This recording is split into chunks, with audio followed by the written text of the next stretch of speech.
Ruth was livid. How dare Nora imply that Black Cat didn't know her? Ruth's eyes squinted as she whipped her head around to glare at Nora. She clenched her fists nervously and retorted, "What? I don't understand what you're saying." "You don't? Then I'll explain it to you carefully." Short-tempered from her lack of sleep and her sense of hunger because she only had a bowl of oatmeal about 4 hours ago, Nora was ready to take Ruth on. She pulled a chair next to her over and straddled it with the back of the chair facing her opposition. She propped her arms on the back of the chair. "I am sure you are aware that Carl has been acquitted." Nora brought this up because, even though Black Cat was the #1 assassin in Carl's assassin alliance, however, most outsiders were completely unaware that Carl had never actually met Black Cat before. Everyone began to understand that it was possible that Nora had actually met the Black Cat in person. An audible gasp in unison rippled through the room. When she heard it, Ruth wanted to draw empathy from her audience to get them back on her side. She dabbed at the wound on her forehead, which was barely bleeding. Holding a spotted tissue against the wound, her eyes darted back and forth, avoiding contact with Nora's piercing eyes. "Of course I know that, but what does that have to do with anything?" Nora grinned. "And everyone says you're so smart, but somehow you can't understand something as simple as this. What's that called? Selective reasoning? Let me put it more directly so that you can comprehend." As if she was talking to a 3-year-old, she emphasized each word. "Black Cat does not know who you are. So that means that Black Cat did not help you with your interrogation plan. Do you want to tell all of us who did?" Ruth coughed and searched around for a glass of water. She knew that the Black Cat she had spoken to was an imposter, but she didn't want anyone else to know that. She attempted to cover her indiscretion with another lie, but Nora prevented her from speaking when she casually said, "Is it possible that your Black Cat impersonator betrayed you as well?" Ruth was speechless. During her past exchanges with Nora, she had never been impressed with the young woman's clever capabilities. She had taken her silence as a sign of ignorance and assumed that the woman did not know how to speak in public. Ruth was shocked to find out that Nora knew precisely how to put someone in their place, and she wasn't afraid of doing it in front of others. Ruth regretted the fact that she had learned about this quality the hard way, since she was the object of Nora's barbs. She opened her mouth to speak, but nothing came out but a little squeak. Nora couldn't be bothered with this pest any longer. She spoke into her cell phone to Morris, stating, "I'm going to interrogate those few suspects." "Works for me," he agreed. And everyone knew that since the Johnson incident, because of Morris's brilliant contributions to the success of that case, the word acting had been removed from his job title, which meant that he had been given the authority to make decisions for all matters pertaining to the special department. Once he had given his stamp of approval, all of Ruth's minions were now no longer under her control. They all stared as she walked to the office door heading toward the interrogation room. She held up her cell phone so that Morris could assign a few people to work with her on the case. Stan was not among them. Stunned at the turn of events, Ruth stood frozen where she was and didn't move. Stan and the others who had been excluded from the interrogation stared at Ruth. As usual, he spoke for the rest of them, since he was the one who had installed the interrogation light in Brenda's office, as per Ruth's instruction. And even though he had advised her against it, she refused to listen and commanded him to move forward with the technique. With a hint of disgust in his voice, he accused her, saying, "So it is evident to all of us that you don't know Black Cat at all. You are so full of lies. Have you ever spoken the truth?" Ruth bit her lip and clenched her fists tightly. Under her breath, she mumbled to Damon, who was standing next to her. "Regardless of whether I know Black Cat or not, the interrogation process I implemented yielded invaluable information. That can't be denied, and that is what I should be acknowledged for doing." She observed that everyone was studying her with a different countenance. Stan shook his head. "Not only have you been deceived by a fake Q, but the same device was used to trick you again. Your true capabilities, or lack thereof, are finally coming to light." Ruth knew she was at the end of the line. She couldn't carry on the act anymore. With nothing else to lose, she threw in the towel, admitting, "Fine, it's true. I don't know Q or Black Cat. I made up all of it. But that doesn't mean that I am incapable of doing my job. My abilities are real. They do exist, and I have proven it with the recent confessions. There is absolutely no problem with my interrogation process." With that, she haughtily threw her head back and followed in the direction that Nora took when she went out the door. The others also followed her. Once she caught up to her, Ruth quipped, "You just don't give up, do you? You don't seriously believe all of this has nothing to do with your mother, and that she isn't the mysterious organization's leader? Or, at the very least, the second in command? Go ahead, interrogate them yourself. I dare you. I can't wait to hear what you get out of them." Angrily, but with confidence, she added, "I'll bet it's something good, even if it isn't true." She knew that her interrogation methods were viable and capable of getting reliable results. Everyone knew that the bodyguards had all been trained by the mysterious organization, and therefore it wouldn't be easy to reveal the mysterious organization's location. They knew how to avoid detection and lie, and would do everything in their power to keep the whereabouts of the headquarters a secret. Arrogantly, but with determination, Nora insisted on being given the opportunity to interrogate them, even though she knew that it was a last-ditch effort to find out more about her mother. Ruth assumed that whatever Nora was about to do was probably nothing more than a few techniques she had learned from Black Cat when they had met. Everyone knew that in order for a technique to work, it would be best if the actual creator of the process was present to implement the procedure in the proper fashion. It was clear to the group that Black Cat's capabilities weren't something that would be learned with just a few conversations. It took training, long and intense. It couldn't be captured in a book, read, learned, and then performed. No, it needed direct training and experimentation, a trial and error period. That's why everyone held Black Cat in such high esteem. The style and process was unique and so difficult to learn, and had been perfected by Black Cat. Knowing this helped Ruth exude confidence, because she knew that most likely nothing would come of Nora's interrogation sessions. But Nora knew that she was capable of Black Cat's process. But before she entered the interrogation room, her cell phone vibrated with a reply from Truman. And this time, it appeared as if Truman had not dodged her persistent question, "Who plotted my pregnancy?" Truman's answer, however, made her stomach clench. Relentless, she wanted answers, but she would have to seek them later, as she had more pressing business at the moment. She held up her cell phone, instructing her team to wait outside. "I'm going in alone." Sensing their hesitation to follow her command, they heard Morris, who was still connected on his video call, bellow out, "Follow her instruction. That's an order."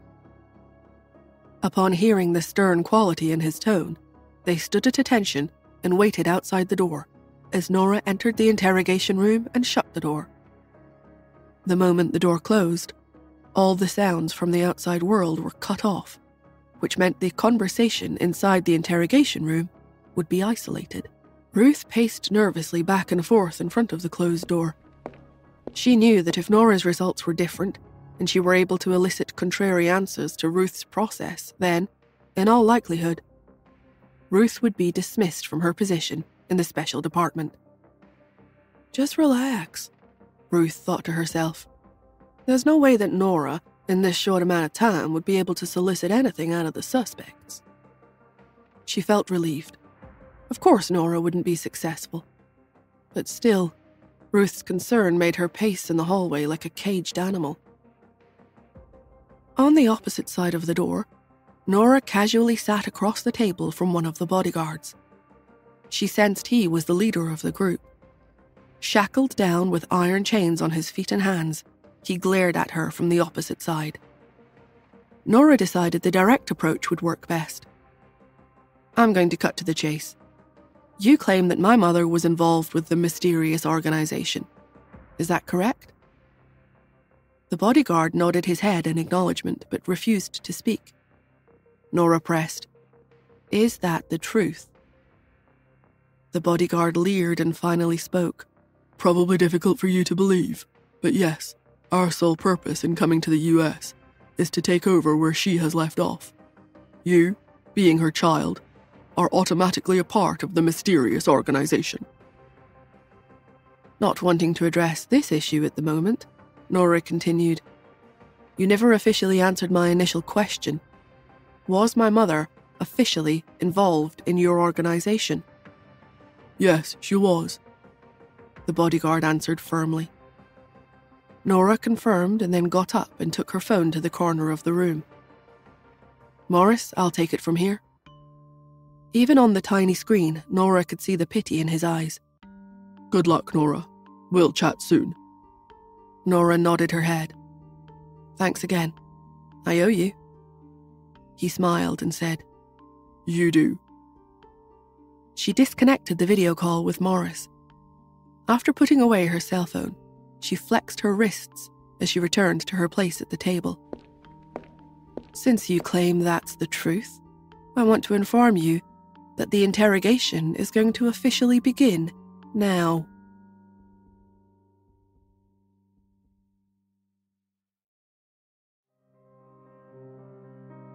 Confused, the bodyguard repeated what Nora had said. The interrogation officially begins. Slowly nodding her head, Nora replied, That's right. Her casual demeanor concealed her impatience and determination. But when she twisted her wrist and stretched out her hand, her true intentions were revealed.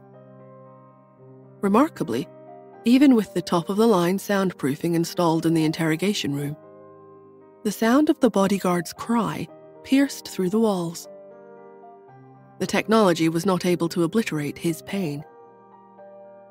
The stoic soldiers outside of the room shuddered to think how loud the scream from pain must actually have been, and wondered what had caused the issue. When the second groan was heard, the men shuffled on their feet, but Ruth had the opposite response. She stopped dead in her tracks. She stared at Stan, who finally knocked on the door and called out, Miss Smith? Nora Smith, are you okay? Please give us a signal that you are okay. But there was no response. Nothing but silence. And then the cries of pain began again. He turned to Ruth to ask, Is it possible that the suspect broke free and is assaulting Miss Smith right now? The other 3 team members looked away. That was not a woman's voice coming through the door. Ruth stood with her hands on her hips and disdain on her face. Here she had thought that Black Cat had imparted a skill or two to Nora. But apparently, all that she learned were barbaric torture techniques and nothing more. And, as Ruth was anxious to point out, the actions that Nora was taking against the suspect was basically against the law. Nora must have resorted to this technique when she resigned from the special department. In despair, Ruth sat down on a cushioned bench in the hallway. She couldn't believe that Nora had resorted to such techniques, but she would make certain that one thing happened for sure. She would file a report about what Nora was doing, because she knew every report about physical abuse would be taken seriously. Putting her head in her hands, Ruth clutched her hair with each cry that could be heard through the walls. They seemed to continue forever. As part of her philosophy, she had deep concerns about the viability of such a technique, utilizing physical torment to solicit confessions. and everyone knew that the bodyguards from the mysterious organization were specifically trained to resist any form of torture. It would be next to impossible to get a confession of any meaning. If it had been possible, the special department would have resorted to such techniques several days before in order to solve this case sooner rather than later. Ruth knew that it would be nearly impossible to break down those well-trained members of the mysterious organization. After enduring several minutes of the shouts, abruptly the room went silent. The longer the stillness extended, the more uncomfortable everyone became. The quiet was even more unsettling than the disturbing sounds. After the agonizing moments of silence, the door to the interrogation room burst open, and Nora calmly strode out of the room. Normally stoic, people perceived displeasure on Nora's countenance, which added to the uneasiness for all parties concerned, with the exception of Ruth, of course. She was thrilled that Nora looked bothered. It confirmed to her that Nora had most likely failed. To confirm her perspective, she claimed, "You didn't get anything out of him, did you?" The corner of Nora's mouth rose, but remained silent. Ruth took it as an invitation to continue. "Or perhaps you did get some responses, but they were the same answers that I did, yes?" Nora's silence was causing Ruth continued uneasiness. She concluded, "Well, either way, if you tortured him, then the information is just not reliable. We've proven that is the case. A person tortured will always give you false evidence. They will do and say anything to stop the pain." Nora glared at her. "Ruth, as usual, you have no idea what you are talking about. Unless this is your technique to continue spreading rumors about me, I'd like to make it clear to everyone here that I did not torture him." Ruth scoffed. "I find you a bit defensive, which is usually because of a guilty conscience. I think you are the one promoting rumors. We all heard him. Every one of us here. That man's voice nearly burst our eardrums out here." She waved her arms around the room, making the men feel uncomfortable. "We all heard it." She was hoping for some support, but she didn't receive it, so she forged on. "You can't deny it. I'm going to see for myself, and I'll bring back proof." Ruth marched straight into the interrogation room, with two of her now tentative minions, Damon and Mark, following close behind her. At this point, both of these men wondered which of these two women to believe, but they were leaning toward Nora being the one who would come out as the winner. It appeared as if, with her integrity and determination, and her connection with Morris, that she would be the one to come out on top. When the trio entered the interrogation room, they found the bodyguard breathing heavily, drenched in sweat.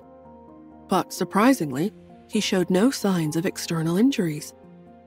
Ruth couldn't believe it. In fact, she refused to accept that his external appearance was the truth. She examined him closely. Utilizing her watch, she reached down to pick up the bodyguard's manacled wrist so that she could check his pulse. His heart rate was normal. If anything, it was slightly lower than normal because of his exquisite physical condition. She asked him to stand up so that she could observe his movement. Other than being manacled, he showed no sign of being wounded or injured. It truly appeared that there was nothing physically wrong with him. Perplexed, she eyed him suspiciously. How could this be? What had Nora done to this man? They had all heard the cries through the soundproofed doors. In Ruth's expert opinion, there was no way that Nora could have gotten the information out of him in such a short period, and with such agonizing responses from the suspect. Completely frustrated by Nora's refusal to work with others, Ruth wanted answers, which she knew deep down that she would probably never get. She couldn't understand why the woman had to be so mysterious about everything she did. Nora was never willing to share any of her techniques, and always worked solo, completely in private with no one watching, no cameras or recordings. In other words, she never allowed documentation of her procedure. No one knew what she was doing except perhaps Black Cat and maybe Morris. No one in the building, including Ruth, would be able to figure out what she had done just now. But Ruth knew that it would be a bad career move to allow Nora the opportunity of interviewing any of the other suspects. She furrowed her brows. Dimples would not be effective at the moment, and she barked at Damon. "I have my doubts as to whether Nora was even capable of getting anything out of our suspect." She made sure to use the plural to make sure that her team members felt like they were a part of the effort. "We all clearly heard some disturbing sounds emanating from this soundproofed room.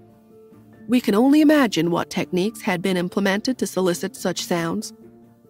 We could hear the man out in the hallway with the door closed and locked, rendering us incapable of preventing her breaking the law with her methodology. We have to do everything in our power to prevent her from interrogating any of the other suspects." Damon, who was becoming apathetic because of the swinging pendulum of commands the day had brought, he had no further interest in listening to Ruth any longer. He remained silent and stared straight ahead, giving Ruth the impression that he was ignoring her. This attitude had the opposite impact of shutting her up. Instead, it lit her up, prompting Ruth to continue her tirade. Her face went red and she was trembling with anger. But before she could speak, Nora's low voice carried through. "Our suspect," Nora knew how to use the plural tense as well, "confessed everything. If you don't believe me, go right ahead and re-interrogate him yourself. This time you will get an honest, truthful, and direct statement from him." Nora positioned herself between their shoulders so that she could make eye contact with the bodyguard still sitting in the interrogation room. The simple glance from his interrogator made the bodyguard shudder all over. The big burly man whose aggressive and relentless tendencies simply disappeared after his interview with Nora. Now he was a quivering, sniveling simpleton, his chains rattling as a result of his fearful tremble. Stunned, Ruth asked, "What did she do to you?" "What did she do to me?" He repeated her question with a trembling voice as if he was incapable of his own thoughts. The memory of what had taken place just now behind the closed door terrified the bodyguard. He closed his eyes tight against the memory, swallowed hard, and then blurted out, "I'll confess. I'll do whatever you want. Just don't let her interrogate me anymore. She's a hellcat. Don't leave me alone with her again."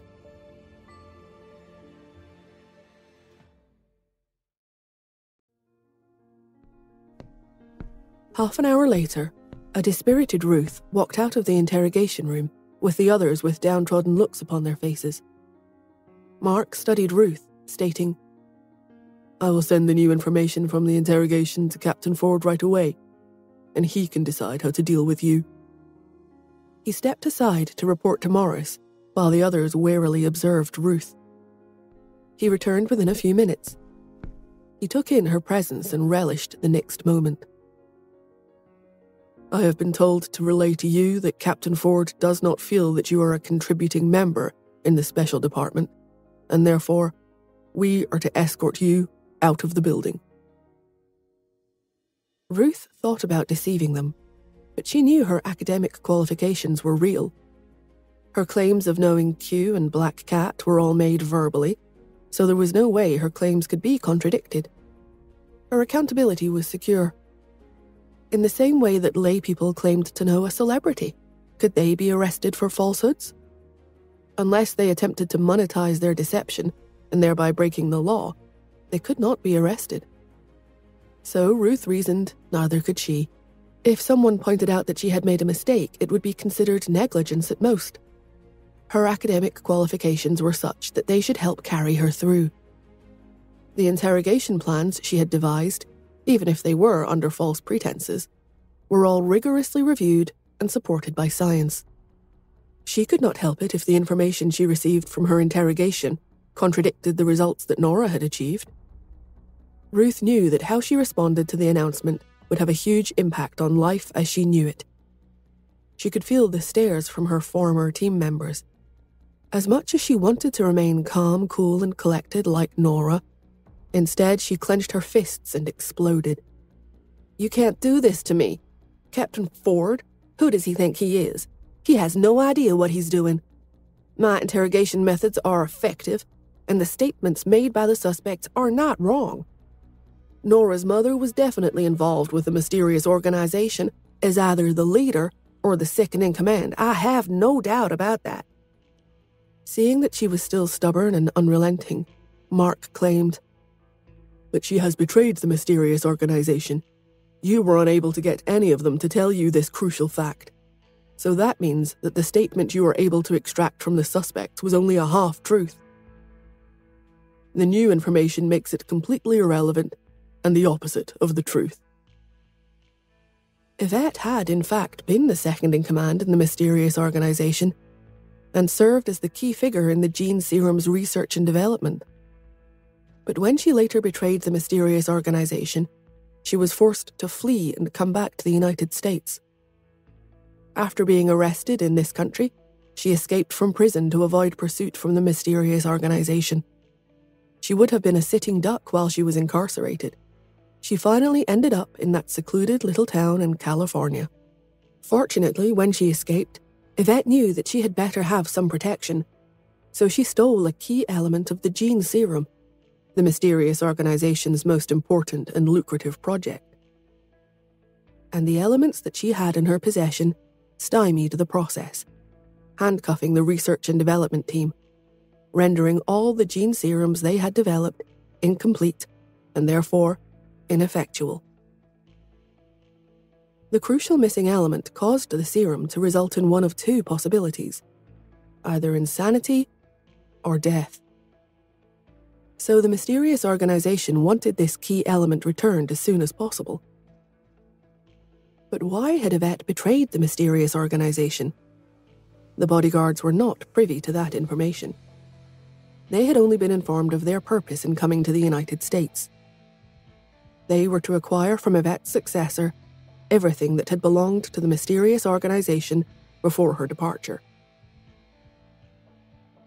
As a result of Ruth's interrogation report, Nora had become enemy number one of the special department. But once Nora's interrogation results came in, it was clear that Nora was not their enemy, but that she was squarely in the same camp with the rest of the team. Talk about a contradiction of conclusions. As for whether it was Ruth's lack of ability that led to her failure to uncover the crucial information, or a deliberate act on her part, Morris couldn't be bothered to pursue. It would be a waste of the special department's limited resources. The important thing was that she vacated the premises and never came back. Once Nora had interviewed all of the other bodyguards and she discovered that all of their answers were the same, she returned to the original interrogation room.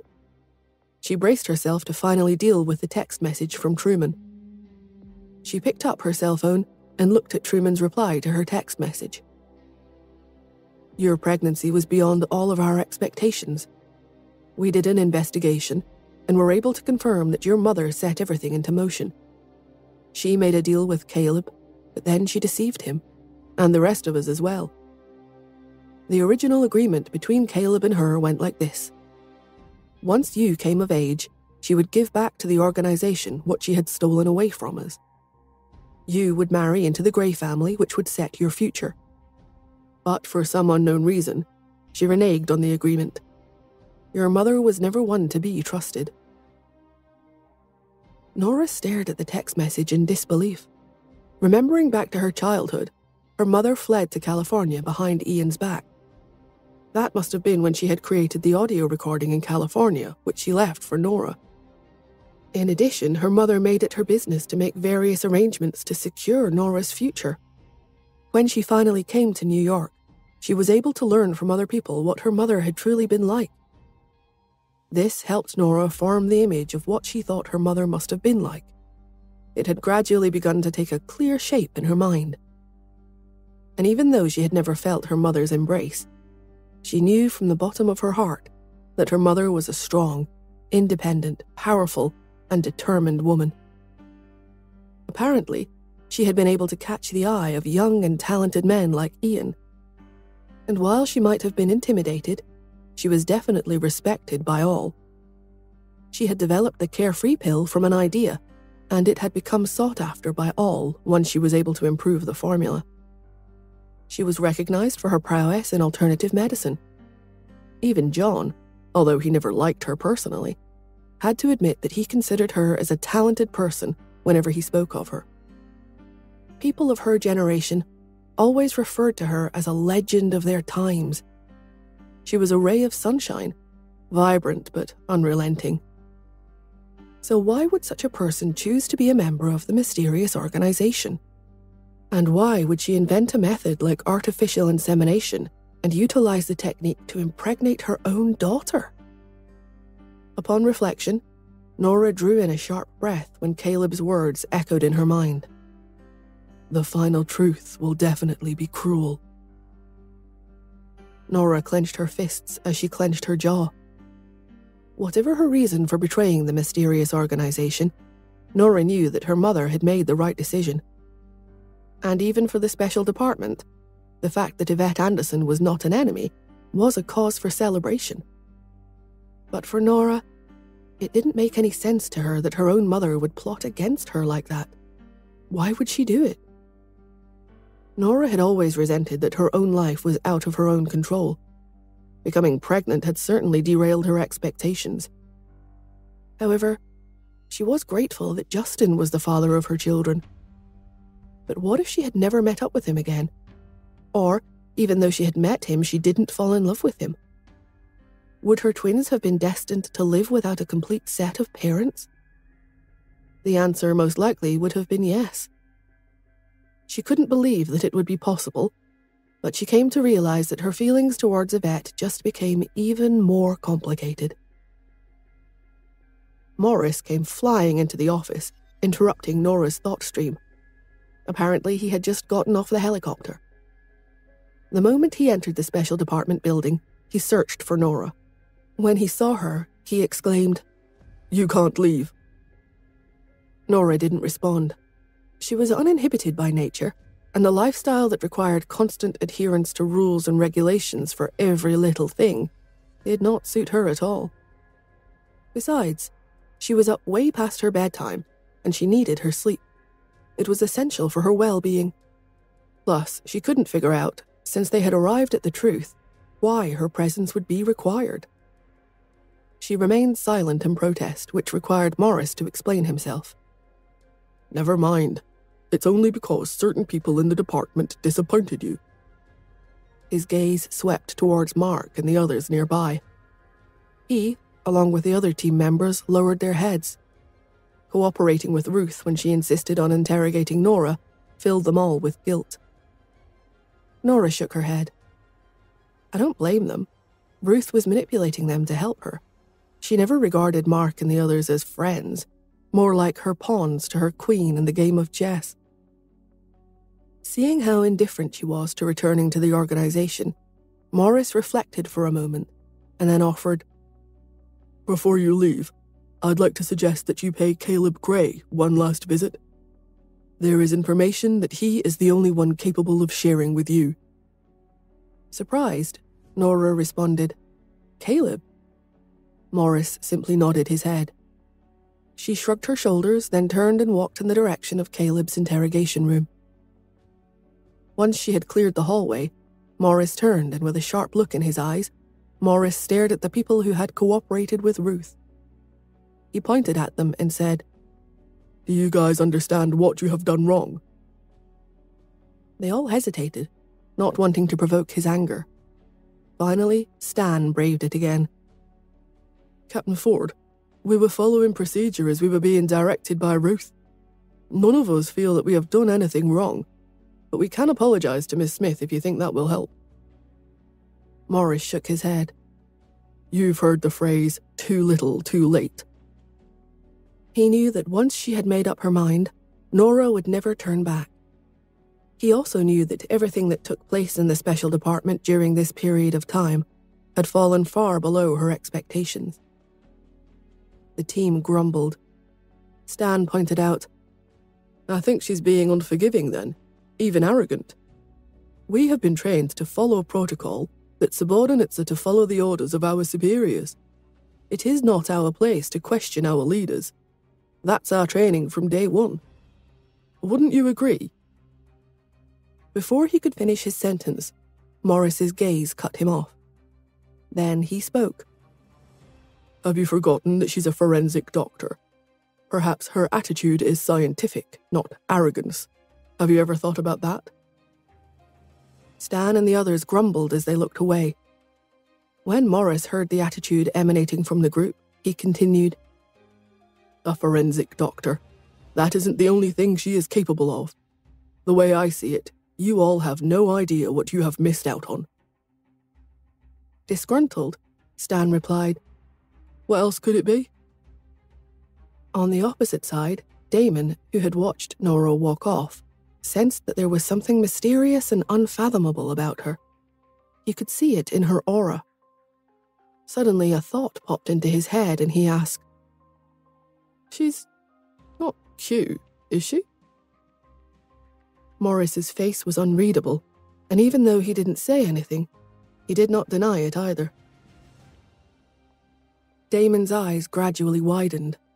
He thought of some of the things they had done to Nora after she joined the special department, and he held his head in regret. If she really is Q, then, my God, what have I done to her?" Mark, who was standing next to him, was taken aback by his response. Even though Q was an inspiration to people in the IT world, it didn't really mean much in this department. He quipped, "What's the big deal about people like Q and XYZ? At the bottom of it all, they're all just hackers. For our department, it's Black Cat who is the impressive one. We're in the clear, unless, of course, she's the Black Cat." He chuckled at his own joke, until Stan elbowed him in the ribs. In a low voice, Stan reminded him, "After she interrogated the bodyguard just now, he called her a hellcat and begged not to be left alone with her ever again." Even though he directed it toward Mark, everyone in the room heard it and fell silent. Mark, stunned, simply said, "Surely not. How could it be?"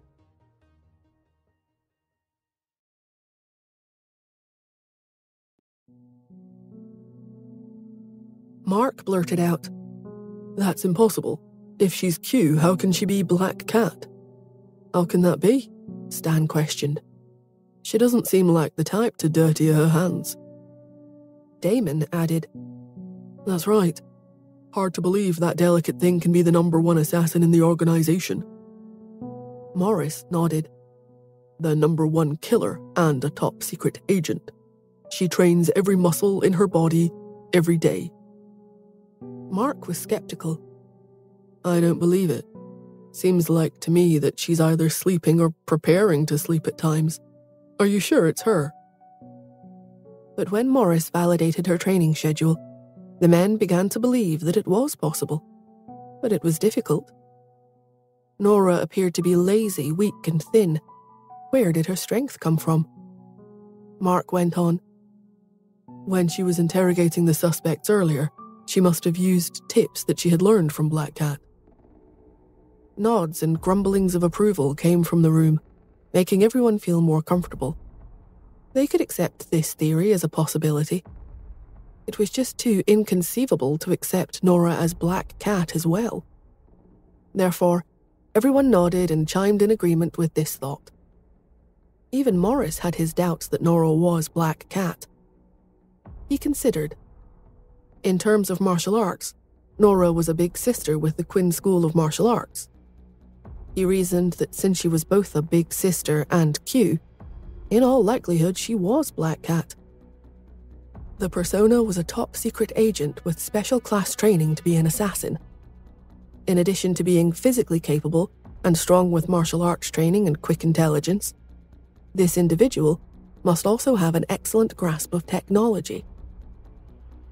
Morris was the picture of circumspection as he slowly explained, "Black Cat's identity is mysterious. Not just anyone can obtain the skills required for such a position.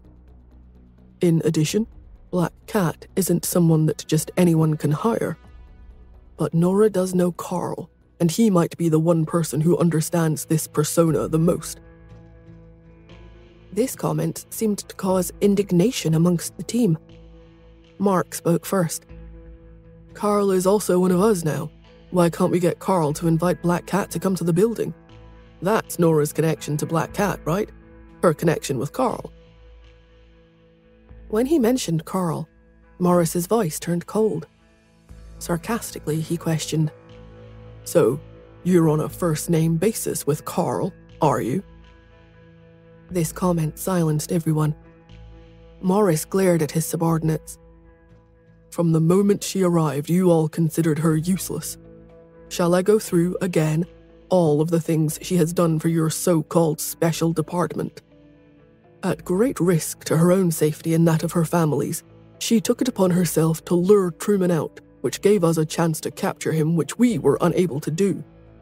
And, regardless of whether she's Q or not, she was able to give us Truman's exact location.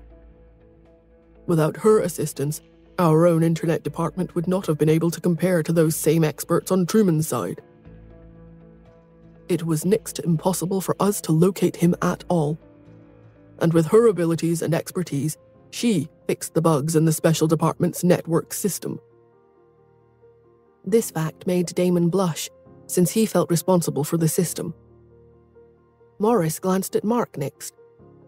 "And I guess you've forgotten that she was the one who set up the trap at the last minute, which exposed Captain Johnson's true nature. To top it all off, she proved that our own hero Carl was absolutely innocent, thereby saving his life and our embarrassment. If it had been up to all of you, Carl would have been killed by you because you were following orders, right? So, let me know if you still want to find Black Cat through Carl.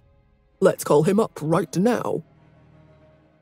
Humiliated, Mark lowered his eyes, but that didn't stop Morris. "What right do any of you have to judge Nora at this place and time? And I think you should accept her for who we know here, as her identity will not impact her contribution to our department in any way. Am I right?" He finished with a flare. Morris's words pierced straight through the hearts of everyone in the room, which was silent with remorse. No one dared to raise any objections. Once he had dissuaded everyone from their protests, he called out to Mark, figuring he would be the most strongly converted of the team. "Come here," he barked as he left the area. Mark followed behind Morris, and the two of them went off to the side. Morris commanded, "I'm putting you in charge. Take a few people and monitor Ruth 24/7. We have to catch her." Mark was pleasantly surprised. "Captain Ford, you're putting me?" Giving him a knowing grin, Morris grinned. "You suspect Ruth, right?" He knew that Ruth was not trustworthy. She was the first to interrogate the 4 bodyguards. Therefore, not surprisingly, the answers Ruth claimed were given by the suspects were all aimed at Nora. He shuddered to think what would have happened if Nora had not insisted on interviewing the bodyguards herself. She might have been implicated by Ruth, and probably would have been forced to leave the country like her mother before her.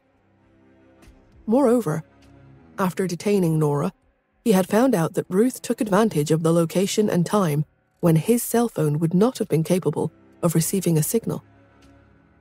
She chose this time specifically to interrogate Nora. That's because she knew in her heart that Morris would never give her the chance to interrogate Nora without him present. He had received additional information that the mysterious organization and another, as yet unnamed, party had deliberately set up a signal jammer nearby. This could not have been just a coincidence. Because of her skills as Q, Nora was able to hack the jamming device, so she was able to forcefully contact him. Otherwise, he would have been outside and Ruth would still be in charge. He couldn't help but come to the conclusion that Ruth had coerced the entire situation. After a moment, Mark saluted Morris in a gesture of respect and action. "Captain Ford, don't worry. I dedicate myself to complete this mission." Morris nodded, confident that he had selected the right man for the job. Down the hall, Nora had entered Caleb's interrogation room She saw Caleb was reading a hefty book, and that his cough seemed to have improved over the past couple of days and did not seem as frequent as it had in the past. Hearing this, Caleb glanced up at her. Smiling, he commented, "Your medicine seems to be working better than most." When she had created the prescription, Nora had given instructions to Cheryl with a formula of herbs and requested that she concoct a bottle of medicine to assist with Caleb's cough. It was not a treatment for lung cancer, but it would certainly slow down his cough. She agreed, encouraging him. "I'll work on some combinations and refine it for you in the coming days." Caleb pondered for a moment and then suggested, "Then you have to speed up." Confused, she stared at Caleb, who rolled his eyes as he put the book down. Pouring her a cup of tea, she could definitely see that his health had improved. And to confirm her thoughts, he replied, "I'm afraid I could be leaving sooner than you anticipated." "And where is it that you are going?" "Back to the mysterious organization." His words stunned Nora. She couldn't conceive how that would be possible. If he was imprisoned here, how could he return to the mysterious organization? As if in answer to her thoughts, Caleb answered, "I chatted with Captain Ford." "Ah, I see." Nora instantly understood. Since Carl's identity had been exposed during the investigation, he was no longer suitable to perform his duties as a spy overseas. Morris must have recruited Caleb. Nora could not have been more surprised, because since Caleb's status in the mysterious organization was understood to be quite high, could he really be trusted to defect so easily? As she pondered, she thought she heard Caleb say, "You know that I am the same as your mother." Nora shook her head. Did he say the same? She stared at him directly. "What? Did you say—" "Yes, I did." "Well, what do you mean by that? Are you referring to the fact that she betrayed the mysterious organization?"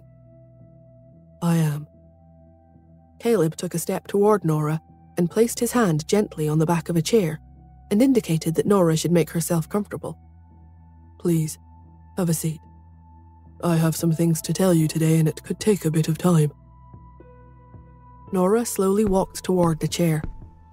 It was never her intention to have a discussion with him. She was only there to say goodbye. After all, she was no longer a member of the special department. She was released or had resigned, whatever. It didn't matter which. She was leaving the special department. So it was unclear as to whether she would see him again at any time in the near future. However, she had not expected Caleb to actually reveal the truth about her mother's past. What had Yvette actually done back then?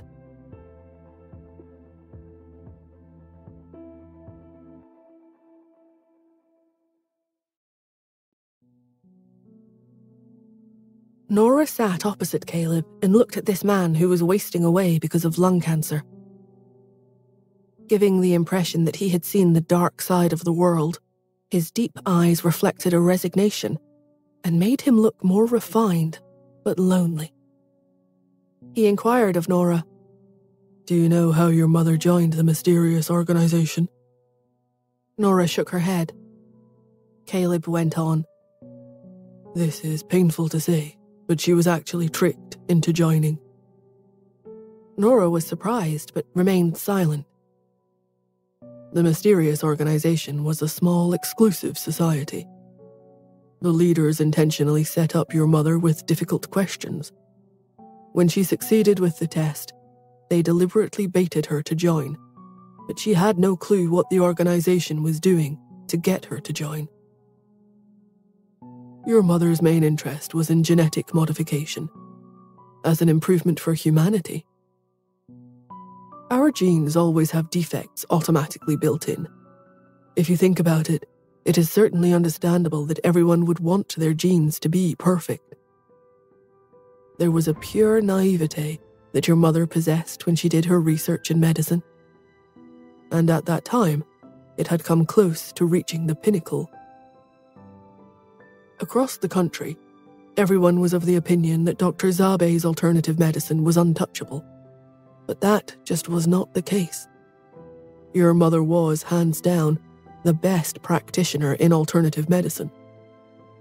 But she was relatively young and couldn't compete with Dr. Zabe in terms of seniority. Her skill was what caught the eye of the leaders of the mysterious organization, and why they sought her expertise. The leader of the mysterious organization was known for his academic research. He often discussed medicine with your mother and threw out all kinds of difficult questions about the production of gene serums. Your mother used all her wits and answered whatever questions she could every time. Over time, your mother started sensing that something was wrong, so she asked the leader. By way of distraction, this leader invited your mother to visit their state-of-the-art facility, which was overseas. On this trip was when your mother discovered the true identity of the mysterious organization. Caleb took a moment before continuing. He looked off in the distance and then turned back to Nora. Do you know what the mysterious organization has done? I have no idea. Caleb took a deep breath and plunged in. The mysterious organization studied the gene serum. In the beginning, they attempted to test it utilizing adults.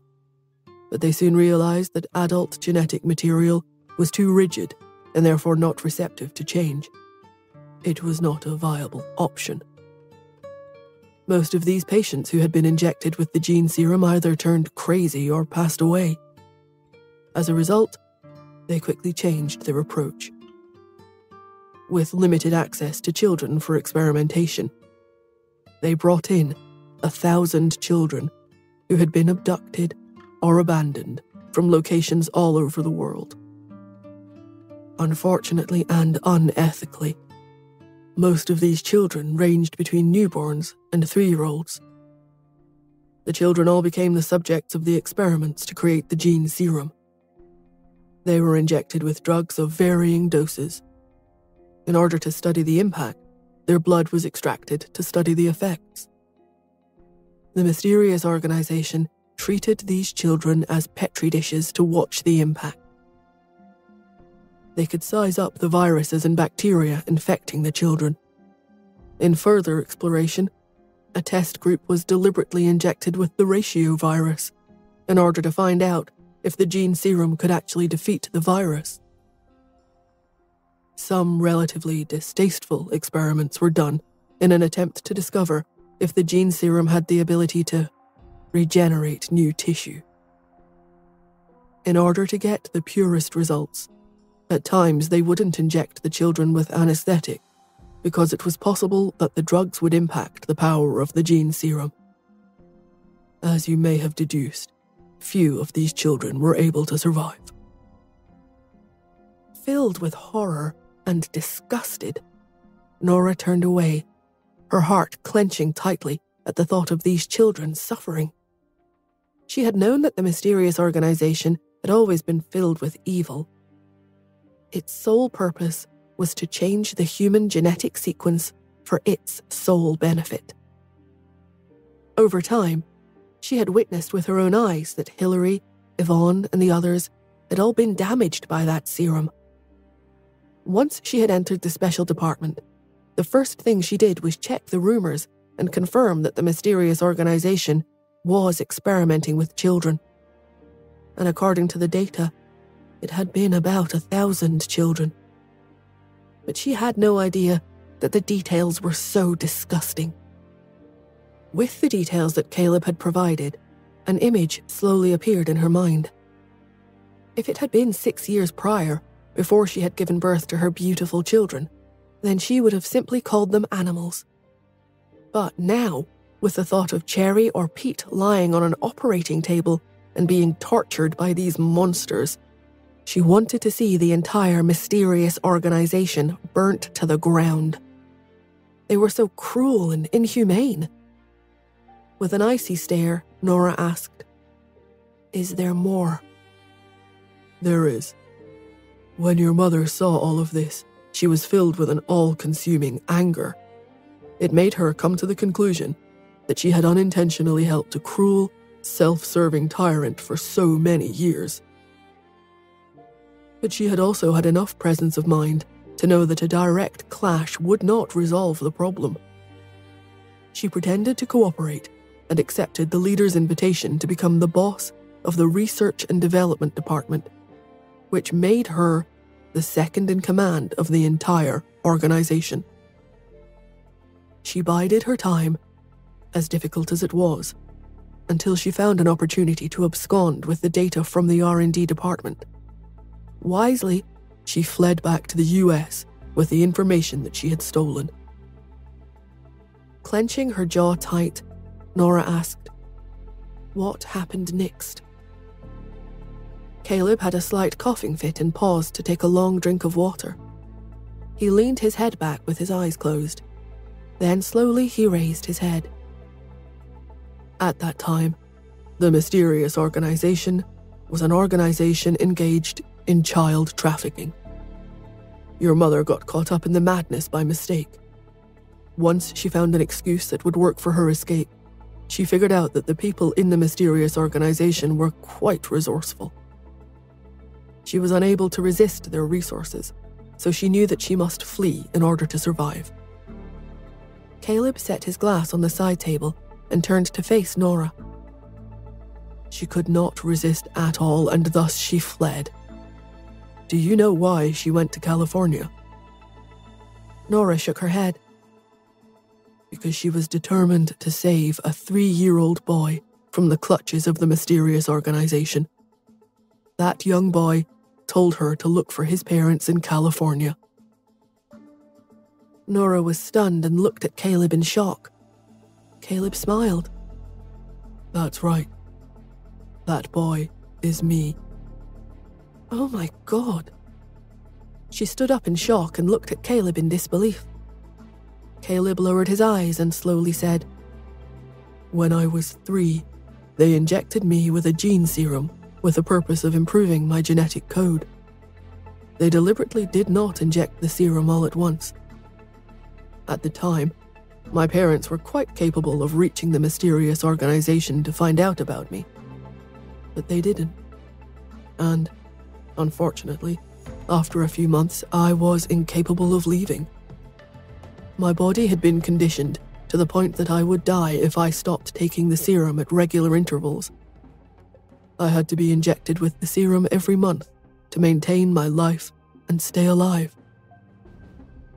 Perhaps he had said too much at once, and he coughed again. Nora refilled his tea and handed it back to him. He took a sip, which suppressed the itch in his throat. And that is how I, too, was bamboozled into being tied to the mysterious organization. When my parents found out, they were helpless to recover me. This was around the time that your mother decided to make a deal with the Greys. The Greys helped hide her identity and guaranteed to raise you until you were 18 years old. She also left the formula for the last dose of the serum. I was to be injected with the last dose once I turned 25. When she heard this, the final puzzle piece fell into place, and Nora understood everything. No wonder she had an engagement with Anthony without any of the normal trappings. No wonder the Greys did not break off the engagement even when she got pregnant. What they wanted was the formula for the last dose of the serum. It was also clear that the reason why the mysterious organization came to New York was so that they could keep searching for her mother because of that formula for the gene serum. At this moment, it dawned on her that she still didn't have an answer to the question that had needled at her for the majority of her life. What about her pregnancy? Why had her mother betrayed the Greys and arranged for her to have a child with Justin? Was there a secret behind this?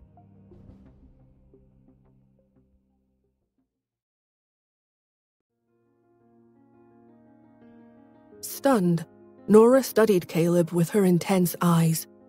He waved her off. Don't look at me like that. You may be surprised to know that I don't need that drug anymore. Caleb chortled. I'm one of the few surviving children out of 1,000. Scientifically speaking, my transformation was a complete success. However, I was diagnosed with lung cancer at the age of 26, and that's why I no longer need that drug. Nora pondered and soon realized that the deal between the Greys and her mother was not worth it. Of course, they had helped hide her identity for so long, but in the end, fate had played a cruel joke on Caleb. Nora admitted, "If I can find the formula for that last drug, I'll create it for you." Caleb smiled slyly. "You're not afraid that I will remain loyal to the mysterious organization? I could be lying to you about the formula." Nora stared at him and did not speak for a moment. Caleb sighed. "I won't tease you anymore. I've hated the mysterious organization for a long time. This illness has actually helped me. I can finally rid myself of them. But since I have always been living on the edge, it has cost me.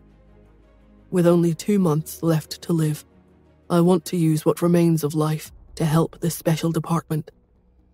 My life won't be a waste of time. I could contribute to the saving of humanity."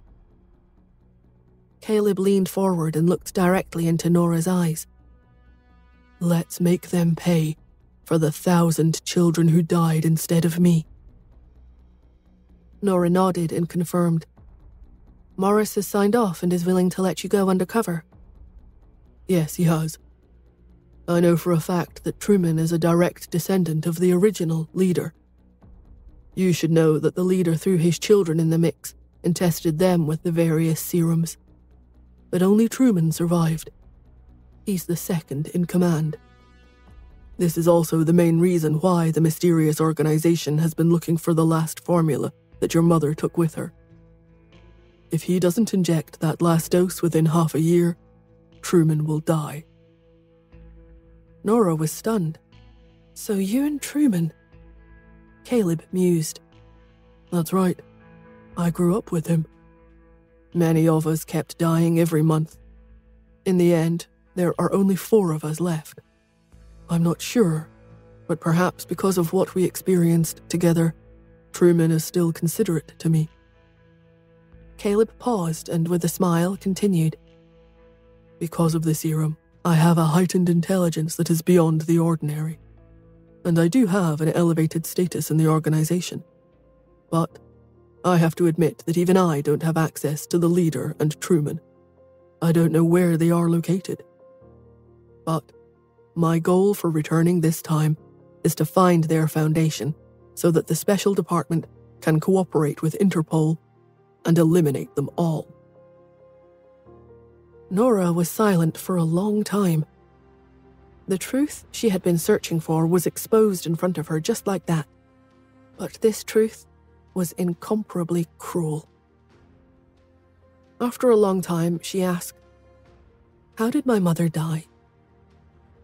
Caleb shook his head and remained silent, but Nora wouldn't let it go. With a determined look, she commanded, "I want to hear the truth." Caleb sighed. "The mysterious organization is very powerful. Back then, your mother leaked some information under the cover of my parents. Seeing that they were about to come looking for you, your mother chose to die to protect you. Yvette had left Ian because she didn't want to drag him into all of her mess. Later on, when she was discovered, she knew that she could no longer escape. She had used her death to stop the pursuit. After your mother died, my parents covered all the evidence in order to keep you safe. But no one expected for the Andersons to recognize you. You even appeared in New York in such a high-profile manner. They discovered that Yvette had a daughter who was still alive. This attracted the attention of the mysterious organization and led to the realization of what had happened before. Whether it was from the emotion or just the physical demands of recalling the events, Caleb had another coughing fit. Nora got up to fix him some more tea.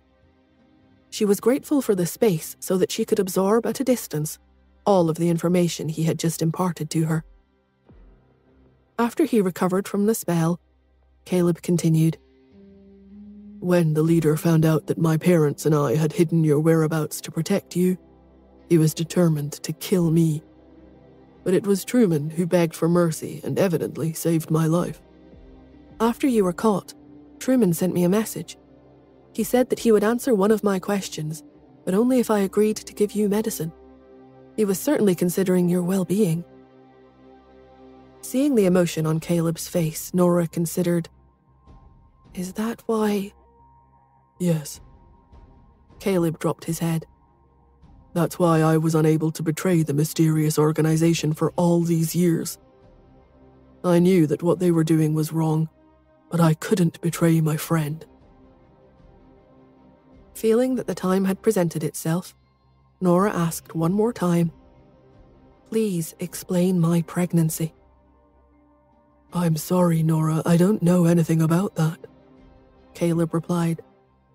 He saw her face fall, and so he tried to explain. I don't understand how you got pregnant, nor do I understand why my family has protected you for so many years. When you were young, Anthony despised you and refused to fulfill the marriage agreement. After this matter blew up too many times, my family even suggested that I take his place and fulfill the marriage agreement. But, in the end, we're not fated to be together. Faced with his words, Nora did not know how to answer. Caleb muttered to himself, Fortunately, you didn't marry me. Where would we be now if you had? He coughed again, so Nora brought him his freshly prepared tea. She couldn't say anything, but simply patted him on the shoulder with empathy. After a moment, she offered, When are you leaving? I'll see you off. No, it's fine, Caleb explained. I have to pretend to escape. Otherwise, Truman will suspect that I am working for the special department. We have to keep him in the dark in order to make this plan work. Nora understood. The two of them were speechless for a moment. Nora simply said, I'll get going then. With a sadness in his voice that Nora had never heard before, Caleb resignedly said, Okay. Goodbye. As Nora walked to the door, Caleb picked up his book and went back to leisurely reading it as if nothing had happened. As if he hadn't revealed some of his deepest, darkest secrets. Instead, he appeared warm and mellow, picture perfect for such a scene. But once the door had clicked behind Nora's departure, Caleb dropped his book and let out an enormous, deep sigh, which caused him to cough violently. He scrambled to pull out the medicine that Nora had prepared for him. He struggled to open the bottle to retrieve one pill, when he frighteningly discovered that he had only one pill left. He stared at the little concoction at the bottom of the glass container. Then he burst out laughing, putting the lid back on the container, willing himself not to take the last one. Nora, standing on the outside of the door, had no idea that Caleb was down to his last pill. Instead, she had to deal with Morris, who had been waiting the entire time for her to come out. She inquired, So when did Caleb start talking? Morris stared at Nora for a while and replied, The day after you sent him the medicine. Ah, was all she said. She continued toward the exit, waving her hand at Morris before she left, but without turning to look. She made it a point of not looking back. It was never worth it. She continued out into the parking lot, where she could see that Justin's car was parked not far away. As she approached, she saw Ruth standing in front of Justin. She was tightly clutching Justin's sleeve. Mr. Hunt, I knew it. I knew you would definitely come if I locked up Nora. It's too difficult to see you. Justin's expression was cold and indifferent. He was about to speak when Ruth shouted, You can't treat me like this. Have you forgotten that night 5 years ago? I was the woman that night. Nora overheard the statement and stopped in her tracks. Her first thought was not that Justin was dating this woman, but that Ruth was somehow involved in the matter of extracting Justin's sperm and injecting it into Nora's body to make her pregnant. Nora still had so many unanswered questions about that night. How did she get pregnant? What caused Justin to lose his consciousness and get schemed against? What was Ruth trying to say with that statement? And, shockingly, Nora wondered if she had finally met her match.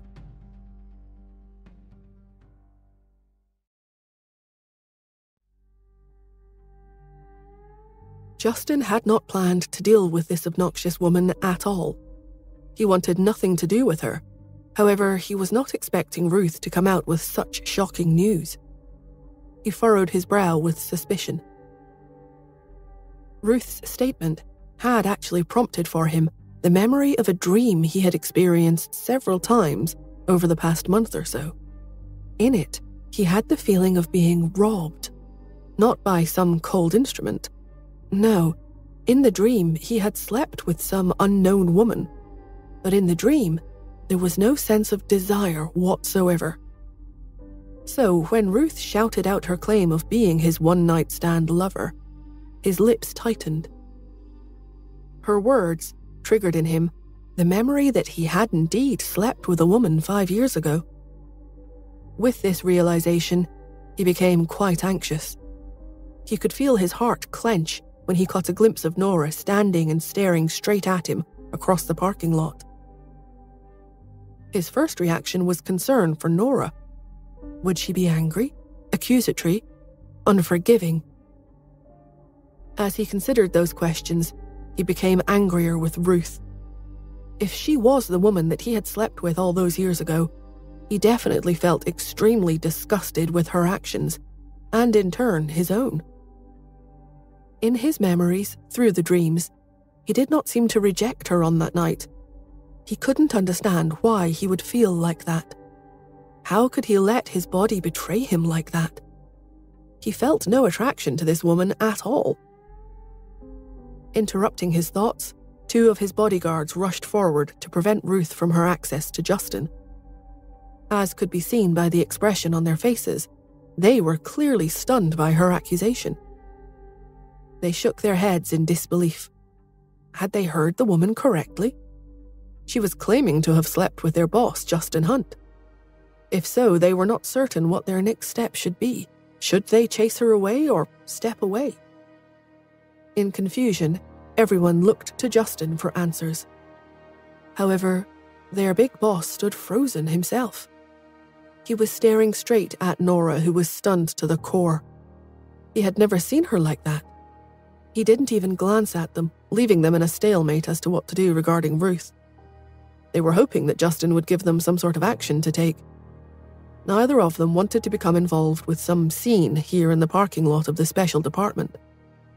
But they didn't want to ask questions either, so both of them stood in a stance, ready for action if required.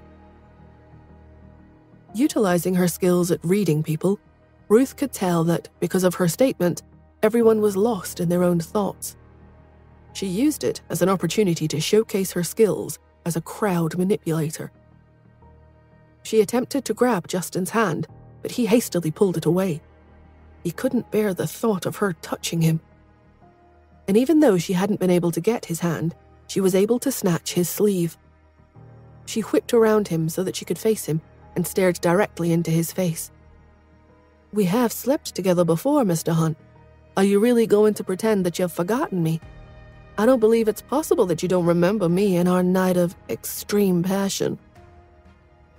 Justin could care less what this woman was saying. He just looked over at Nora, who was standing there silently in the distance, her gaze fixed on him.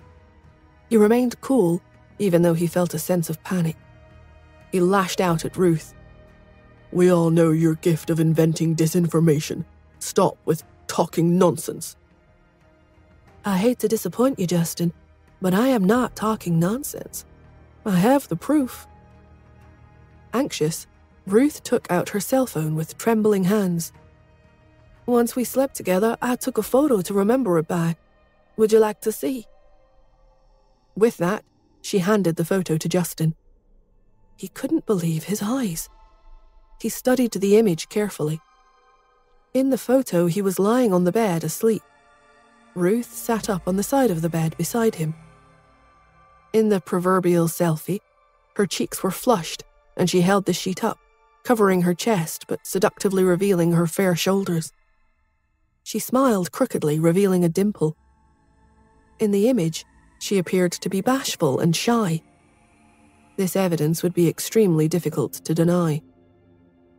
Justin understood that he could not explain it away anymore, especially when he met Nora's cold gaze. The expression on her face actually made him feel that he was, unworthy? Justin was embarrassed and humiliated. He felt disgusted by the entire situation, both past and present. Shoving the cell phone out of his way, he pushed past Ruth and strode toward Nora. "Please, Nora, let me explain." Nora waved her hand. "Stay away from me. Don't come any closer." Taken aback, Justin stopped in his tracks and Ruth trembled at the sound of Nora's voice. Wanting to appease her, Ruth looked at her pitifully. "Please, Miss Smith, don't be angry with us. It was a fortuitous accident. I've never forgotten the experience, and I must say that I got the impression from Mr. Hunt that he wanted me as well. He was insatiable." For emphasis, she giggled in remembering. "We actually did it 3 times, and I have to tell you that he claimed that he would be responsible for me." Ruth paused for effect and shivered from Nora's reaction. "I can tell from your icy stare that you think I am being shameless, and I will admit that I am, but this is what happened. It was a night of passion, and I fell in love with him. I beg you, Miss Smith, you are the only one who can help me and Mr. Hunt. It is clear to everyone that you don't actually love him anyway. You're only with him because of your child." Ruth couldn't continue. She lowered her head in shame and cried. Upon hearing Ruth's plea, Justin's expression changed dramatically. He moved her away with disdain, as if he was shoving away a pile of moldy, wet, dead leaves in the backyard that were clinging to his clothes. He couldn't stand touching her. She had already made him feel dirty and disgusting once, and she was doing it again in a deeper way. He pleaded with Nora. "Please do not listen to her. What she's saying isn't true." He glared at Ruth, directing his comment to her. "In fact, it's utter nonsense." Turning back to Nora, he claimed, "Nora, I'm not. I didn't. It's not possible. 5 years ago, you know I have no memories of this event. You must know that I am being framed."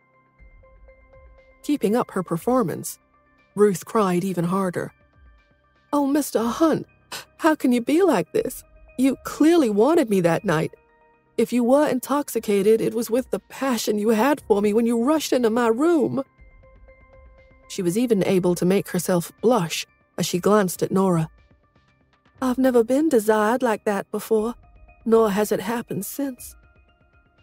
Nora, who was normally a cold person, had turned to ice. She glared at the two of them before she turned to leave.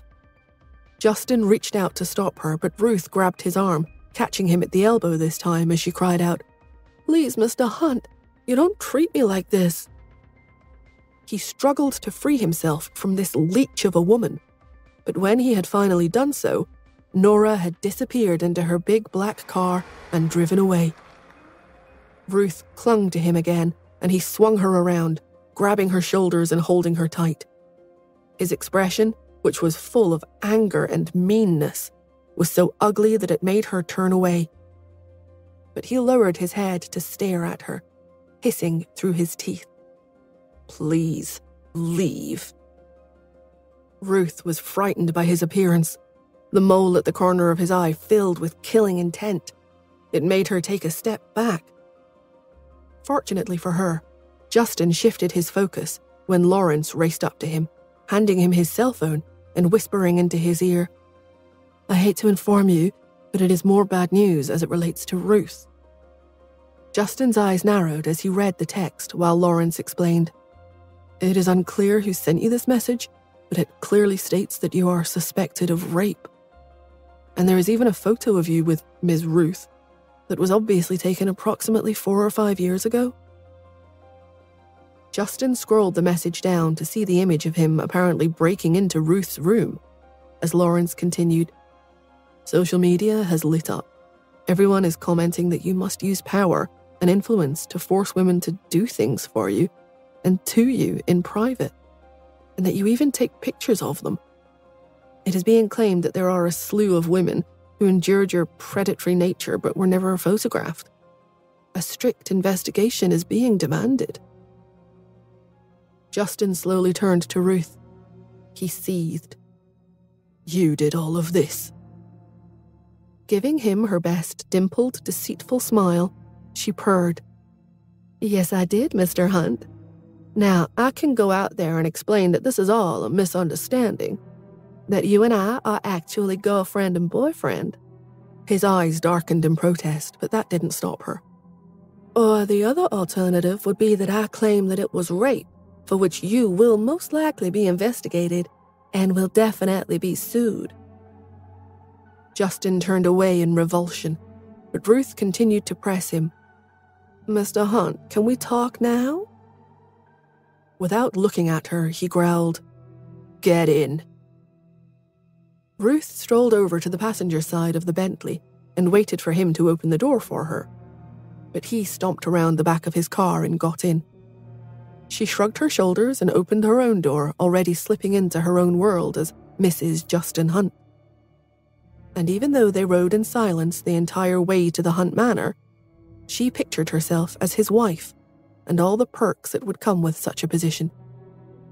And when they took the long drive up to the big house, she knew that she was going to be the mistress here soon. Off in her own world, she did not see that Justin was looking down, sending a message to Nora. "I brought her to the Hunt Manor. No matter what we do to her here, no one will ever know. If you want to come over, I can pick you up." He smiled as he awaited her response.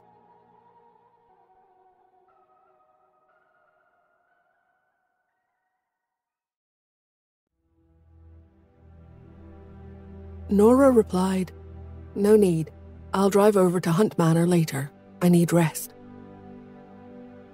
Just now, in the parking lot outside of the Special Department building, although Nora and Justin hadn't said a word to one another, they were able to communicate with their eyes.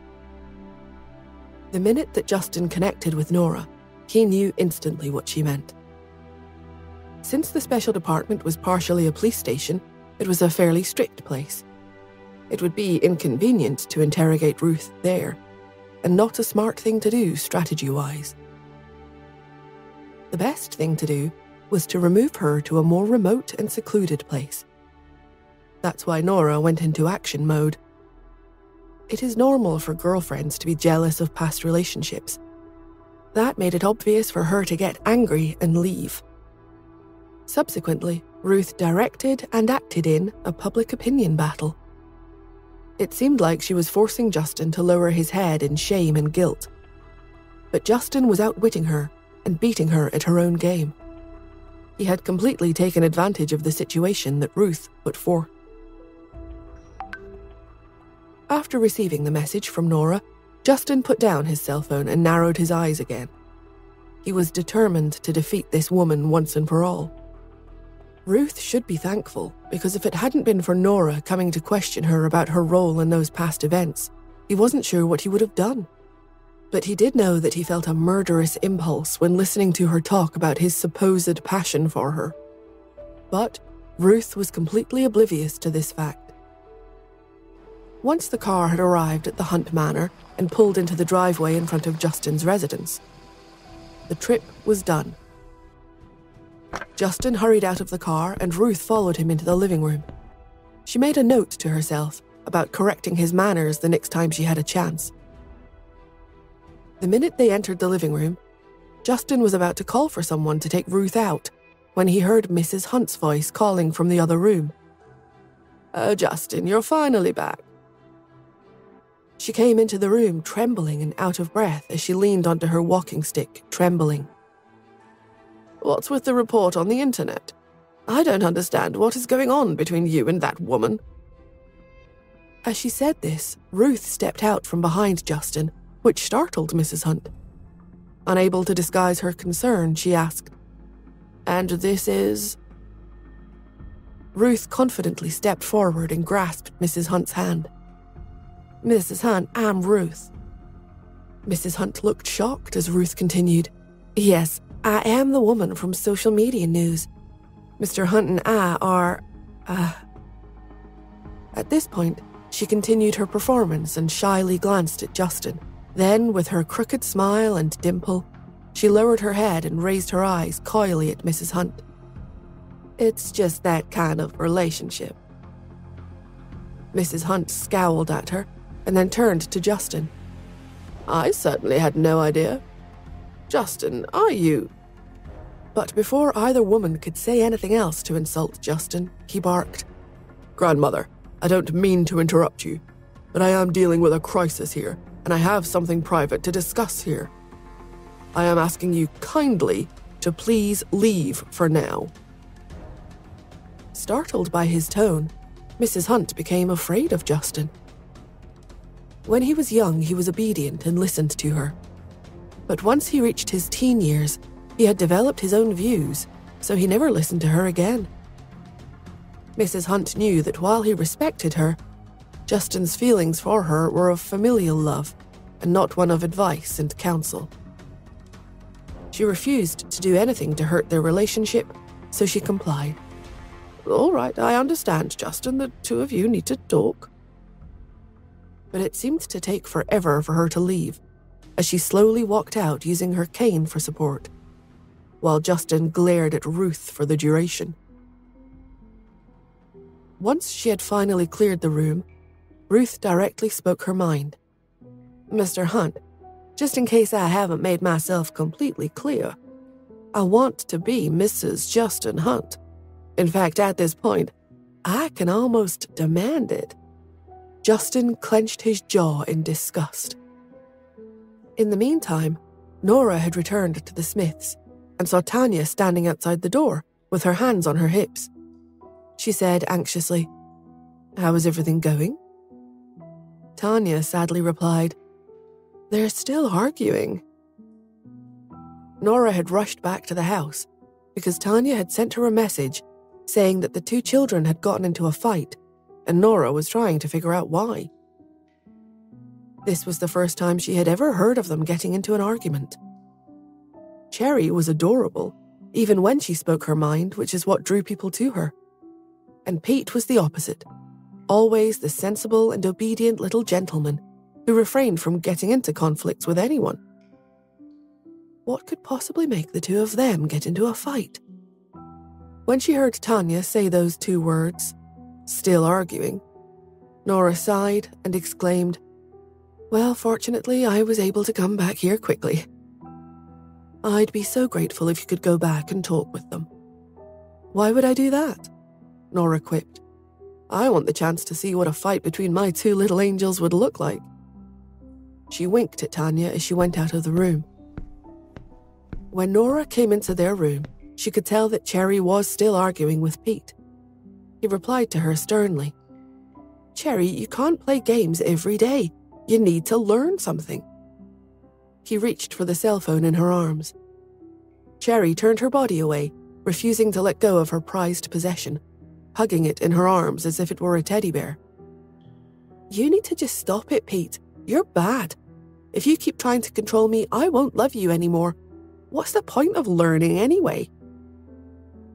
Pete had the presence of a little professor as he lectured her seriously. "In order to improve your mind and make yourself better. What good will that do? Because when you grow up, you can learn many techniques for many different processes. You will be able to control many things without being confused by the butler. And the reason I would want to do that is because, Pete continued to explain in a rational, reasonable tone, because after that, you will be able to live a happy and blissful life." Cherry shrugged her shoulders. "You've made my point. I already have that. I have my parents and you, so I'm already living a blissful life. Pete, being the patient professor that he was meant to be, quietly sighed and explained it once again. Cherry, only you can make your life valuable.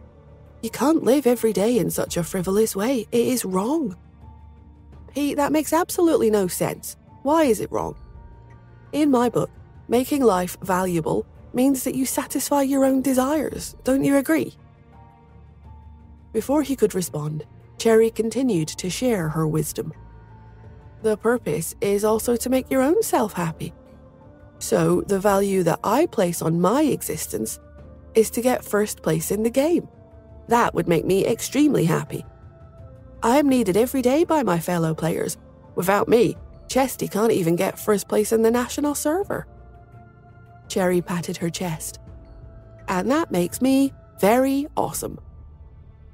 Pete shook his head and resignedly stated, I can see that I can't talk you out of your games, but I can tell you that you have to learn knowledge, especially where use of English is concerned. You have to make up for your idioms and poems. I know how to memorize 300 poems, Cherry said proudly. But you don't know mathematical Olympiad questions. You don't know how to do programming, and you don't know how to make a robot either. Just stating those 3 items, it is clear that you still have a lot to learn. Cherry mockingly yawned. Oh, Pete, what you're saying is too boring. Boo-hoo. But I also know someone who's very good with these things. In fact, he's a genius. With that, she picked up her phone and opened an application. There was a lot of chat content inside. She scrolled through until she found the person she was searching for. She sent a voice message. Are you there? My brother wants to compete with you. After sending the message, she said to Pete, I met him overseas. He's 5 years old this year, just like you. You won't need me to study because you can go compete with him. The other party replied with a voice message. It was a young voice, but this voice had a hint of the hooligan in it. Where did you get a brother from? I thought I was your only brother. Cherry giggled. He's my biological brother. My mother finally found him. Makes no difference to me if he's your biological brother. I'll definitely beat him, but not now, I'm busy. I'll have to compete with him later. Why, what are you doing? The ruffian boy proudly announced, I'm dissecting a small animal. I plan to replace the rabbit's bad leg with another rabbit's good one. Cherry was surprised. I thought your father stopped you from playing with things like that. The other party mischievously replied, My father will be away for a few days, which means that I can do whatever I want.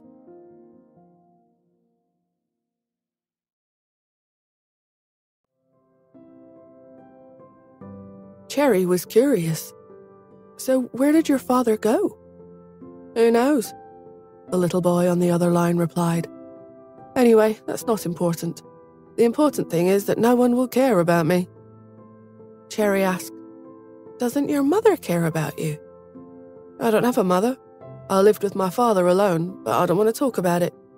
Like I said before, I'm busy. I'll let your brother come and see how awesome I am another day. With that, the little kid dropped off the call. Cherry put down her cell phone in resignation. Pete waited for a moment and then asked, Who is this? Cherry tilted her head and explained, This is a good friend that I met on the internet. His hobby is to grow wheat with different aromas. He can make the wheat smell like beef, dogs, rabbits, and dogs. He's very smart. He once connected a dog's body to a cat's head and was successful for 2 hours, but unfortunately it didn't work out in the end. Pete was cautious. Cherry, stay away from this person. Cherry was stunned and asked in confusion, Why? Because this person is either a liar and everything he says is untruthful, or he's crazy. Why would he connect the dog's body with the cat's head? That makes no sense. Cherry thought about it for a moment and then shook her head. You're right, Pete, I don't think it would be possible. Promise me that you'll stay away from him in the future." Pete patted her hand with affection. Tanya and Nora stood in the doorway, speechless. Tanya whispered to Nora, "If not for Pete's honesty and kindness, I would have thought he was jealous of that other little boy." The little boy had never ceased to amaze his mother. Nora had always questioned his obedience and sensibility. She wondered if it was only on the surface, because how could Pete be such a good person when he had grown up with Justin as his sole parent? She was certain that the child was extremely thoughtful, but possibly he was a schemer. She wanted to make sure that what Tanya had said was not true. Nora wanted to find out if, in fact, Pete was jealous. It would certainly explain why he had said those bad things about the other boy. But then Nora also wondered how and when Cherry made the acquaintance of such a weird little friend. What family did the child belong to?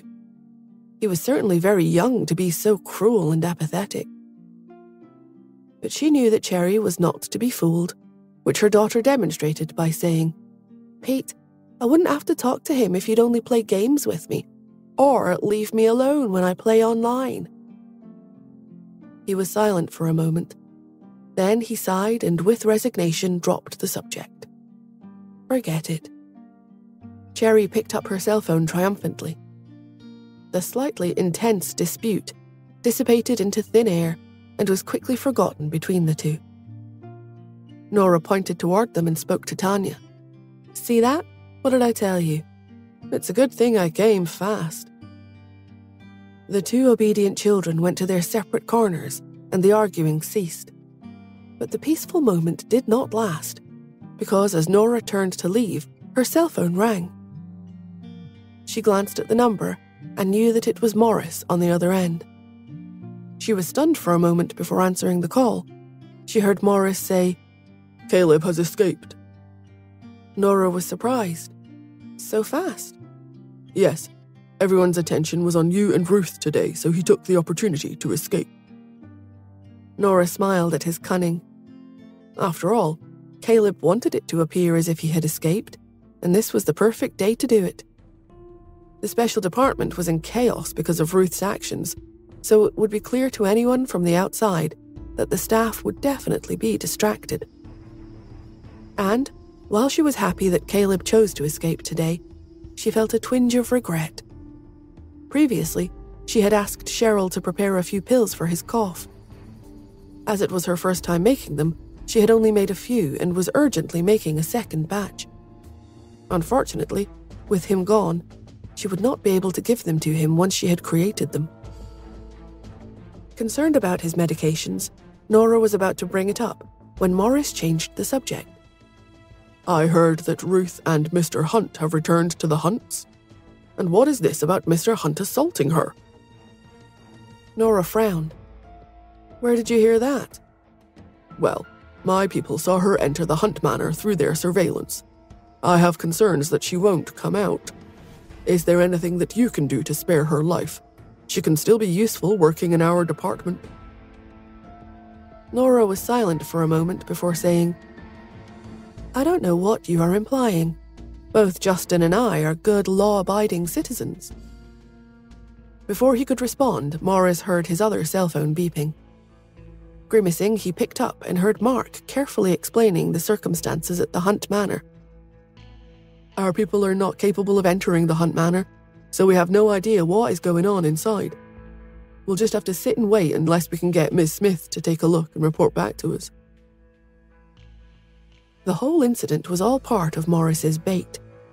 He did not pursue the matter with Ruth, nor did he suspect her of any wrongdoing. He merely chased her away in the hopes that she would contact the mysterious organization. He wanted to take advantage of the opportunity before him. He had no idea that Ruth would be taken directly to the Hunt Manor as soon as she left the special department, spoiling all of his well-laid plans to get her in contact with the mysterious organization. Morris sneered at Mark. "You want a report? In what capacity should I ask Miss Smith to report to us? I suppose that if she was still on the team, then I could request her to go on a mission as her superior. But As well you know.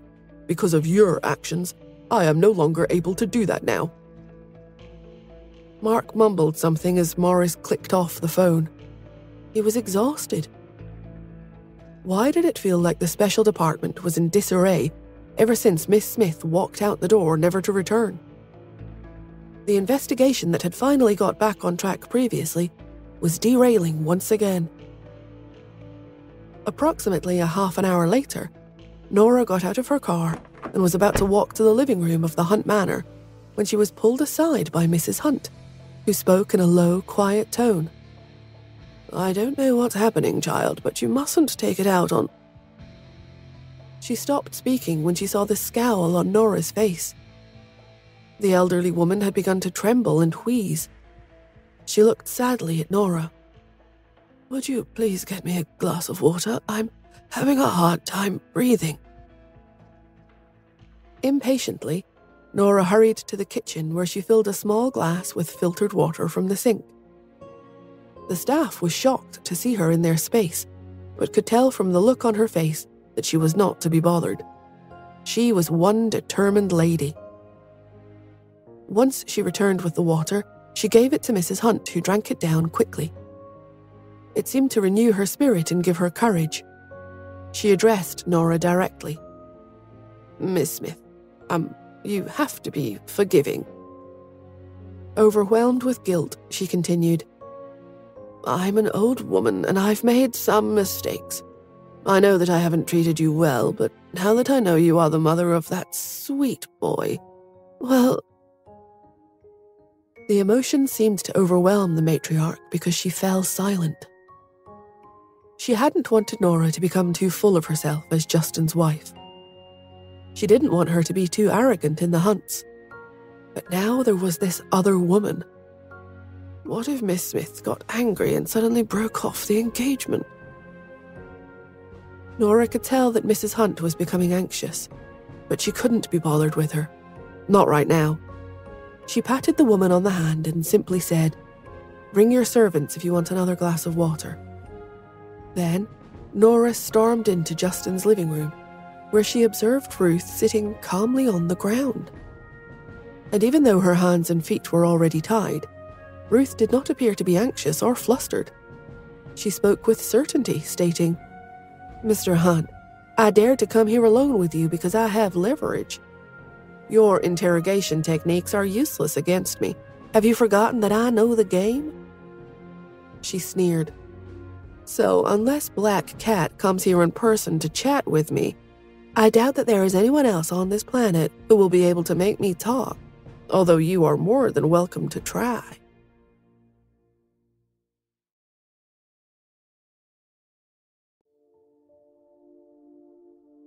For everyone's safety, Justin made sure that Lawrence and 2 bodyguards were also in the room with them. He had them stand behind Ruth, while he sat on the sofa with a chilling expression on his face. At first glance, his expression reminded Nora of the first time she had met this man in California. It was in circumstances like these that Nora could clearly see that this man possessed a noble status. When he was not in front of her, the man's expression was high and mighty. His entire body exuded an unapproachable aura. It was apparent that he could not be bothered with Ruth, and only lowered his head to handle the documents. He wouldn't even speak with her. Lawrence did the talking to Ruth instead. "Miss Ruth, don't make things harder on yourself. You must know for a fact that over the years, no one has ever been able to hide anything from us." Ruth was not about to suffer the insult offered. In response, she disregarded the minion and spoke directly to Justin. "Mr. Hunt, it's useless for you to ignore me like this. Aren't you afraid of public opinion? If I just disappear never to be seen again, you know that the outside world will talk about the fact that you silenced me." Without looking at her, Justin flipped up the papers, took out a pen, and signed at the bottom of the last page of the document. He slowly put the pen down. Lawrence pressed. "I'd be careful if I were you, Ms. Ruth. You're underestimating the Hunts just a bit too much, aren't you? Do you think a battle on social media would really matter to us? What makes you believe that you can publish such disinformation as you please with XYZ around? The news of XYZ being at the Hunt's disposal stunned Ruth. Lawrence leered at Ruth, full of confidence. He knew things like these were easily handled by the Hunt family. Ruth found him condescending, so she overcompensated. I'm not sure who you are, but I wasn't speaking to you. I'm talking to Mr. Hunt. What gives you the right to interrupt me? Lawrence raised his chin and sneered. Miss Ruth, you have to know that I'm only here to talk to you because I'm bored. Do you think you would otherwise have the chance to talk to me? As Justin's special assistant, Lawrence knew he wielded just a little bit of power in New York. Ordinary people would have to be clever and strategic in order to have an opportunity to speak with him, which made him quite proud and aloof. Ruth seethed. Who do you think you are? Do you know who I am? You can't afford to offend me. And you are? Lawrence taunted. Ruth started to say something, but she refrained and forced herself to calm down. I know what you're doing. You're trying to manipulate me into giving you information. Well, I am not going to say anything. Turning her head back to Justin, she suggested, Mr. Hunt, if I were you, I would let me go. We could simply talk. And perhaps you should know that my people will call the police if I'm missing for 24 hours. Lawrence continued to tease her. OMG, I'm so scared. Justin gave Lawrence a glance which made him change his tune. His tone became more serious. Who do you think the Hunts are? Even if your people do call the police, they won't be able to step foot into this property without a proper search warrant which requires actual evidence? Lawrence bent over and looked her directly in the eye. So, I suggest you talk to me nicely. We have no desire to eliminate women, but we will do what we must. Ruth spat on Lawrence's face. Since I dared to come, I'm not afraid of torture. But if you do decide to take that course, I will warn you that if I lose so much as a strand of hair from my head, I guarantee that Mr. Hunt will regret it very much. Lawrence frowned. He did not know where Ruth's confidence came from, but to be safe, he bowed to Justin's authority. Justin finally put the pen down on top of the document. He slowly raised his eyes, but his gaze looked past Ruth and went straight to Nora standing in the doorway. He slowly rose up from the sofa. Through his chilly behavior, a smile broke onto his face, completely changing his demeanor. He quickly strode over to Nora and beamed, You're here. Nora nodded calmly. Ruth looked over her shoulder to see her nemesis had returned. At first, she was surprised to see her, but then it slowly dawned on her. She glared at both of them and said, You all teamed up on me in order to deceive me. Ignoring her comment, Nora and Justin moved back toward the center of the room, while Lawrence sarcastically spoke to Ruth. Of course. Did you just notice? Oh, yes. Miss Smith and Mr. Hunt spoke with their glances and plotted against you. Did you seriously think, Ruth, that Mr. Hunt could have been stirred up by you? I feel it is my duty to inform you that your concerns mean nothing to Mr. Hunt. And as to Miss Smith, Lawrence gestured to Nora, who was standing across the way from them. She has been extremely magnanimous. She understands what it is like to be framed, as you may recall, so it is doubtful that she will make a fuss about nothing. Nora fidgeted that the attention had been drawn to her. She glanced at Justin, trying to discern how he was feeling about the situation. She sensed that he truly cared for her and her opinion. But then the thought of him actually sleeping with Ruth intruded upon her thoughts. She couldn't imagine anything more disgusting than drugging someone to sleep with them. She waved her hand as if brushing the thought away and commanded, Enough of wasting my time. Interrogate her. Lawrence was waiting for this direction. He pulled out his cell phone and was just about to call for someone when Ruth's eyes widened. She gritted her teeth and shouted, "I slept with Mr. Hunt and you dare to interrogate me? Don't you dare touch me." Lawrence laughed at the logic of her words. "And why can't we interrogate you?" Ruth looked at Justin. "Mr. Hunt, can you really bear it? We had a night of extreme passion after all. How could you treat me like this?" There was silence. Nora had to refrain from bursting out with laughter. She mused that there must be something wrong with this woman's brain circuit. She was definitely working on a different plane of reality. Nora finally spoke. She mockingly said, "Do you think you are a star in a reality TV show?" Beginning to realize that she was in over her head, Ruth nervously accused them. "You're too shameless. You call yourselves men, and yet you are willing to torture a woman. How can you live with yourselves?" Nora waved off the men.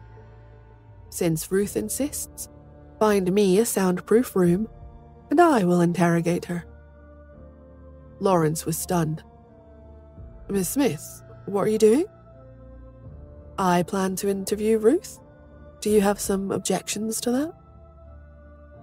Lawrence hurriedly glanced at Justin, who gave him a subtle nod. "Of course, you can definitely have the honor." He signaled the two bodyguards who had witnessed the entire exchange to carry Ruth to the dark room in the basement, which was completely soundproofed. After the few of them went in, Ruth was tied to a chair, but her manner remained calm.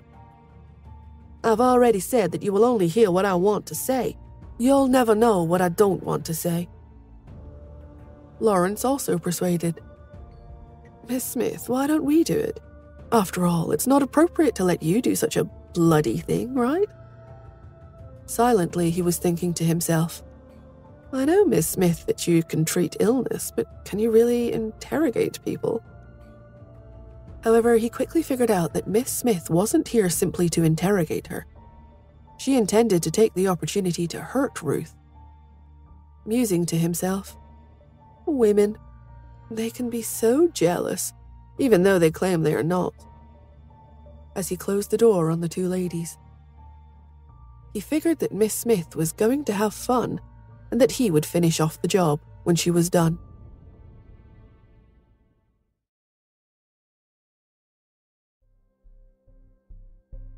The basement was very big and spacious. It was 2,000 square feet of cold, damp concrete from top to bottom. Ruth was tied to a folding chair in the corner at the back of the room, next to a table that offered a smorgasbord of interrogation equipment. Justin sat with his legs crossed on the leather sofa across from her, and, for his protection, two bodyguards stood respectfully behind him.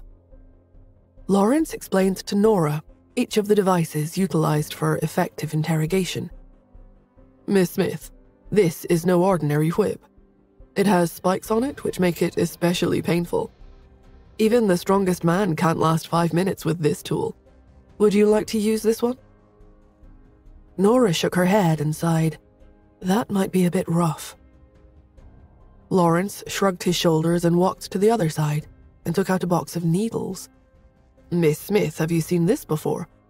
The process is to prick the suspect with these needles. The benefit is that while it won't leave any marks on the person, it's extremely painful. Another technique is to insert these needles into the body along the veins, which will slowly reach into her heart, tormenting her bit by bit." Nora also shook her head. "That is too despicable. I wish you would just throw those out." Ignoring her reservations, Lawrence continued to explain the additional tools, one after the other, until he had introduced all the tools in the room. Nora turned her nose up at all of the items, not finding any of them satisfactory. Lawrence was speechless. He knew that the techniques brought big results. He forged on, being cooperative with her reservations. He also understood that describing the devices one by one was a psychological torture in and of itself for Ruth. When Lawrence saw that Nora was not interested in any of the items, his skepticism crept in. He doubted that Nora understood the complexity of the techniques, nor did she know how to use them effectively. She probably had the philosophical aversion to torture that Ruth had. Women were in on the chatting ideology together, as if just talking was an impactful interrogation technique with highly trained agents. It had never worked for him. Still, he offered, "If Miss Smith doesn't like these options, perhaps a few of us can go through these tools, using them on Ruth first. Miss Smith can understand the impact such procedures will yield.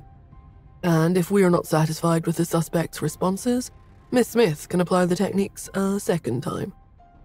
Lawrence turned his head to study the suspect, but, amazingly, Ruth remained calm and seated. There was no fear in her eyes at all. She sighed. "Mr. Hunt, you forced your way into my room and sexually assaulted me. That's how I remember it. You certainly have been a disappointment. And do you really think these torture devices will work on me?" Her confidence and arrogance were a puzzling surprise to everyone. In fact, when Justin invited Ruth to the Hunt Manor, he was in search of a different option. But when Ruth had readily agreed, her actions had exceeded Justin's expectations. Very few people were savvy enough to threaten a business tycoon with endless resources at his disposal. In addition, Justin could tell, judging from what Ruth had done in the special department, she was an extremely meticulous and perceptive person. She pretended to know Q and Black Cat, and successfully fooled almost everyone on the team. The only mistake she made was the fact that those two identities belonged to Nora. Ruth might not have been knocked down quite so far. It made him wonder how such a smart woman could fall into their trap so easily. Moreover, she kept saying that her identity was not simple. What did she mean by that? Lawrence questioned her confidence. Could it be that you're an agent who has undergone secret training? Ruth sneered. I might be, and then again I might not be. What I don't understand is how Mr. Hunt could be so cold-blooded. I thought we had a connection. After saying that, she looked at Nora again. And you really don't care that I slept with him? Nora shrugged her shoulders as she flipped her long hair back. Oh, please, Ruth. This is the 21st century. Are you still living in ancient times? Whether or not it was true, Nora understood that times had changed. This was not something to get upset about, especially if it wasn't true. And, more importantly, if the circumstances were such that Justin was schemed against, how could Nora be jealous and act unreasonably because of it? There was no way that was in her DNA. Nora wouldn't want to reveal to anyone that she actually was jealous, which was why she had not said a word to Justin since she entered. She did not want her true feelings exposed. Ruth took a deep breath and finally admitted, We didn't just sleep together for a night. Nora smiled and quipped, Why does that not surprise me? Seeing the shocked look on Ruth's face, Nora continued, You were the one who schemed against him back then, right? But I don't understand. Whose side were you on when you did it? And more importantly, what team are you playing on now? Ruth dropped her head for a moment and then slowly looked up at Nora. All right, since you've guessed it, I have nothing to hide. I'm one of your mother's people. Ruth's admission affirmed for Nora what Truman's message meant when he stated that Nora's pregnancy had all been planned by her mother. So, if her mother's people had schemed against Justin, that would definitely make Ruth part of her mother's plan. She would have been a crucial member of the team. But how was this possible? Interrupting her strategy, Ruth explained, At the time I drugged Justin, he was too strong. I gave him the strongest dose that I could, but he was able to withstand the complete effects. He was groggy, but not unconscious. So I had no choice but to do it myself. That was how I was able to obtain his sperm. But later on, as I became more and more jealous of you, I knew that I didn't want to be an invisible person to Mr. Hunt. I had fallen for him. That's the main reason why I came here. I don't know what else to say. Does my answer satisfy you?" "No," Nora sneered. She leaned forward to emphasize her thoughts. "There are too many holes in your story and flaws in your logic. My assumption is that you belong to the mysterious organization. You know that's not possible. Please, don't slander me here." Nora rubbed her wrist and stepped forward. "It seems like you really won't cry until you see the coffin. Since you're not cooperating, don't blame me for being ruthless." She took a step closer to stand in front of Ruth, who stared up at her. She hissed, "I'm one of your mother's people, but I've undergone training. Using these torture devices on me is a waste of time." "I don't like to waste time either." Nora suddenly leaned closer to Ruth and whispered into her ear, "You can only hype yourself up as an interrogation master by using my reputation. You don't know a thing about interrogation, Ruth." Ruth's eyes widened when she heard this. She looked at Nora in disbelief. Her lips trembled. You're Black Cat. How could this be?" Ruth finally realized that Nora was Black Cat. Why was she Black Cat? But then thought back to the times in the special department whenever she mentioned that she knew Black Cat. Nora always had a mocking smile on her face and sly look in her eyes. Furthermore, when Nora entered the interrogation room to interview those bodyguards, they started singing in such a brief amount of time. Ruth was under the mistaken impression that Black Cat had guided her, and all along, Nora was the actual master interrogator. This realization put the fear of God into Ruth. She was extremely frightened. Nora lowered her eyes. She took out 2 gloves from her pocket and slowly put them on.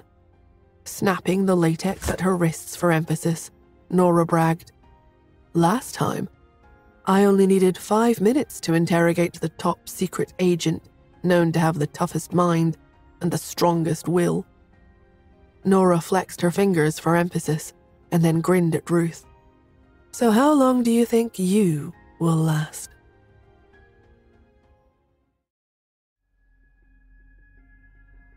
As Nora approached Ruth, the basement seemed to grow dark. Ruth stared up at Nora. Her voice was low, but there was a little coldness in it. It sounded arrogant and domineering. The mottled light shone on her face, making the woman's body flicker between light and dark. She was like an envoy from hell. No, it could be said that she was a demon from hell. Ruth's nervous breathing stopped. She suddenly recalled that scene back in the special department. After Nora came out of the interrogation room, the bodyguard had shouted that he would confess as long as the demon did not interrogate him again. Furthermore, Black Cat's achievements were famous all over. International agents were known to have the strongest wills. No matter what mission they received, it would be strictly confidential. They had been trained to hold their mission in secrecy. It had become the benchmark of the agent world. That is, until one of those agents had been defeated by Black Cat. During one session, it only took Black Cat 5 minutes to extract the employer's name from his mouth. 5 minutes. That was it. In thinking about it, Ruth's mentality collapsed. She believed that she had undergone strict training and was stronger than those bodyguards, but she was no match for the strongest agent with unknown, relentless interrogation abilities. Therefore, before Nora could do anything, she suddenly closed her eyes and shouted, "I'll say it! I'll say it! I'll say whatever you want me to say!" Nora's hand paused slightly. She placed her hands on either side of Ruth's chair and approached her with a strong aura. She asked, "What's your relationship with Truman?" Ruth dug her nails into her palms to prevent herself from speaking. Seeing that she was silent, Nora sneered, Do you want to know how I got the strongest agent to speak? It's actually very simple. My scalpel is very sensitive. I cut his tissue layer by layer, letting him feel his skin being peeled off bit by bit, without anesthesia. She took out a small and exquisite scalpel from her pocket. The intense light reflected off of the shiny silver blade, blinding Ruth for an instant. She shivered and cried out, "Truman is my brother!" Shocked, Nora paused. Justin's movements stopped for an instant as Ruth exclaimed, "Truman is my brother! I come from the Yale family, so you can't attack me! The Yales will never let you go!" Nora narrowed her eyes. "So you're really from the mysterious organization?" Gritting her teeth, Ruth nodded. "Yes." "And you were the one who plotted my pregnancy 6 years ago?" Ruth refused to answer, so Nora brought the scalpel up to Ruth's eye level. Fearful, she shook her head. "I didn't plot it. I was just involved." Nora released a deep breath. Ever since she learned that her pregnancy was planned by her mother, the uncomfortable feeling of being schemed against had finally dissipated. Her mother would rather sacrifice herself to protect Nora. How could she have done such a thing without letting Nora know in advance? Nora lowered her eyes. "Why did you scheme against me?" Ruth stared at her. "It was your mother who betrayed the mysterious organization first. We only wanted to break your agreement with the Greys. Besides, you were so well hidden. Wasn't it just right to punish you when we found you?" With that, Ruth stared at her. "I heard that Anthony Gray proposed to break off the engagement with you many times, but his grandfather wouldn't let him.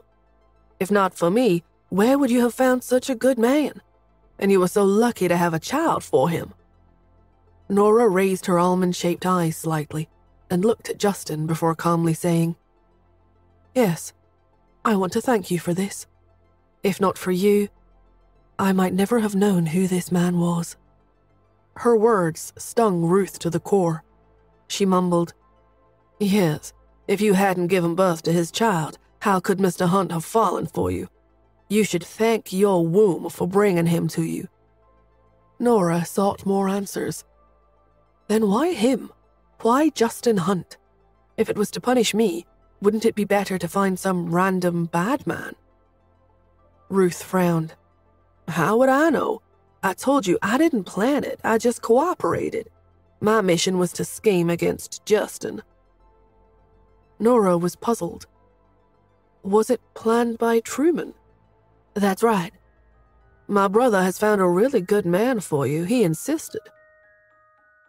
Nora lowered her eyes and said after a while, "How did you scheme against Justin?" Ruth glowered at Justin and took a deep breath. "This is very simple. I drugged his food, but I didn't expect him to be so strong. As I said, I had to do the work myself." At this point, she studied Justin. "So, Mr. Hunt, you and this woman aren't even married yet, but we've already made a connection. It isn't fair that you should treat me like this." Justin still ignored her.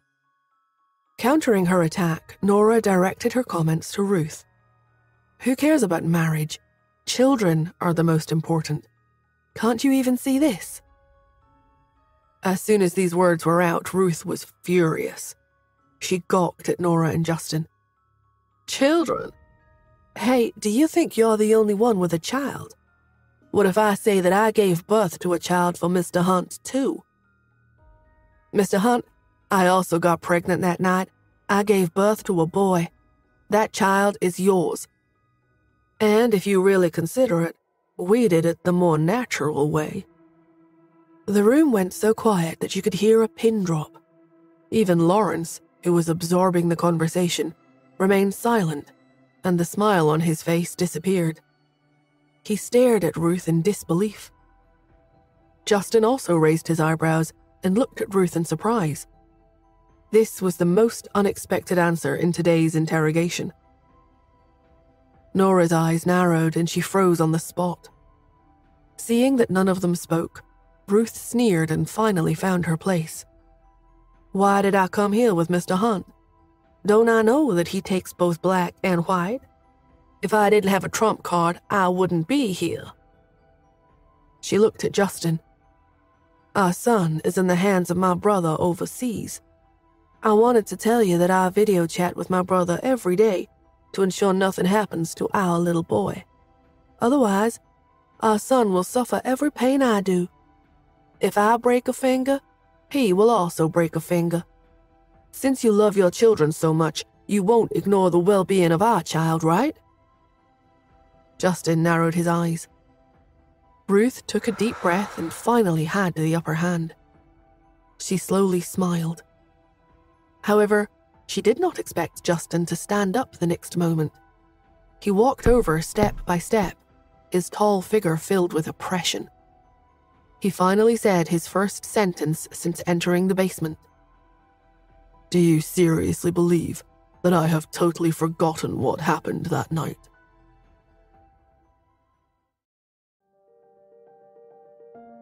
Ruth's pupils constricted as a flustered expression flashed across her face. After finding out that Nora was Black Cat, she was shaken to the core. She was in a mess. That was why she blurted out her secrets in one breath. But she was completely taken aback when Justin spoke. She had never expected him to actually remember what had happened on that fateful night. Justin stared at the fear and panic flashing in her eyes. Icily, he pulled Nora aside and whispered loudly enough for Ruth to hear. "Nora, looks like I'll have to trouble you again. I think Black Cat will need to perform magic." "That's not a problem." Nora twisted her wrists around and then menacingly stretched her fingers. She pressed down on Ruth's arm.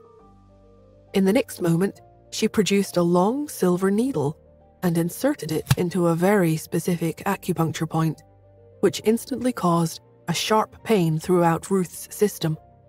She felt like her entire body was about to be torn apart, even though all the pain was concentrated on that one precise point.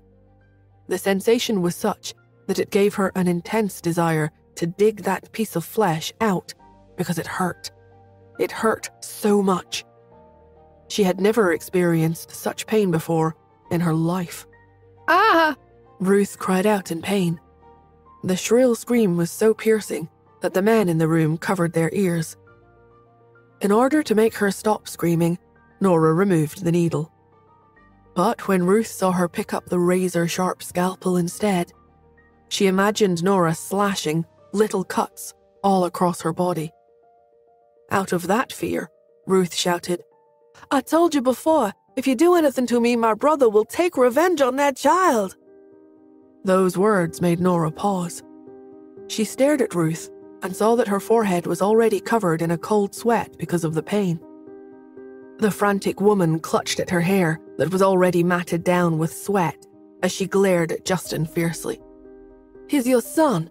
Don't you care about your own flesh and blood? He's your heir." Justin frowned. "You are so full of lies. Which ones are to be believed? You and I never had a relationship at that time, but yet you make it sound like we were intimate lovers. What makes you think that any of us would believe one thing that comes out of your mouth?" "Don't forget that I had drugged you back then. It was easy for me to get pregnant with your child. Even if everything else is a lie, the child is real, I swear. Your son is in my brother's hands. Just remember, if you dare to let Black Cat interrogate me again, your son will suffer the same pain." Seeing that Justin was shocked because he had finally hesitated, Ruth turned to Nora. "I also gave birth to a child for him before you. Now, you don't have any upper hand." Nora smugly slid off her latex gloves, turning them inside out and discarding them in the trash bin with one fell swoop. She practically yawned. "This is useless." She let the door slam with emphasis as she left the interrogation room after saying those disinterested words. Justin hurriedly followed behind her. When she saw the two of them leave, Ruth finally heaved a sigh of relief. At the same time, an unprecedented pleasure rose in her heart. Just as she had calculated, no woman could withstand the jealousy of another woman as a lover. Ruth assumed that at the mention of an additional child, and the firstborn child at that, Nora could not take it anymore. As she hurried into the living room, Nora rubbed her arms in an effort to warm herself up from the atmosphere of the cold, dank basement. She sensed that Justin was right behind her, but that instead of his usual cocky presence, he was cautious and stood hesitant behind her. She assumed that he was trying to find the words to explain, but was finding it difficult. He simply did not know what to say. At this moment, Nora stopped rubbing her arms as she turned to face him. What she said about the child is true, isn't it? Justin's expression was one of being lost and confused. Nora had never seen such a countenance on his face before. He pondered for a moment, organizing his words before admitting, "I don't have any memories of that night. I lied to her in an effort to get her to share more information. Well, it worked. Come on, Nora. The woman is full of lies. Her words can't be trusted." Nora shook her head. She's extremely intelligent and manipulative. Her words are 80% true and 20% fake. It is very difficult to tell the difference. But even though the needle I put into her arm causes excruciating pain, I could still judge her speech and blood flow, as well as her heart rate. When she mentioned the child, she didn't appear to be lying. With her comment and serious tone, Justin assumed that Nora was in the personification of Black Cat, as objective as ever. "So just now when you walked out, you pretended to be jealous in order to stop the interrogation, right?" Nora rolled her eyes at him. If he was foolish enough to think that she was only pretending to be jealous, she wasn't going to take it upon herself to correct him. Instead, she simply pointed out, "I am concerned that she might have a tracking chip in her body. My methods of torture could be considered cruel by some. If what she said is true, then it could be possible that the shameless and immoral Truman is torturing that child. Your child." He didn't think it would be possible, but Justin's love for Nora deepened even more when he saw that she was concerned about a child that might not even exist. In addition, he sensed that even if the child was the result of Ruth and Justin's drug-induced copulation, Nora could not bear for an innocent boy to be hurt because of his parents' conflict. Justin wondered if she also felt guilty because of their own son, who had been lost to her for several years. And he knew that while she was overseas, she had interacted with many underprivileged children, including in Africa, where she had seen hungry children who had never had enough to eat. It was impossible for her to ignore the life of a 5-year-old child. He observed this could be her one weakness, empathy for children. And if this child was truly Justin's son, he would be the half-brother to her twins. And even if he was a stranger at the moment, the possible connection provoked in Nora tender feelings toward the child. Knowing her own weakness, Nora considered it wise to simply withdraw from the interrogation. Besides, she already had most of the information that she needed to move forward. So now it was all up to Justin. He understood that Nora was avoiding further contact with Ruth because of the possible consequences to the missing boy. When he observed her like this, full of vulnerability, he suddenly felt a pang of indescribable guilt because he had actually fathered a child with someone else, and that child was actually his heir. He was concerned that Nora would consider this a huge issue, but she didn't seem to care about that at all. Distractedly, Justin affirmed, "You can leave the rest to me." Without saying a word or acknowledging his comment, Nora turned to leave. But as she was going, Justin pleaded with her. "Nora." She stopped. Without facing him, she waited for him to continue, which he did. "Don't worry. I will definitely give you an explanation as to why." Nora quietly stated, "Justin, I trust you." Considering her upbringing, she had never found it easy to trust people, and especially those for whom she truly cared about. It never seemed to work out in her favor. It had been a huge demonstration of her feelings that she no longer hid her many identities from Justin. He vowed to himself to live up to that trust she had bestowed upon him. Once Nora left, he went back down the long staircase to that dank basement. As he descended, all of the gentleness and love he felt for Nora and their children transformed into a protective, bloodthirsty aura. When he reached the bottom of the stairs, everyone present sensed his fury, causing them to lower their heads, no one daring to speak. Once he approached Ruth, he stood over her, staring down at her until she looked up at him. Then Justin growled in a deep, threatening voice, "Where is the child?" Ruth closed her eyes in fear. She could feel the ominous presence from him even with her eyes shut. She thought to herself, "He is worse than Black Cat." She was terrified of him. Quietly, she stated, "I've told you before, he is with my brother, Truman." Justin clenched his jaw and lowered his eyes to her level. Gritting his teeth, he seethed. "What is the boy's name?" "Xander Yale." In an effort to regain the upper hand, Ruth chided, "Since you weren't involved, I gave him my surname." Justin shoved the chair with his foot, startling Ruth with the angry gesture. He stood practically on top of her and threatened, "You get someone trustworthy to bring the child here immediately, unharmed, and I will let you leave. We can call this deal a life for a life." Ruth was hesitant to agree. There was no way she wanted to give the child up so easily. He was her bargaining chip. But before she could say a word in reply, a strong hand as hard as steel gripped around her neck and held on tight, as if it could snap her neck the next second if provoked.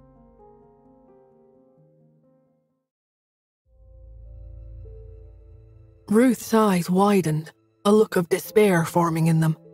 She couldn't breathe properly, and her throat felt like it had all stuck together.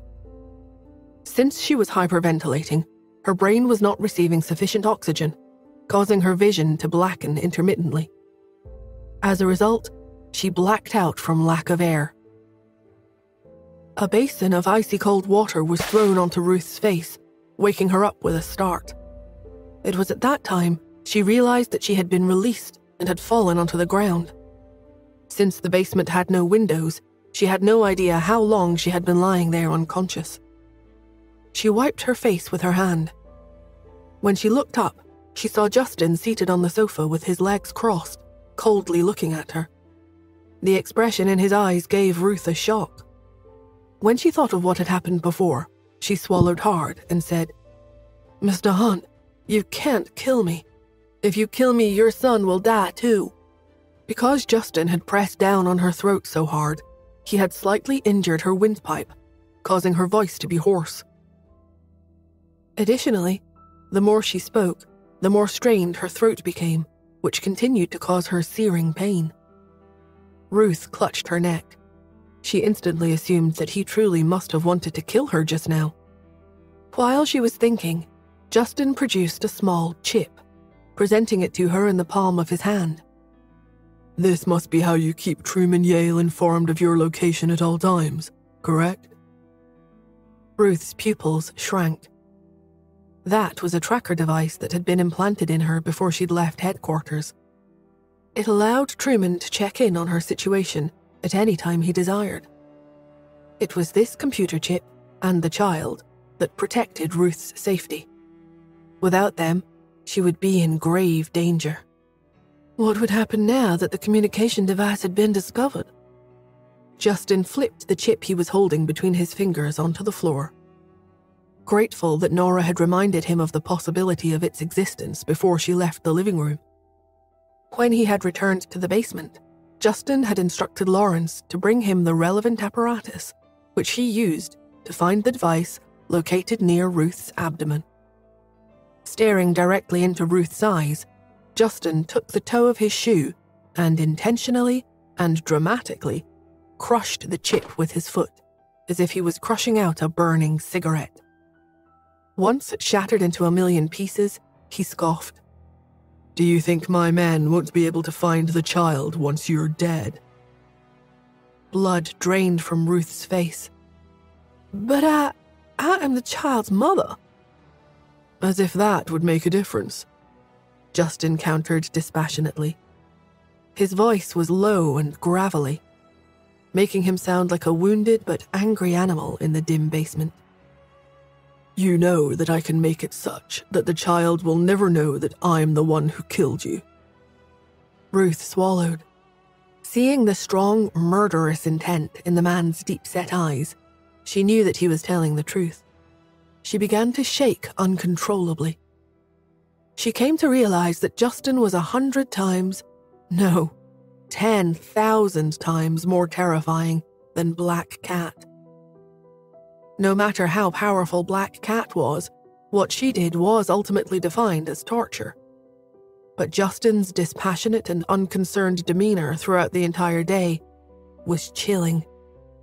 It was as if he hadn't a problem in the world. A true Machiavelli. He was the king in control of everything. And as awful as her brother truly was, she had never seen such arrogance and self-assurance, even in her brother Truman.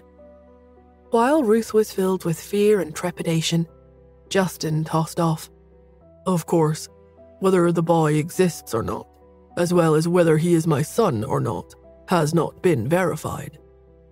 "He's your son, I guarantee it. I have evidence to prove this." Ruth was terrified. She knew that she had to prove right away that the child actually existed, and that he was indeed Justin's. Otherwise, he might just dispense with her and have dinner with Nora. It was clear that at this moment, Justin was not going to tolerate any superfluous rubbish. Only a few moments before, when she had wanted to bargain with him, the man hadn't given her a chance to speak, but almost strangled her to death instead. She stared around the room in a panic, but knew that she wasn't going to receive any help from the assistant nor the bodyguards. On impulse, she asked, "Can I use your phone to log into my email inbox?" Justin cleaned his thumbnail, ignoring the request. So it was Lawrence who stepped forward, handing her his cell phone. Ruth knew better than to misbehave this time. She wasn't about to dare to do anything funny. She obediently logged into her email inbox and searched for some specific videos. Once she found them, she brought them up and claimed, "These are videos of Xander. Please have XYZ check to confirm if they are real or not for your own satisfaction. You will see from these videos that I'm telling the truth." As the dutiful assistant, Lawrence snatched his cell phone back from her so that he could review the files. And when he did, a surprised look immediately came over his countenance. He hurried over to Justin to hand him the device. Justin studied the screen to see a 5-year-old boy with a crew cut, seriously doing his homework. When the child sensed that someone was filming him, he raised his head in annoyance, his deep-set eyes glaring at the camera. Even Justin could see that those eyes and that face looked exactly like him. Fortunately, Pete and Cherry's faces were a combination of the good parts of both Justin and Nora's. But this little boy, Xander, was a totally miniature version of Justin. A little mini-me. Justin shook his head in disbelief. He knew that there would be no need to do a DNA test to prove the parentage of this child. Justin could see that the boy was most definitely his son. With this discovery, Justin admitted to himself that he was more than a little disappointed. After all, before he even saw this child, he had hoped that it might be possible that Nora had given birth to this child as well. Was it possible that Nora had actually given birth to triplets 5 years ago? But if that was the case, wouldn't the child have looked exactly the same as Pete and Cherry?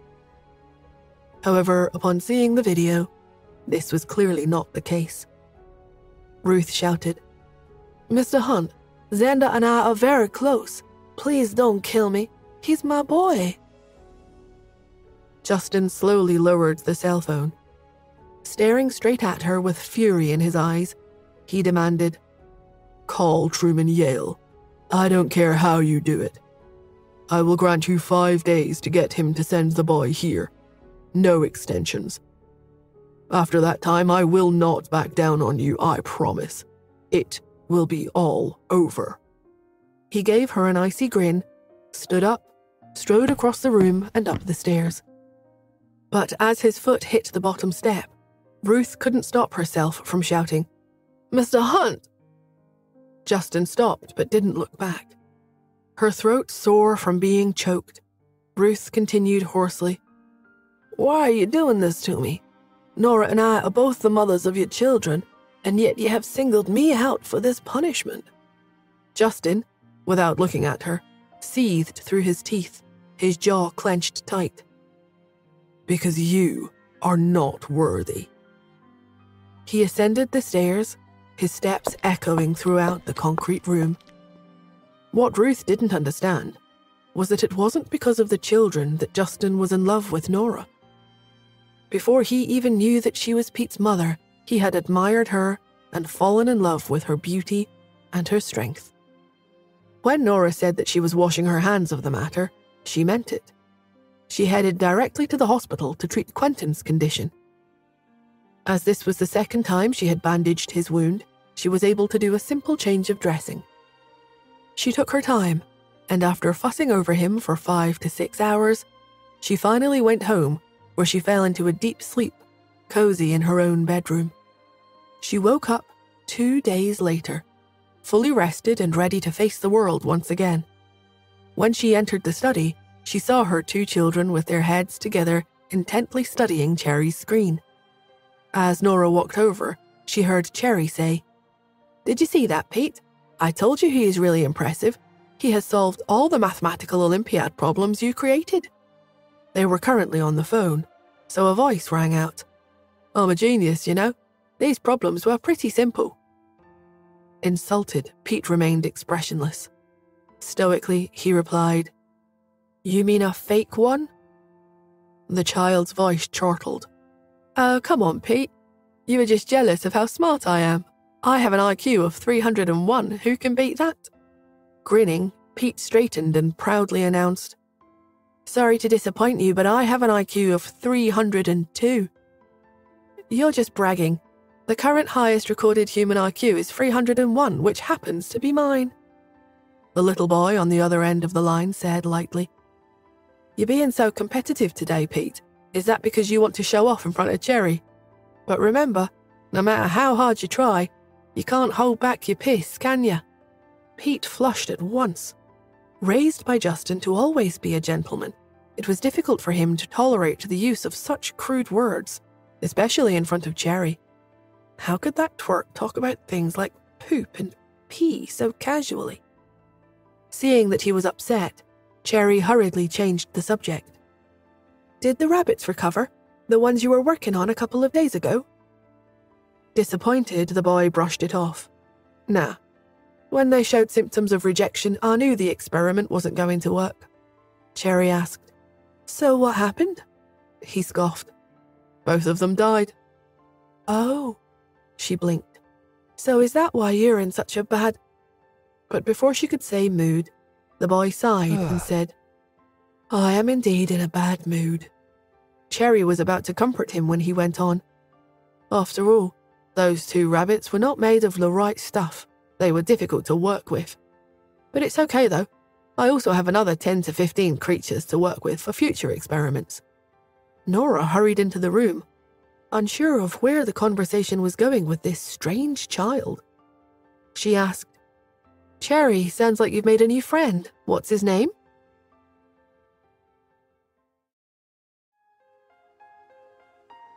Cherry was taken aback by her mother's question. She realized she hadn't asked the boy his name yet. She chirped, "Hey, what's your name?" "My name?" the boy replied in a cocky manner. "My name is made up of 2 syllables. The first is Grand, and the second is Dad." "That's ridiculous. Granddad?" "That's right, I'm here." The child deepened his voice and playfully said, "Hello, my granddaughter." Furious, Cherry retorted, "Why are you so mean?" "All right, I won't tease you anymore. My last name is Yale, while my first name is Dad. Dad Yale." "Watch the way you're talking to your dad, little girl." "If you don't tell me right now, I'm hanging up." Okay, just relax. I won't tease you anymore, but I can't tell you my name." "Why don't you just call me Big Brother? Will that work for you?" Pete crossed his arms in protest. He stared at the cell phone. He wanted to spit his tongue out and give the little brat a raspberry. But he had been better brought up than that. Instead, he simply inquired, "Haven't you had enough yet?"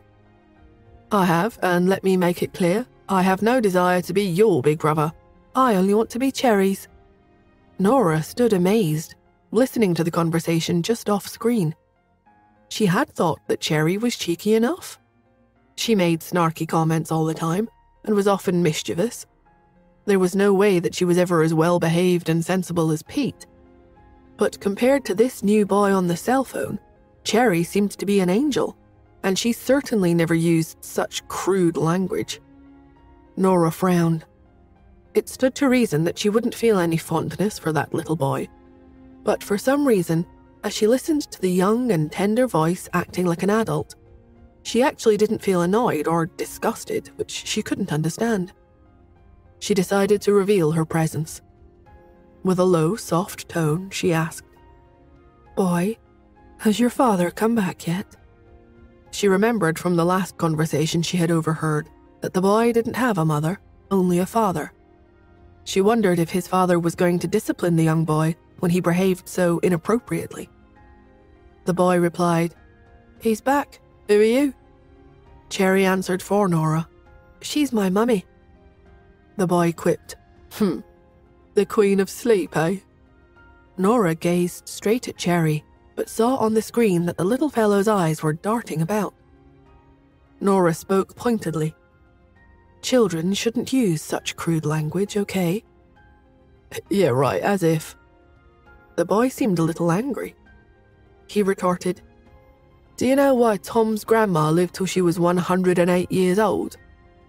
The child actually smirked. "Because she didn't ever meddle in other people's business. Do you think you can lecture me when my father hasn't said anything? He doesn't care. Why should you?" Nora's eyes turned cold. She was about to say something when Pete lost his temper. "Apologize to my mother." "Why should I? I'm not going to do it." Pete threatened. "If you don't, then Cherry and I won't talk to you anymore." "So be it. I have nothing to lose anyway. Do you think I'm afraid of you?" came the snotty voice over the speaker. Pete communicated non-verbally with Cherry, who was furious. She had always been the most protective of Nora. It had just been the two of them for a long time. Cherry immediately demanded, "If you don't apologize, then we won't talk to you anymore." Then I'll guess this pathetic friendship is over." Cherry disconnected as quickly as she could. Upset, she stared at the phone for a while before she finally glanced up at Nora and consoled her. "Mummy, he's too mean. Please don't be mad." How would Nora possibly get mad at this beautiful, protective child? She ruffled Cherry's growing hair and nodded quietly. "I'm not mad, Cherry, but I am really hungry. I'm going downstairs for breakfast." Cherry rolled her eyes. "It's dinner time?" "Okay, dinner then." Nora disappeared down the stairs. Cherry could see on her caller ID that the boy had called again, but she rejected the call. The boy persevered and called again, but Cherry rejected the call one more time. Somewhere in another country overseas, a little boy who looked just like Justin sat at a desk in a dank and dark room with a pathetic lamp that barely lit up the room. It was the only bulb that barely illuminated the basement. He stared at his little cell phone in silence, and his screen went dark, indicating that his call had been disconnected again. Why does she keep rejecting my calls? All because I won't apologize to her mother?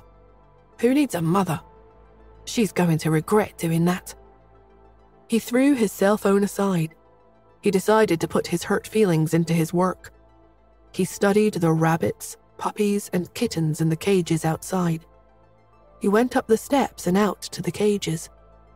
He squatted in front of the cage marked number 3. The poor rabbit lay there, appearing to be on the verge of death. He observed the labored breathing of the little creature. Finally, he coaxed, "Number 3, are you still alive? You must stay strong." The little bunny's ears moved, but it didn't get up. The little boy sighed. "Puppy number 3 beside you just so happens to have an extra heart. If I am able to put its heart into your chest, will you be able to live?" The little rabbit remained still and silent, its eyes closed. The little boy stretched out his arm and stroked its head, but the bunny remained motionless. The little boy slowly heaved a sigh. Then he looked at number 4, number 5, and number 6 along the side wall. He propped his chin on his hand and said, "I've done a search on the internet. The doctor who can perform organ transplants the best now is a woman named Athena. So you think I will succeed if I learn from her?" He continued to talk encouragingly to himself when someone appeared at the side door. A big and tall figure walked over to the cage. The light from behind the man covered his face in shadow, so it was difficult to clearly see what he looked like. But the little boy's eyes lit up. He knew exactly who it was. "Daddy, you're back." "Yeah, I'm back." The man chuckled somewhat maliciously. His voice also sounded very shrill. He asked, "Xander, how would you like to go to the United States?"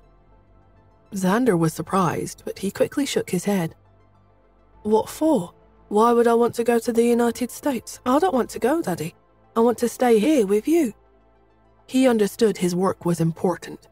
His 10 rabbits, innumerable dogs and cats, were patiently waiting for him to master his medical skills so that he could save them. He had no desire to leave them behind. But the man spoke solemnly. "Well, what am I supposed to do then? Your aunt has been detained in New York, and they have demanded that you go over to take her place. Could you do that for me?" Indifferently, Xander scoffed. "I'm not going. Why would I have to go there to take her place? If she wants to be there, then let her stay." After her meal, Nora finally powered up and reviewed her cell phone, discovering that Justin had sent her several messages. Instead of reading all of them, she thought it would just be quicker to call him. Justin answered very quickly. "You're up." "I am," Nora responded as she stretched and yawned. "What's the matter?" "Do you remember who delivered the children for you?" Nora frowned at the question. At the time, Henry had thought of her pregnancy as a scandal, so he refused to take her for regular maternity checkups. In fact, the only checkup she had was the day she gave birth. "What I remember is that it was a small clinic somewhere. I don't quite remember anymore." "Why? Is it important?" Justin was silent for a moment. He initially wanted to hide the truth from her, but when he thought of Nora's abilities and her identity, he came to terms with it. He decided to voice his assumption. "Nora, is there a chance that you gave birth to triplets? Do you think that is even possible?"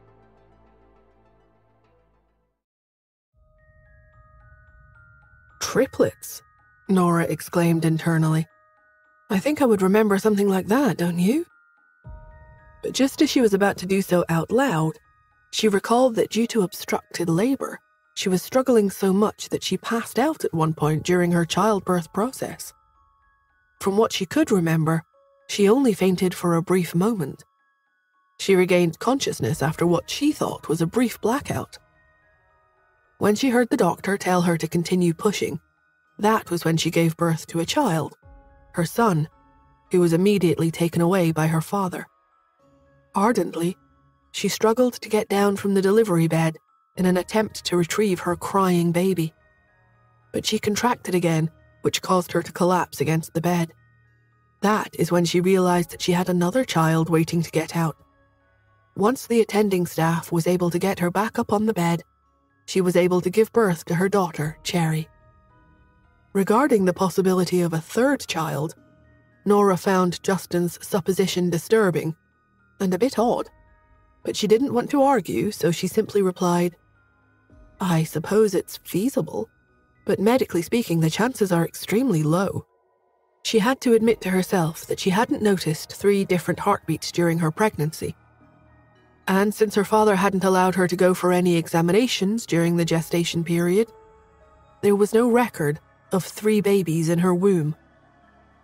After a moment of consideration, she unenthusiastically offered, "I suppose it's a possibility." Justin's voice was full of joy. "Really? I'll get them to send the child back.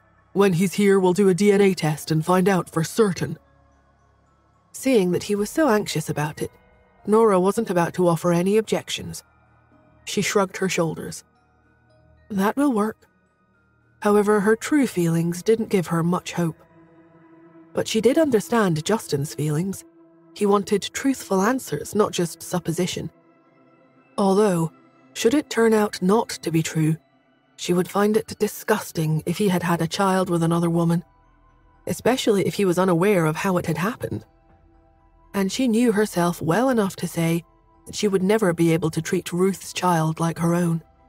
What woman could? She also wondered how this development would impact her relationship with Justin. If Ruth and Justin actually had a child together, would she and Justin be able to remain together as they were? She couldn't guarantee it, nor could she really imagine it, because she was much too wary of complicated relationships. Satisfied with her answer, Justin understood what he had to do next. The child needed to be brought to the Hunt family home and the paternity of the child determined. After they disconnected their call, Nora returned to her bedroom. As usual, Cherry was playing games on her phone while Pete studied at his desk. Nodding off and then waking up, Mia was seated next to Pete, her chin on her hand, as she attempted to watch him between her mini naps. Frustrated, Pete sighed, "Mia, why don't you climb onto the bed and sleep for a while? That's what it's for." Overcompensating for her exhaustion, Mia straightened up and held her eyes as wide open as she possibly could, claiming, "I'm not sleepy." Cherry glanced over at her and giggled when Mia nodded off again. She went back to playing her game again. But then she stopped and stared at her phone. She quietly said, "Pete, that boy is calling again. Should I answer it?" "No, you're not allowed to answer it unless he apologizes to Mummy. That's what we agreed on." "Okie dokie." In a soft and tender voice, Cherry replied, "I'll do exactly as you say, Pete." Pete beamed because Cherry rarely complimented him. Out of curiosity, he asked, "How did you actually meet that kid?" Cherry tilted her head and replied, "I once went to play with Princess Lucy. You know how the royal family has a lot of rules and regulations, right? So when Princess Lucy was taking her etiquette lessons, I was so bored, so I started playing a game on my cell phone." "That's a surprise," Pete quipped sarcastically. Cherry stuck her chin out. "Whatever. Anyway, that's when someone nearby sent me a message. I didn't really think too much about it. I mean, they had to be close in order for me to receive the message, so I decided to reply back. After we chatted a little, I could tell that he was strange, but sometimes he was funny. And it is really weird because he only talks to me when it's late at night." "Maybe that's because of his time zone." "Maybe," Cherry considered and then went on. "And many times he says things that can be so confusing. But he is really smart, like you." Cherry didn't notice Pete's grin as she observed. "He has taught himself a lot of things. But I didn't really want to talk to him anymore, so I hadn't contacted him for a long time. But now that I think about it, if you hadn't forced me to study, which is really boring, I would have never reached out to him again. So it's your fault." Pete rolled his eyes. "Yeah, right," was all he said. and then he went back to his assignment. Nora took in everything that Cherry had described. She knew that Princess Lucy was Cherry's good friend in the UK. Her daughter had often visited the little girl. But because Nora needed her sleep, it was usually her aunt who took her to the palace. She pondered that, if that was the location where her daughter added this boy as a friend in her app, then that must mean the boy had been near the palace. Is it possible that he was even living in the palace itself? Since Princess Lucy was part of the royal family, why would unrelated, unknown people be in the palace? And who exactly was that strange little boy? While considering the options, her cell phone rang again, and Morris's voice came from the other side of the call. Miss Smith, Caleb Gray has successfully returned to the mysterious organization. He is going to help us find the location of the mysterious organization's headquarters in the not-so-distant future. Okay, Nora responded indifferently. Although she sounded like she didn't care, with a cold look in her eyes, she stared out the window. Her mother had been driven to her grave by the mysterious organization. It was definitely on Nora's mind to find a way to avenge the passing of her mother. She asked, I find it amazing that you haven't found any clues during all these years. Morris was silent for a moment and then finally responded, It's difficult for us to find any clues for several reasons. First of all, it's extremely inconvenient for us to do work overseas. Secondly, the mysterious organization seems to be protected by people in high places. Furthermore, there are many sites abroad that even Interpol can't reach.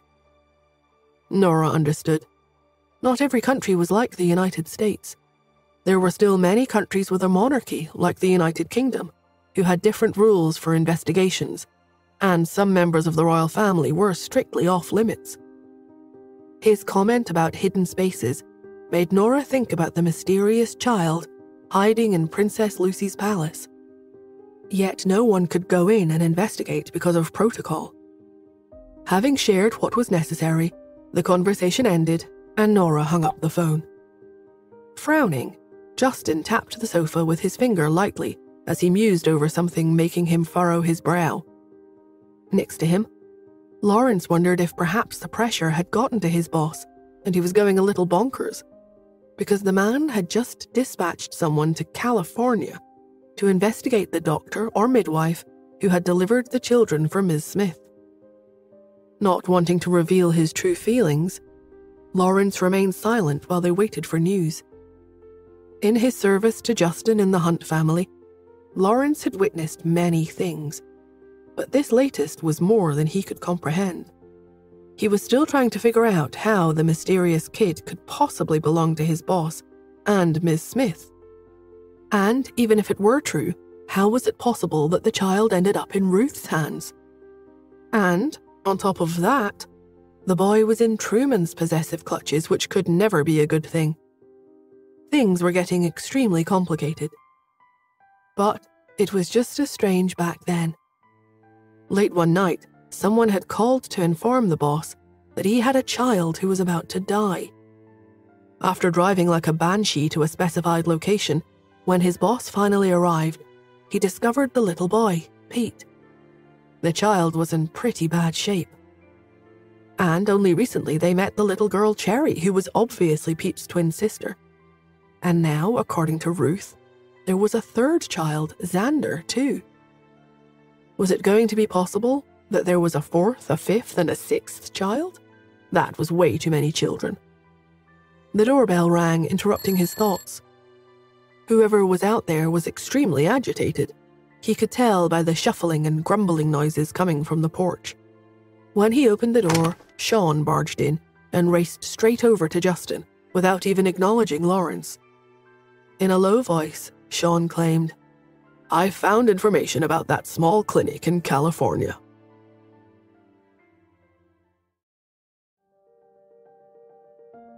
Justin sat up straight. He lowered his voice and demanded, "Speak." Sean said, "That small clinic had only one doctor when Miss Smith gave birth. After that, The doctor went abroad for further studies and has not returned to the country since. I've checked his family background and found out that he was unmarried at the time. In addition, both parents have died, so, as an only child, he doesn't have any living relatives." Sean paused for effect and then continued. "During my investigation, I discovered that Ms. Smith had already sent someone to look for him when she was living abroad. After returning to this country, she had searched for him again. She was probably searching for her son at that time, but she was never able to find this doctor." This was the information that Nora had relayed to Justin on their phone call just now. Nora had definitely tackled the problem from a few different angles when she was searching for her lost child.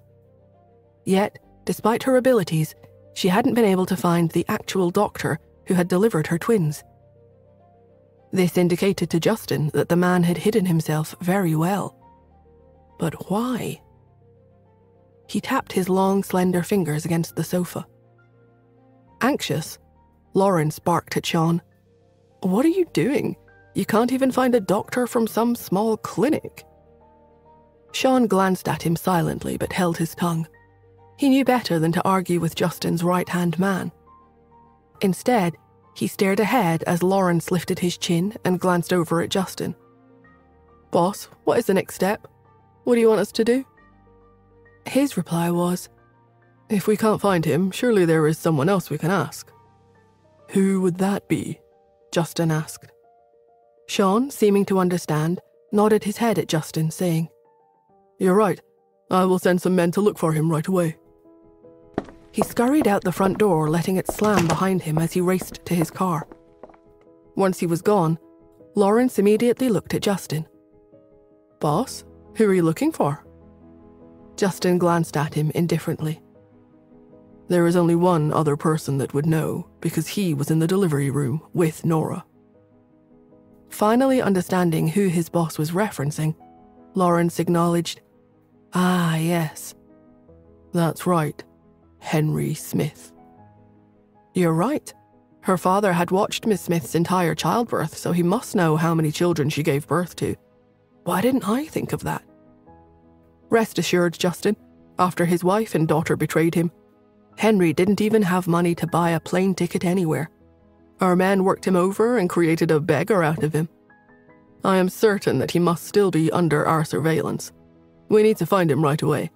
And when we do, we'll get the information out of him that you want to know." Justin listened to him prattle on and on. When Lawrence finally finished, he simply agreed. "Yes, that sounds like a plan." Lawrence touched his head and mentally patted himself on the back, thinking to himself, "I'm so smart. I understood the boss's thoughts right away and figured out a plan." He completely forgot that Sean had instantly understood what Justin meant with one sentence from him, and had already left to get things done before Lawrence even had a clue. Impatiently, Justin gave Lawrence a disdainful look, asking, "How is that person doing in the basement?" Lawrence, who finally realized that he had underperformed next to Sean just now, wanted to prove himself to the boss. In response to Justin's question, he hurriedly replied, "Don't worry, boss, our men are watching her. We won't let her escape. We have also given her a cell phone to let her contact her people abroad. She has been making frequent calls almost every day and begging her brother to send the child over here." "I see," Justin replied coldly. "Any progress?" Justin stood up and waited for an answer.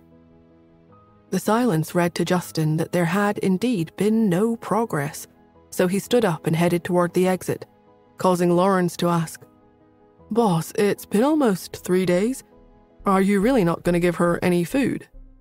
Since that day, Ruth had been imprisoned in the basement.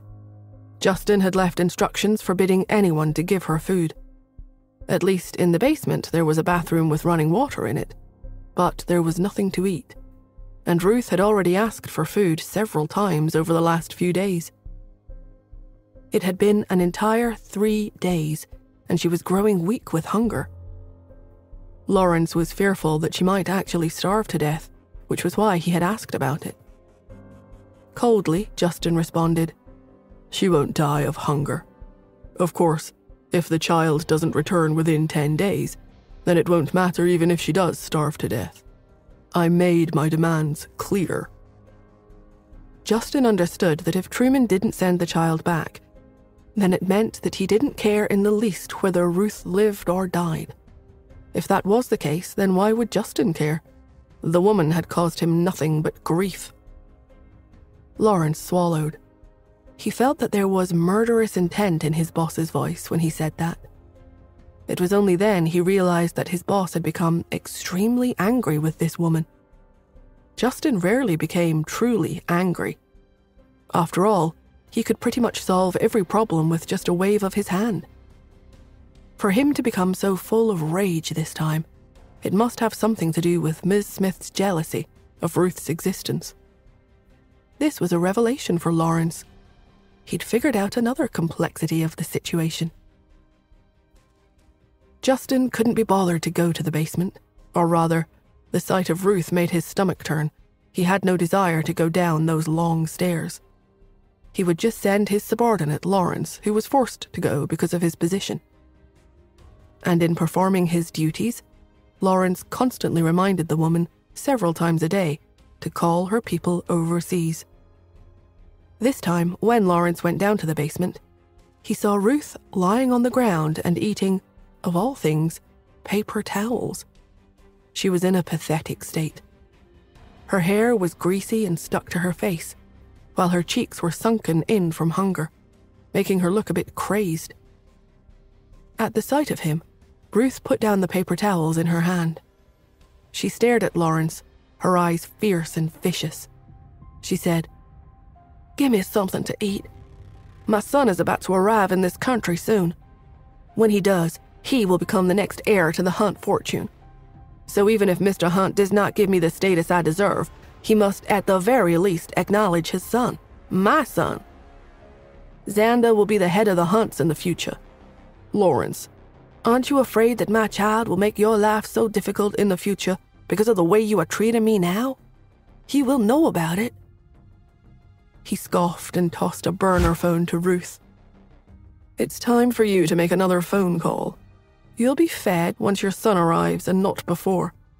As you said, he is a Hunt. If he says the word, who would dare starve you?" Weak, Ruth picked up the cell phone with trembling hands and called Xander directly. She had no other choice. She had learned from Truman that Xander didn't want to come to the United States, and Truman chose to respect his will. Ruth's eyes flashed with hatred when she thought of this. Was there even a need to respect his will? He was just a snotty, arrogant little kid. They had raised him for so long. What was the big deal about making him return to the States to save her? Shouldn't he do that? Wasn't he obligated to do that in payment for all that she had done for him? She sighed as she heard the phone ring. Fortunately, the call was quickly connected. But, not so fortunately, Xander's arrogant little voice rang out. "What do you want this time, Aunt Ruth?" Ruth got a shock when she heard the word aunt and glanced at Lawrence. She quickly lowered her voice and said, "How many times have I told you this? You have to call me Mom." "Huh. Did you give birth to me?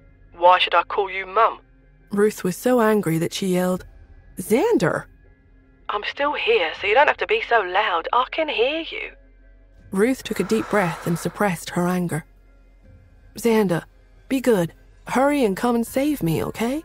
There are a lot of fun things to do in America." "Wow, really?" the little brat asked sarcastically. Ruth ignored him and enthused. Yes, of course. If you come here, I can buy you lots of things."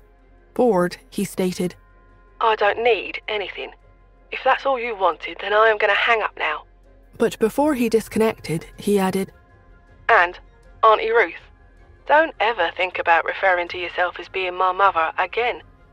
My mother is the female who struggled through childbirth to give me life, and that certainly wasn't you." In the other room, Lawrence was plugged in because that burner phone that he gave Ruth had a Bluetooth app, that allowed him to eavesdrop on their conversation.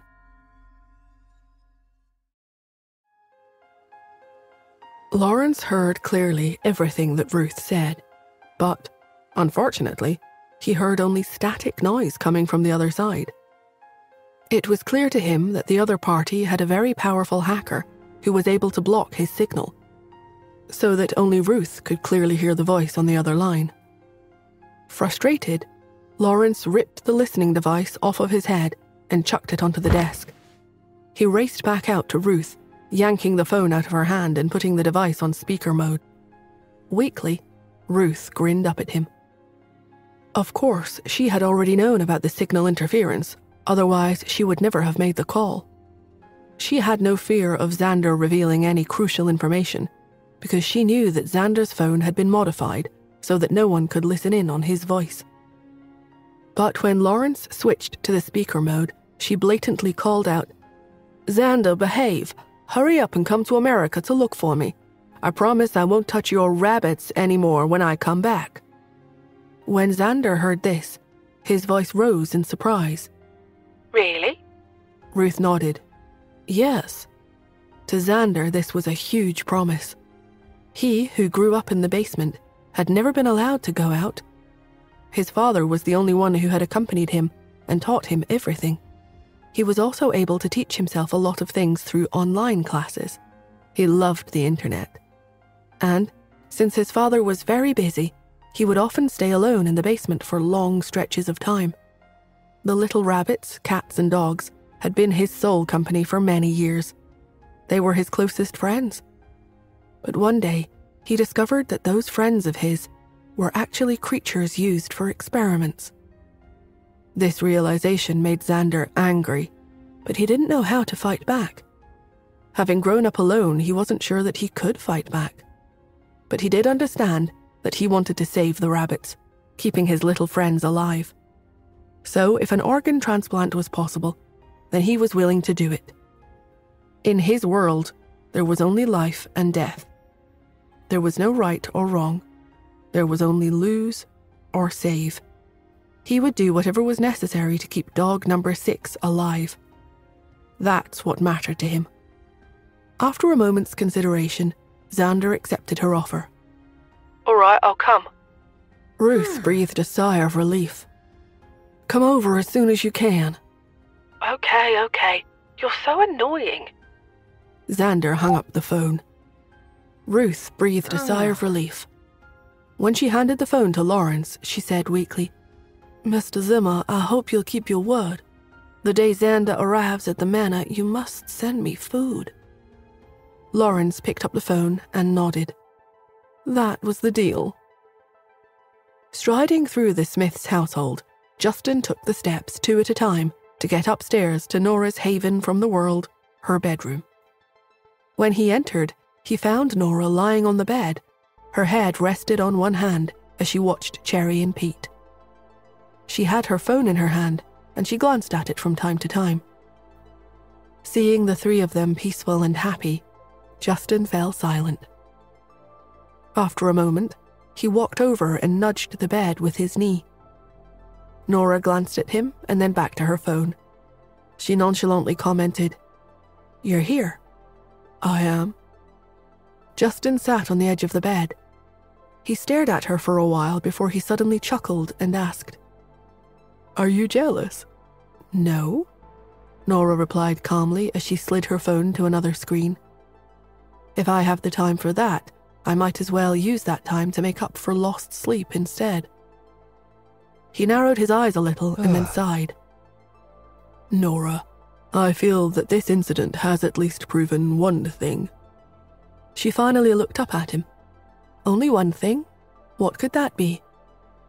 It at least proves that I am serious about you, rather than making do because of the kids. Justin looked at her earnestly, his gaze deep and bottomless, making them look particularly devoted and affectionate. Even the beauty mark at the corner of his eye looked a little more serious than usual. Nora felt as if her heart had been coated in honey. It felt like a ray of sunlight had suddenly shone through the skies after it had been dark for several days. She had never known that this was what being in love felt like. A single sentence from him could make her so happy. Despite that, she turned away and, with her cheeks burning a little, replied, "Oh." The man kept quiet for a while. Then he suddenly asked, "What about you?" Nora was taken aback. Justin continued gazing at her.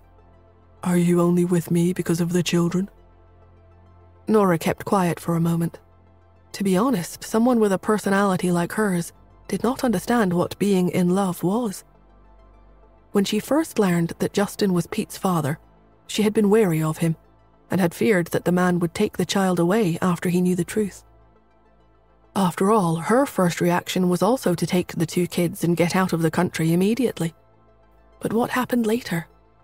When did that man slowly make his way into her heart without her even realizing it? Justin studied her seriously, and when she didn't respond, his heart slowly sank. To be honest, he had been thinking about this problem all this time. He had always known that he was the one who had been acting and pretending not to know the truth, and insisting that Nora was in love with him. That was how the two of them had gradually gotten together. It could easily be said that he was the one who had been putting in the effort in their relationship all this time. If there were 100 steps between the two of them, then he had already taken 99 steps. There was only one last step left now. In the past, he had never dared to hope for Nora to respond. After all, even if he had forced her into it or tricked her into it, the woman was already his. They also had 2 children. It seemed like from the moment the truth was revealed, they had naturally gotten together and already fit together like an old married couple. At the same time, it was also as though they were making do and living like this for the sake of the children. But Justin was beginning to dislike these days more and more. He'd originally thought that he wasn't bothered about Nora's stance, but now he wanted Nora to take that step.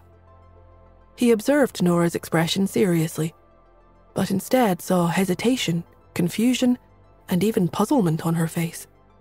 These were all emotions that he didn't want to see. The shyness and love that he had wanted to see the most were nowhere to be seen. The smile on Justin's face slowly disappeared, and his expression became serious. He was still waiting for her answer. 1 minute passed. 2 minutes passed. Even after 3 minutes passed, the woman still did not speak. This caused a sense of loss and pain to surge up in Justin. She had never actually given their relationship proper thought before, right? Justin suddenly stood up. I get it. That woman didn't have a heart at all. Perhaps her feelings for him weren't even of love. Justin was extremely depressed. He restrained his anger and then looked at Cherry and Pete, only to see the children looking at him worriedly. He suppressed his sadness and hesitation and ruffled Cherry's hair. Then he got up and walked out. The truth was so cruel. Yet, despite knowing the truth, he still didn't want to let go. He walked rather quickly. Soon he came to the parking lot. He put his hand on the car door handle. Just as he was about to open the door and enter, a delicate arm reached over and held the door down. Surprised, Justin abruptly turned his head to the side to see Nora looking at him. His heart started to pound.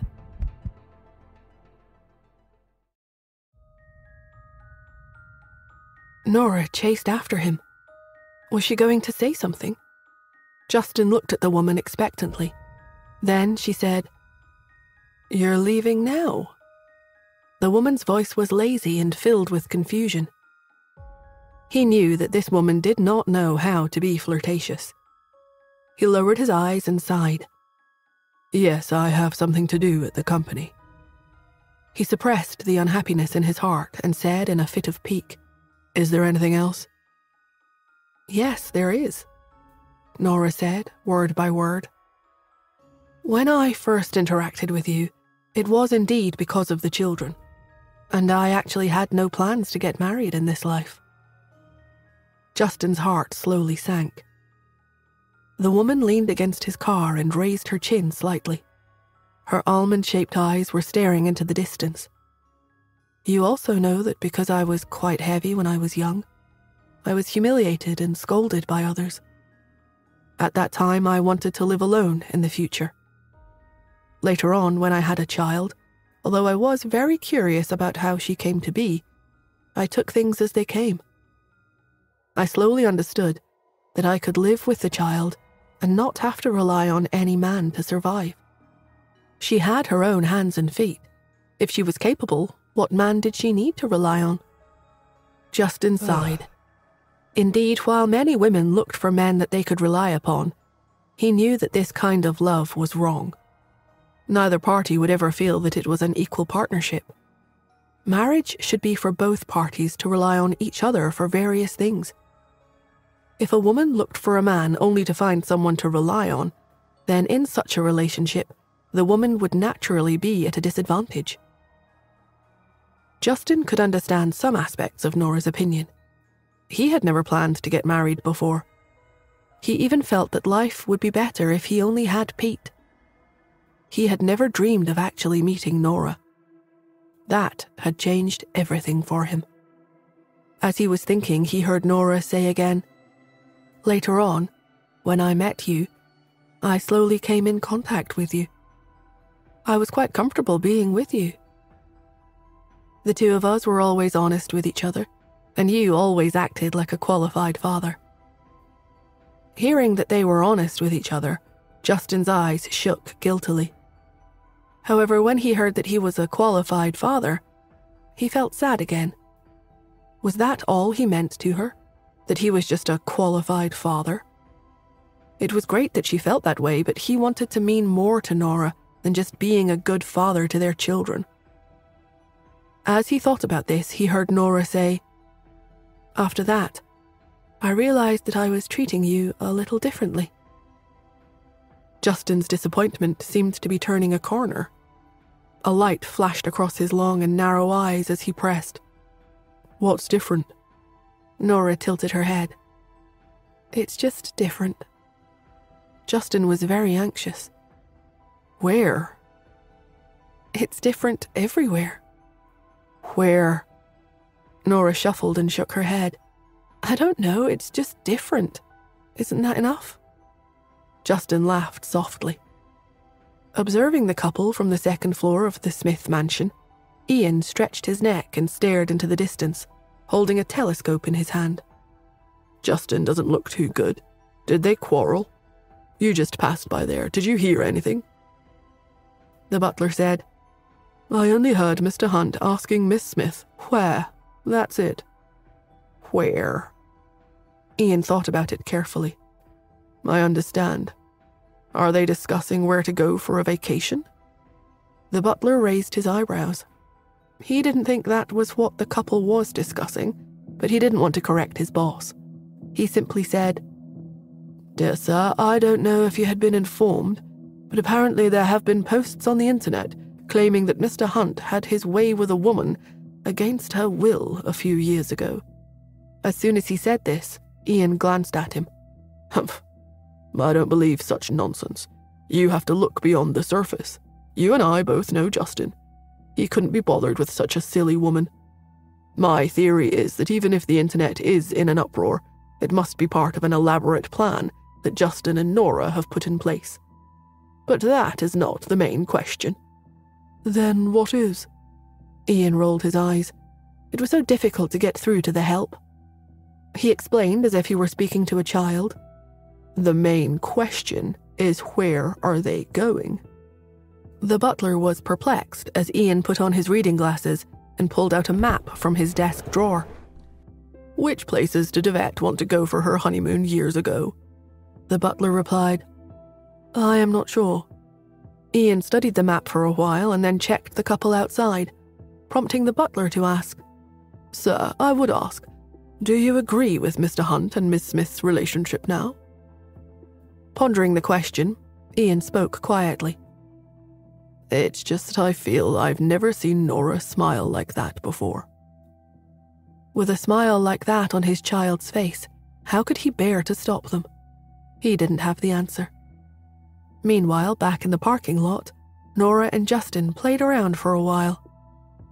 When Justin questioned her, she took 2 steps back with a smile on her face. Her almond-shaped eyes curved slightly, making her look cheerful. Her demeanor was no longer as cold as she usually was. In the end, Justin lost. He knew that this woman was not flirtatious. It was already enough that she could say something was different about their connection. It was probably impossible for her to say things like she liked him or loved him. Forget it. Being different was all he was going to get. When Nora was not looking, he surprisingly rubbed her head.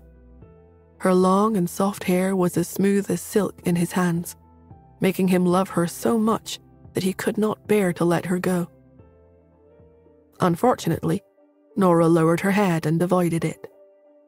Can you go upstairs now and continue to be a good father? Justin smiled. I wish I could, but there's something going on in my company. Even the mole on Justin's face seemed to be smiling. It's true. Nora finally understood. When he had left the room just now, he was frustrated, but not really sad. So it seemed that she had been deceived by his appearance once again. Nora took a deep breath and took a step back to give way.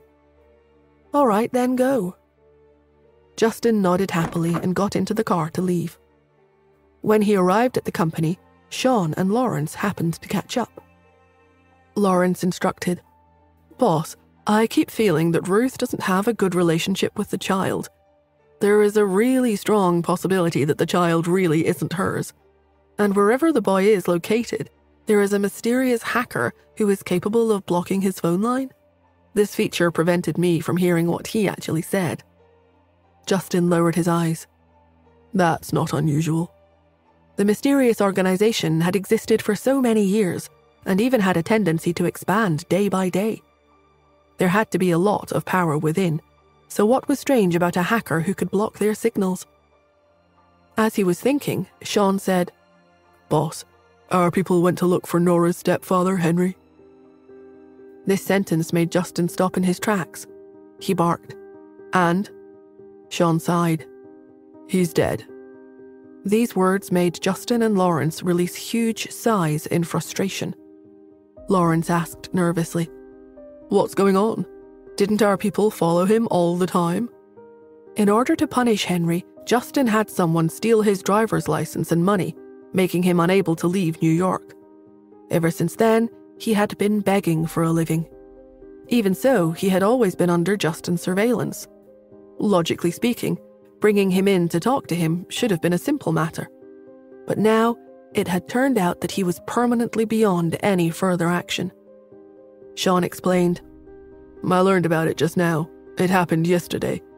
He and a group of beggars were fighting for food, but our people did not see it.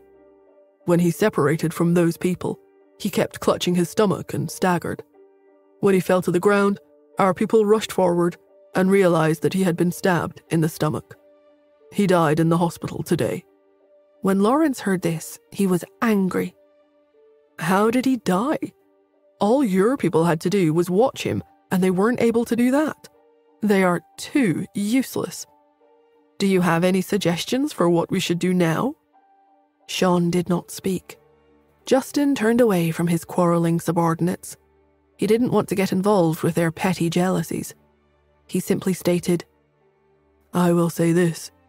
His death only proves our suspicions.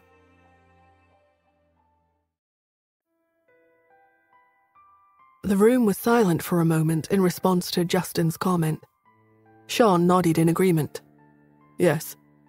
He studied Justin's expression. Not wanting to be outdone by Sean, Lawrence thought carefully and came to a realization. You're right, Justin. All of this is way too coincidental. The organization ignored Henry till now, but once the child's existence was revealed, they hunted him down and killed him. I know that we had pondered the idea that Nora's doctor who delivered the child might have been sent overseas by Henry, but now it seems obvious that it was the mysterious organization, so that will certainly bring Xander's paternity into question. When Sean gave Lawrence a thumbs up, he was speechless and thought to himself, "You arrogant jerk." Both men were surprised when Justin stood up and left the room without saying a word. As the two of them approached him, Justin asked over his shoulder, "Have either of you asked Ruth when the child will arrive?" Sean started to speak, but Lawrence cut him off with a glare. "Our people have called upon her every hour. Since she is extremely hungry, there is no need to pressure her now. She is more anxious than we are. She's taking the initiative to call on her own." "I suppose that's good," Sean added. Justin agreed. "It is." Once they got upstairs, Justin sat on the plush sofa, his long fingers tapping the table as if he was waiting for something. After a moment, his phone rang, but when he glanced down at the screen, he didn't recognize the phone number. He chose to pick up the call anyway. When he did, a sharp voice came from the other end. Mr. Hunt, the mysterious organization has never thought of you as our enemy. Justin paused, then he stated, "This must be Truman." As a matter of fact, it is. After a moment, Truman continued, My sister was insensible at the time, and I completely disagreed. She held your child in secret. For what reason, I am not sure. However, for all these years, the child has always been kept safe and healthy. I can attest to that because I am the one who took care of him for the past 5 years. I would ask that in return you spare my sister's life. Justin scoffed. "And are you sure that she is the one who actually gave birth to the child?" Of course, I have no doubt. And, as such, if you can guarantee that you won't kill my sister, I will send Xander back to your country. Justin waved him off. "Send him back first. Then we'll discuss the rest when the child arrives unharmed in New York." Mr. Hunt, I thought this was a fair deal. Whatever gave you that impression? With me, it doesn't matter if the transactions are fair or not. With me, it all depends on whether or not I benefit. You have 2 days. If the child hasn't arrived by then, you will not be getting your sister back. Not alive, anyway. Don't you even want to negotiate, Mr. Hunt? Why? Because I don't need to. Truman knew that he wanted to ask for more. After a moment, he chortled. It really doesn't matter to me either. Ruth is not that important here. But I will admit to you that I've already sent the child back to you, Mr. Hunt. Please, don't forget to pick him up. He disconnected the call. His cryptic retreat concerned Justin. Lawrence sensed his concern and asked, "Boss, why do you think that Truman gave up so easily?" With a faraway look in his eyes, Justin responded, "When Ruth appeared on my doorstep a few days ago, she had already been abandoned. Truman never cared about his sister." Sean piped in, "But that doesn't explain why he gave in so easily and sent the child over." Lawrence clenched his jaw in disgust. He should be the only one asking the boss any questions. However, Justin said, "The ease with which he gave in makes me wonder if he has a much bigger plan in place. We have to be careful. Double the number of secret guards around the Smith property." Before Sean could answer, Lawrence answered, "Yes, sir." He snapped his fingers at Sean, indicating that he should get on it as soon as possible. Justin had a feeling that although Truman had been forced to leave New York, he still had a big move left. He definitely had a trump card. With Cherry and Pete living together with the Smith family, Justin wanted to make sure that property was secure. In addition to the Smiths' own secret guards, Justin wanted to send so many people over that they would create a hidden force field around the Smith compound. He feared that there would be a bloodbath in the not-so-distant future. When Cherry's phone rang again, she glanced down at it and saw that it was a Facebook voice message. She cut off his voice message again and sent one of her own. "If you don't apologize to my mother, I won't talk to you." In the end, the other party sent a string of voice messages. Cherry stared at it curiously for a while. It was too much for her, and when she could resist her curiosity no longer, she opened the message. She immediately heard the other party's impish voice. Hello, sweet sister. I thought you would be excited to know that I am in New York. Cherry was so surprised and responded in a voice message. What are you doing here? The other party replied. You asked me to apologize to your mother, so I thought I'd do it in person.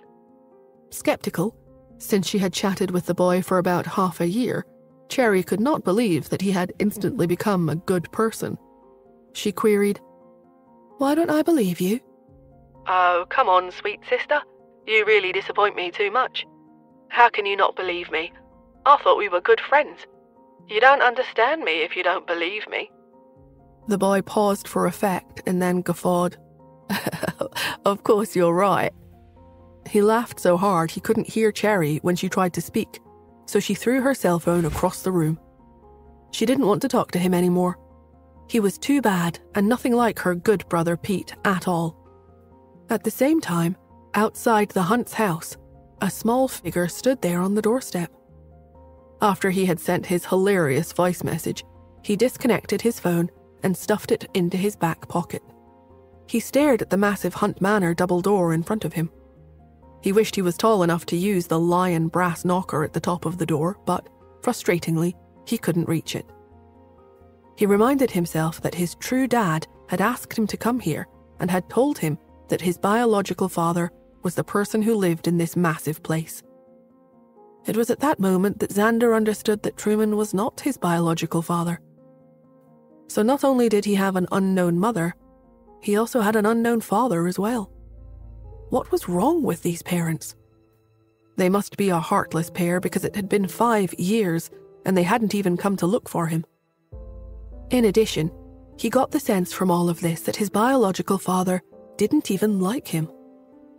Since he couldn't reach that cool lion knocker, out of anger and frustration, he kicked the door instead to get the attention of the stupid adults inside.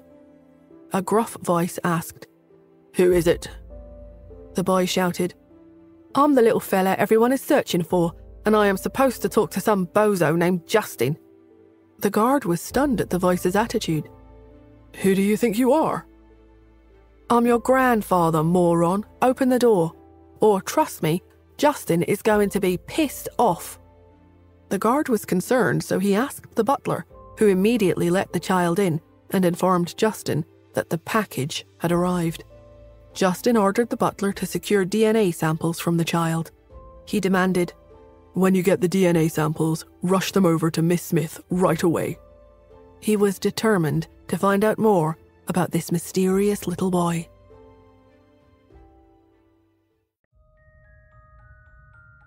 Coming through the front hallway with additional tea biscuits for his mistress, Mrs. Hunt's personal butler happened to overhear the conversation between the head butler, the guard, and Justin.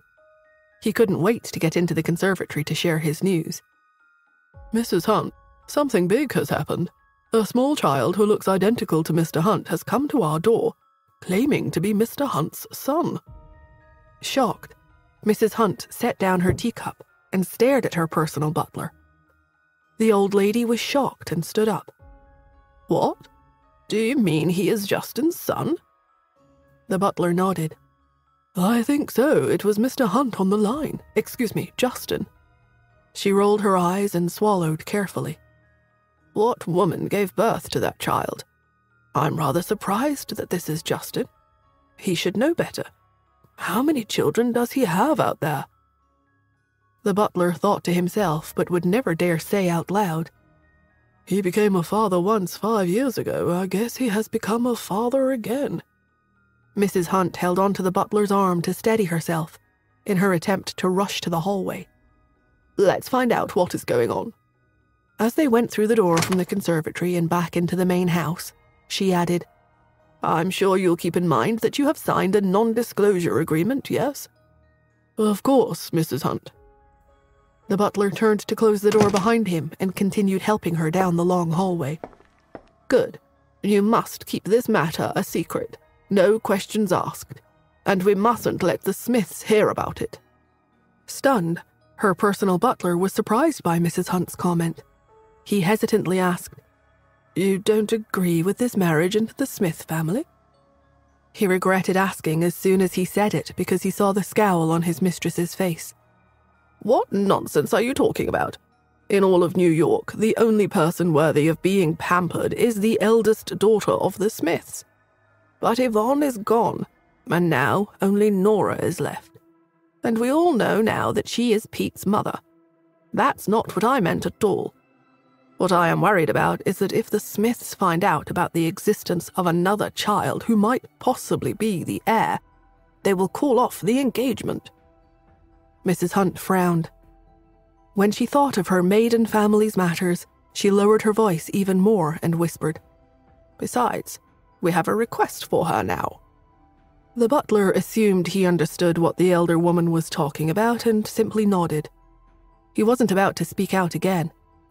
Once the two of them arrived at Justin's villa, they heard a low cry coming from inside, so they rushed in, only to see a little boy with a black backpack over his shoulder. He was holding the bodyguard's hand with his own hands and was attempting to take a bite off of one of the man's fingers. The bodyguard wanted to snatch his finger back, but he was afraid of hurting the little boy's teeth.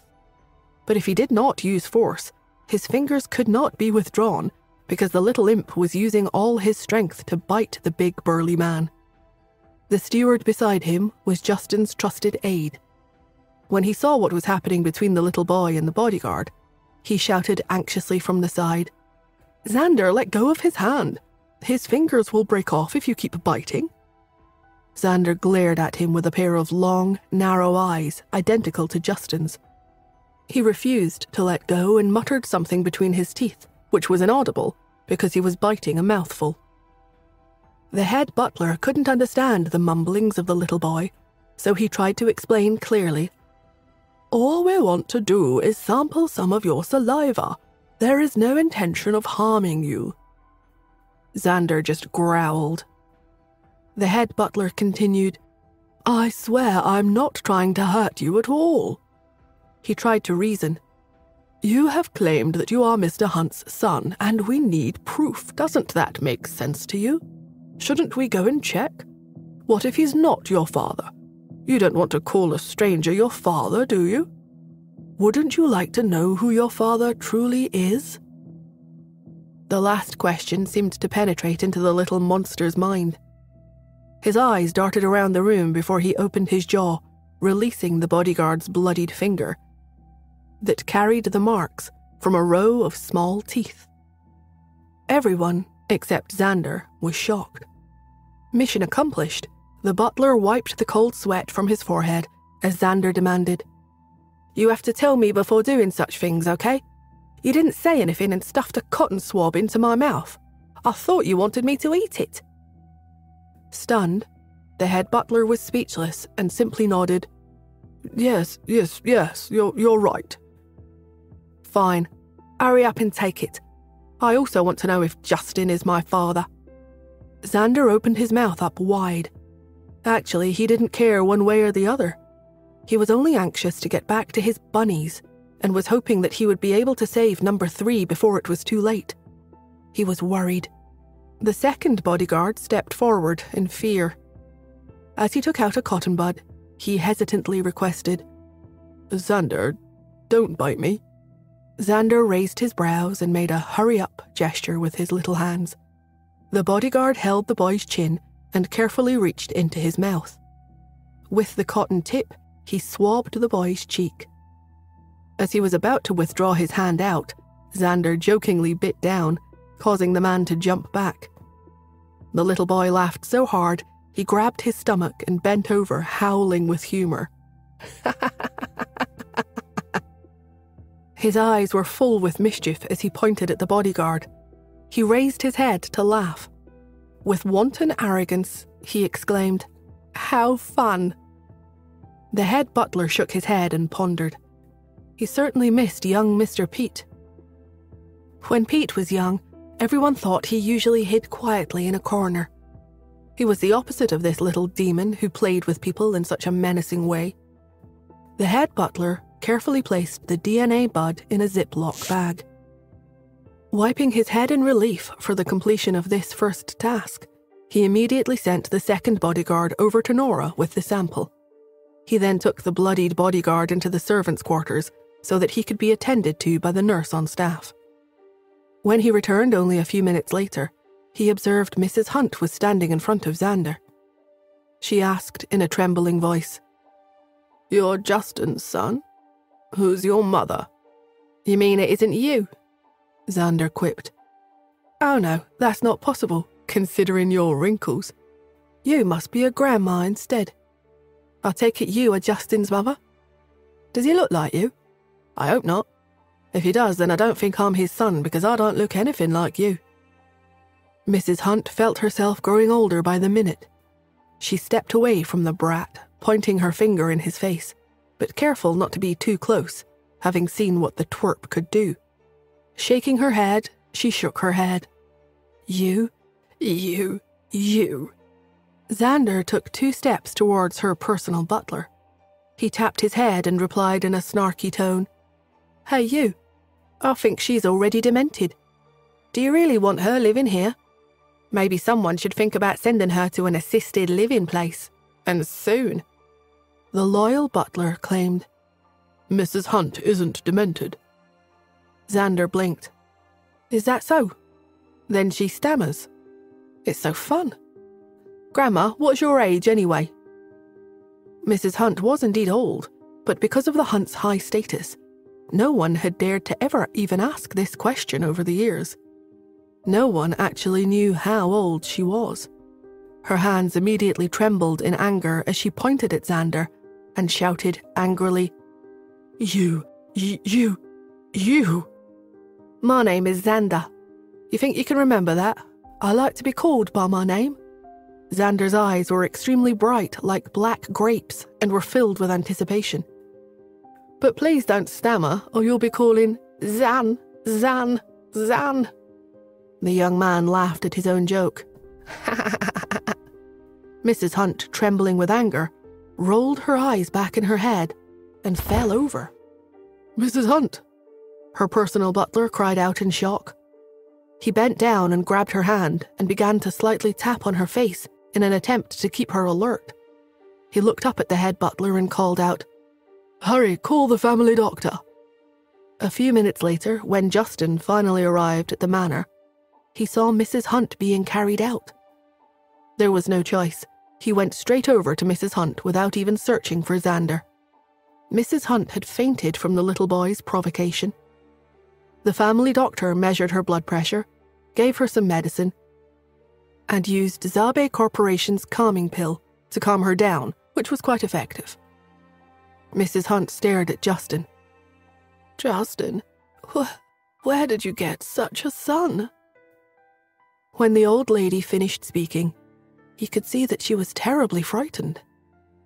She covered her mouth and seemed to be stammering. Justin wondered what had happened to put her in such a state.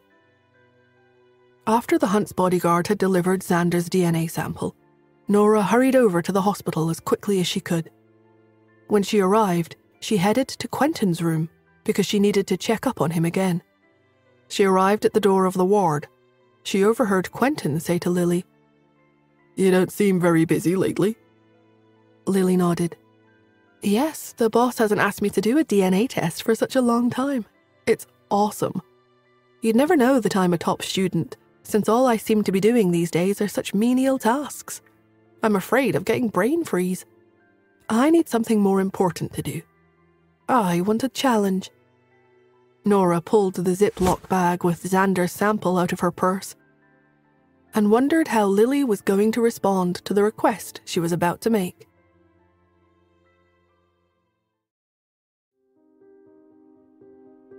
Quentin nodded. "Yes. Wherever there's pressure, there's resistance." Nora decided to move on into the room. Both he and Lily looked up at her. Quentin was shocked and smiled awkwardly. "Nora, you didn't eavesdrop on what we were saying earlier, did you?" Stepping forward, Nora looked down at the sample in her hand to avoid eye contact. "No," was all she said. Both Quentin and Lily believed the simple little word. Then Nora looked up and casually stated, "I wasn't eavesdropping at all. I heard it openly."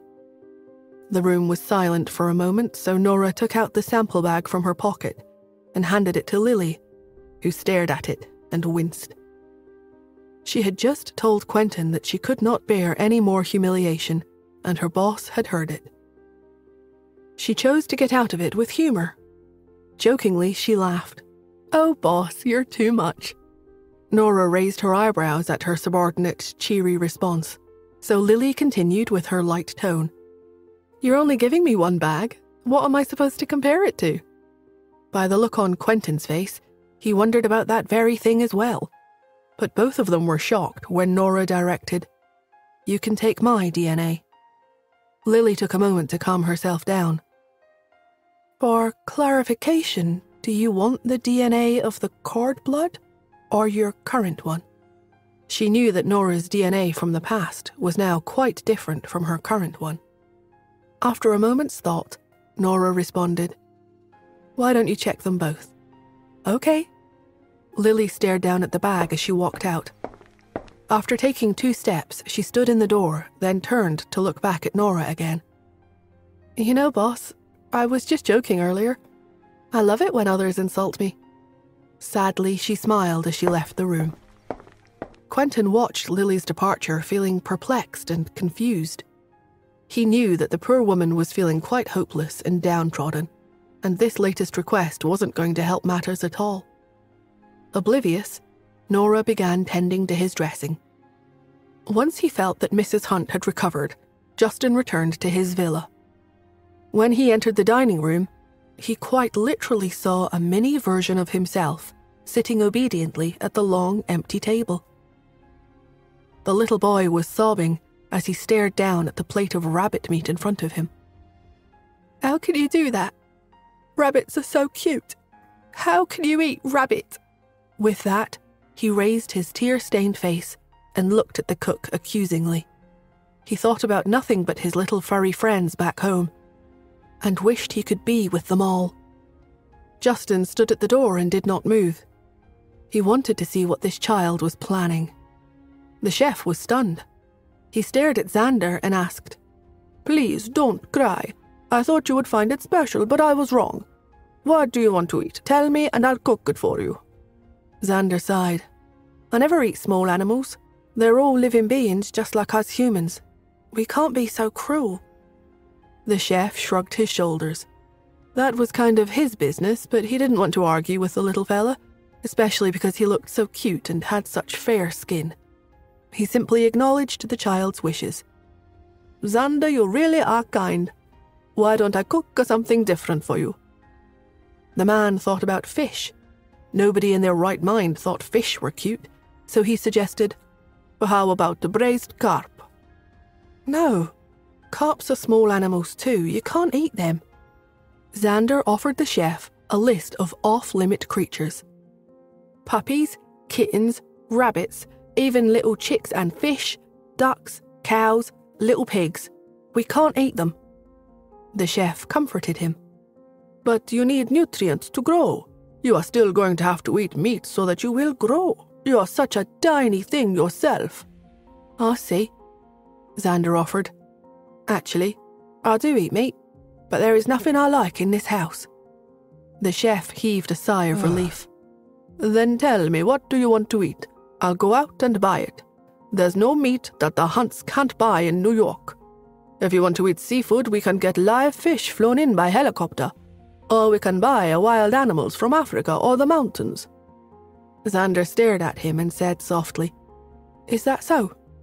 Coincidentally, what I like to eat is also seafood and wild game." The chef smiled. "What do you want to eat?" Xander quipped, "If it's seafood, I'll eat sharks or whales, but only the fins. If you can get wild game, I like to eat tigers and leopards." The chef was speechless. Xander simply stared at him and nodded with an impish grin on his face. Stunned, the chef stood there and the two of them glared at each other for a while. In the end, the chef lost and twitched his mouth. "Xander, you know I can't buy those." Xander tilted his head. He looked obedient, but the smile on his lips was like a demon. But didn't you say earlier that the Hunts can buy anything? I don't want the stars or the moon. But can't I ask for any seafood or game? Oh well, I thought the Hunts were supposed to be the top family in New York, but I guess the rumours just aren't true. But I certainly never expected them to be so lame. Perhaps my cheap father is just being a little too boastful. Is that what you're saying? Seeing that the chef was completely confused and frustrated, Justin hurried into the room and waved the chef off. The man was so relieved that he let out an audible sigh and quickly slipped back into his domain of the kitchen. Xander, when he heard the sound of footsteps, turned his head toward the noise, and when he met Justin's eyes, his gaze paused. Xander had seen Justin's photo before he had come to this country, but he did not expect him to be even more good-looking than the photo. His breath was taken away, but then he was filled with hostility and anger when he thought of this man as his neglectful, absent, biological father. He pursed his lips as if he had just taken a bite of lemon and spit out the words, "So, are you supposed to be my real father?" Justin stared at the boy. Seeing the confusion and anger flashed across those eyes that were so like his, he walked over to Xander and sat opposite him. He wanted to make sure that the two of them were sitting eye to eye. Once he had the boy's attention, he stated, "If nothing unexpected happens, then I am your real father." "I see." Xander held his chin with both hands and was trying to figure out a way to punish this stupid lout. All he could think of was, "Then call me Daddy 100 times. That's the only way I will acknowledge you." Xander rolled his eyes and explained to the simpleton, "The internet said that if you want to be a father, you have to be a son first. When a child is learning to speak, don't you have to call him Daddy 100 times before he says it? So it only makes sense." Xander grinned and crooked his finger at Justin. "That you have to call me Daddy 100 times first, and then maybe I'll hear ya." Justin studied the young instigator and thought about how to proceed. He landed on an answer. Smiling, he said, "You're wrong, Xander. Normal people need to be taught 100 times, but my other son, Pete, only had to hear it once. Are you saying that you're not as smart as Pete?" "No." Xander was provoked. "I didn't say that at all. I've been tested and my IQ is 303. I'm the world's number one." Last time when he said 301, he hadn't come in first place. This time, when he raised it by 2, he was the best. Justin nodded. "That's great news. Since you know everything, you won't need for me to teach you." When Xander heard this, he shut his mouth. A hint of stubbornness suddenly flashed in his eyes. Justin looked at him as if he was a hedgehog with spikes all over his body. He could tell that this child was nothing like his other two. Xander was going to be the difficult one. He could feel the tension rising in the back of his head. At this moment, his cell phone rang. He could tell it was Nora by the ringtone. Justin was slightly stunned. He suddenly realized why she was calling. After picking up the call, he said, "The results are in?" "Yes." He could tell by the tone of her voice what the answer was. Then, the woman's voice on the other line calmly asked, "Where is he? I want to see him."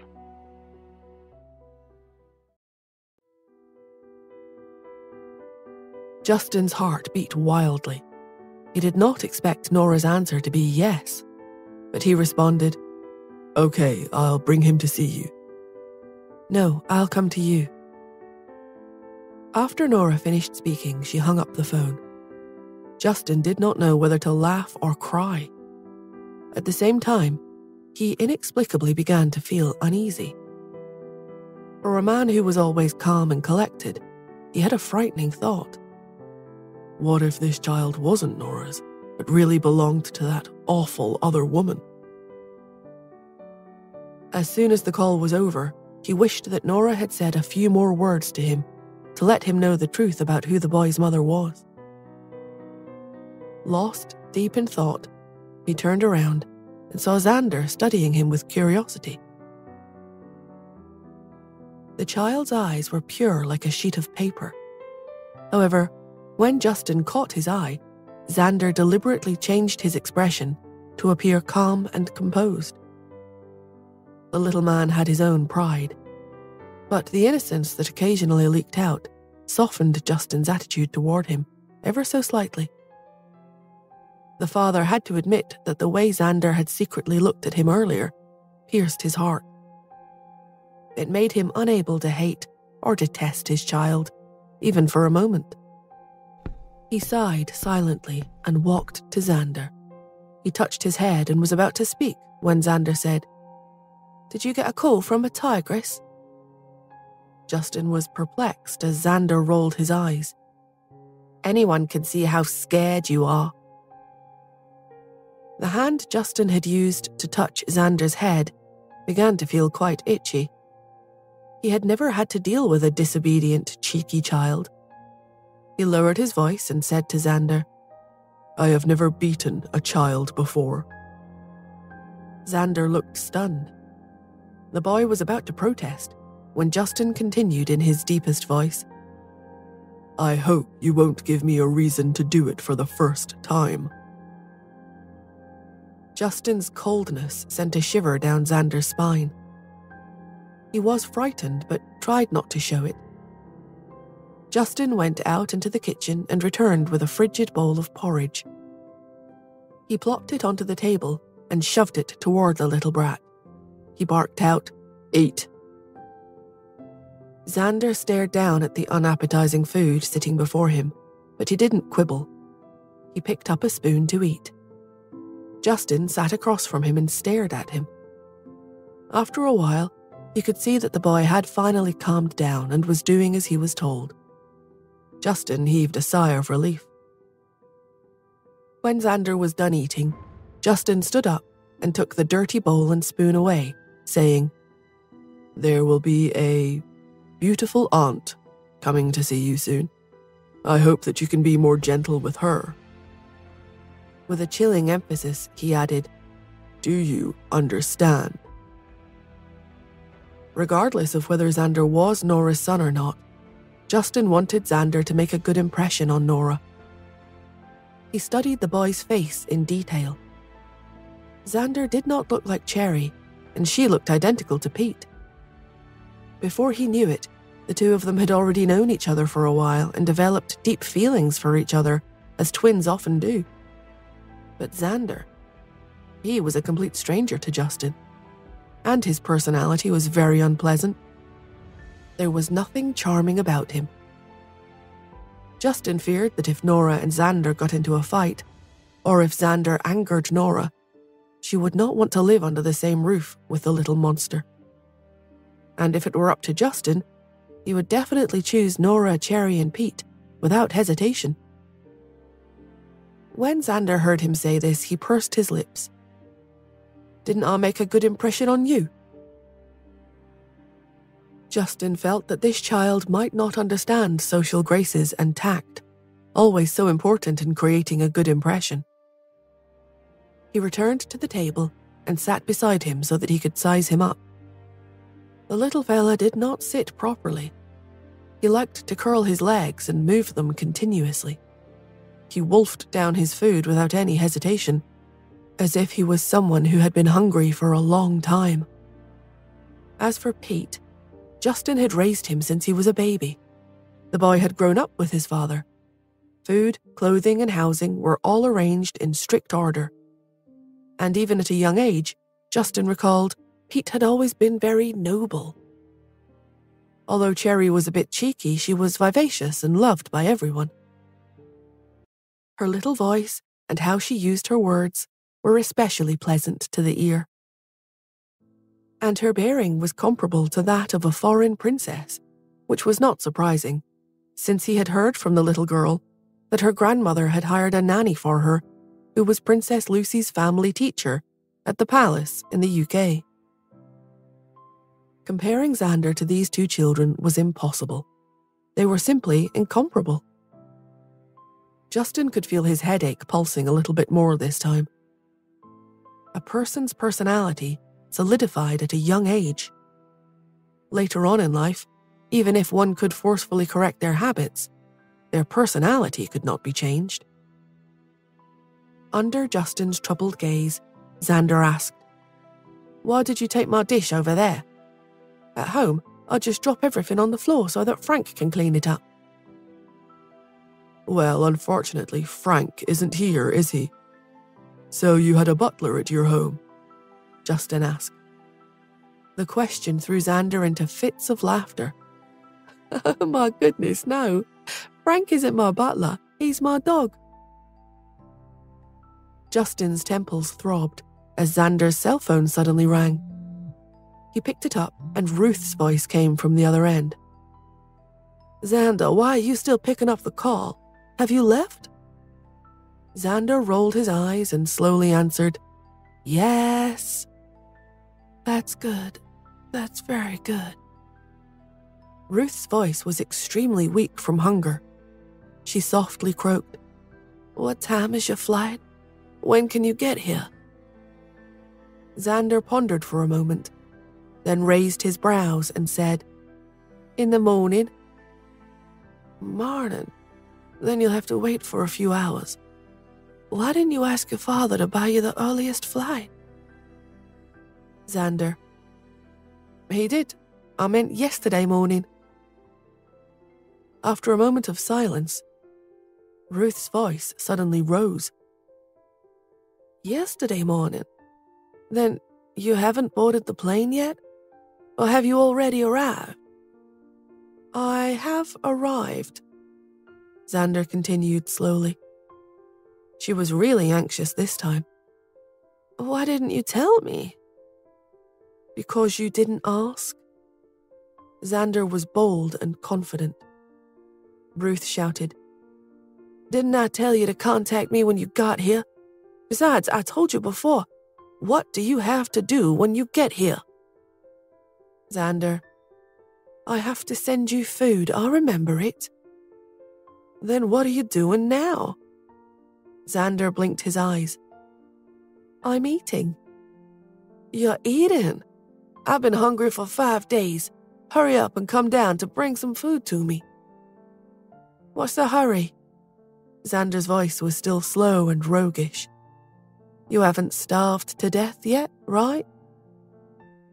Ruth mustered as much as she could and shouted, "Xander!" All right, I'm coming. Stop screaming. You're even worse than Frank." The corners of Justin's mouth twitched as he listened by the side. The little brat's ability to anger people was impeccable. He did not want to go to the basement because he could already feel Ruth's hysteria. Then, Justin saw Xander hang up the phone and stared at him. Justin assumed that the boy was going to ask if he could go to the basement. But instead, he wondered, "Which room am I staying in?" Before he could respond, there was a loud screech outside as the jeep stopped outside his villa. A moment later, Nora strode in.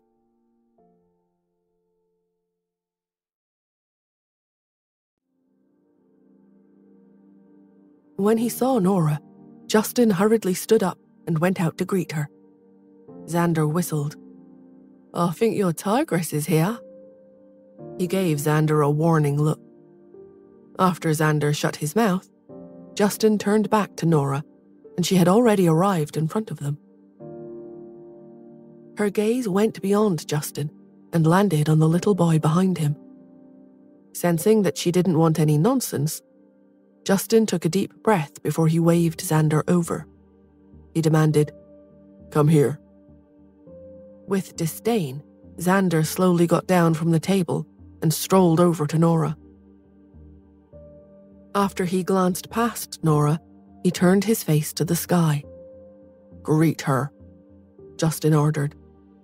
Xander raised his eyebrows. "Okay, you're the one asking me to greet her."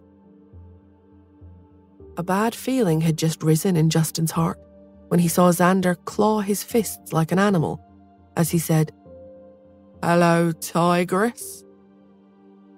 The evil urchin growled playfully. After that, the entire living room fell silent Glaring at Justin, Nora frowned and coolly asked, "Did you tell him to call me that?" Justin flatly denied it. "No." Seizing the opportunity to wreak havoc between the two, Xander lied. "You did. It was you, Demon King. You made me call her that. Do you think I would know what tigress means at my young age?"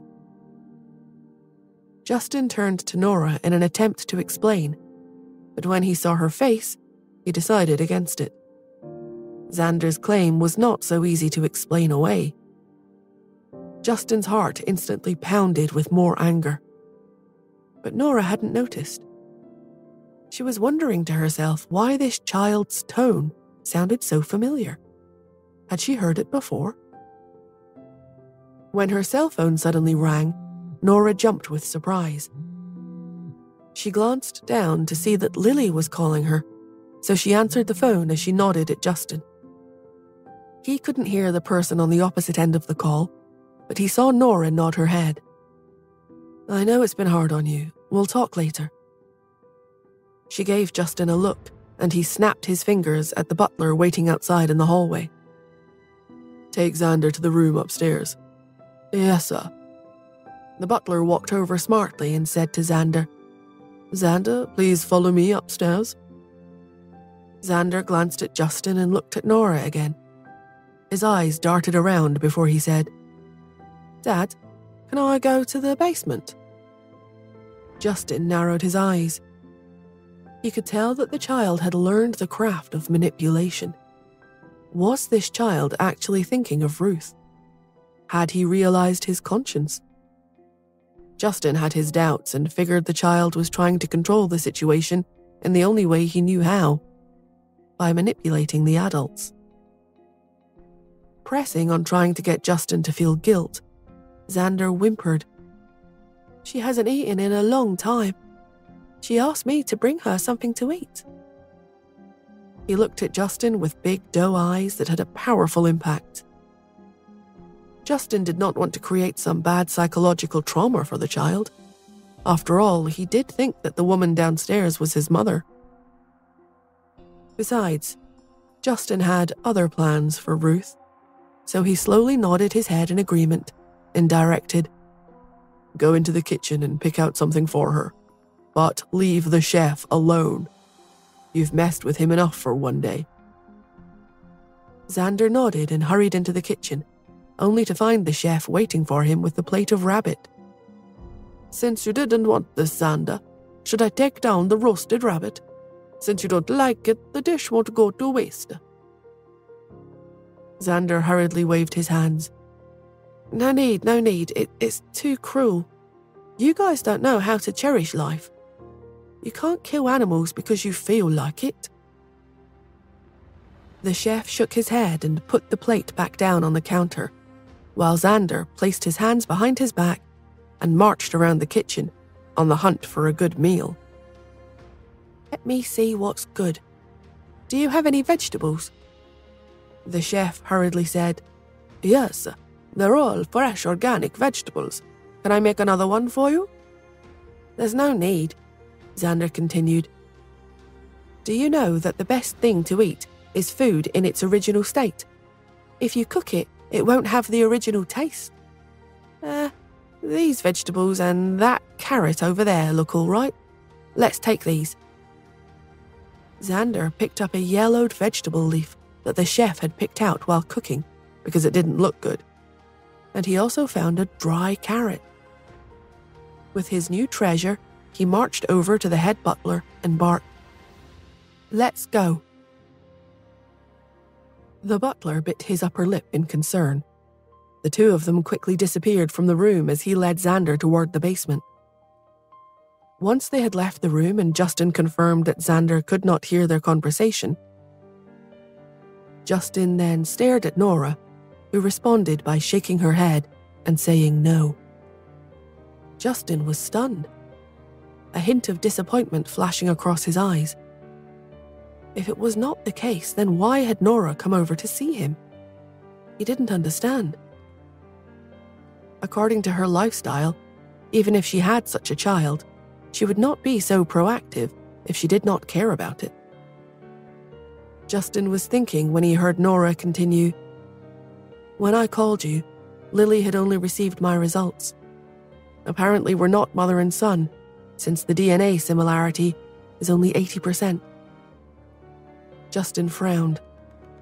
He was thinking about the possibilities as Nora continued, "But then, I asked Lily to compare his DNA with yours."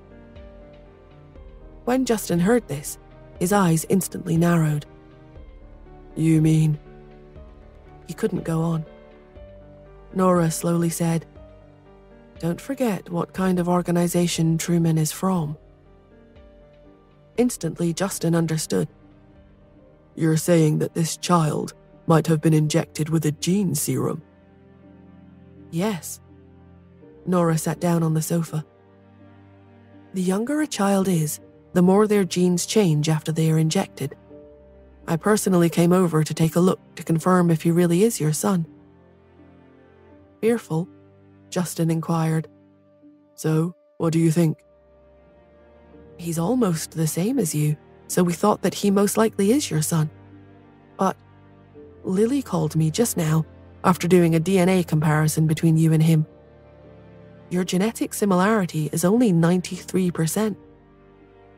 93%? What kind of result was this?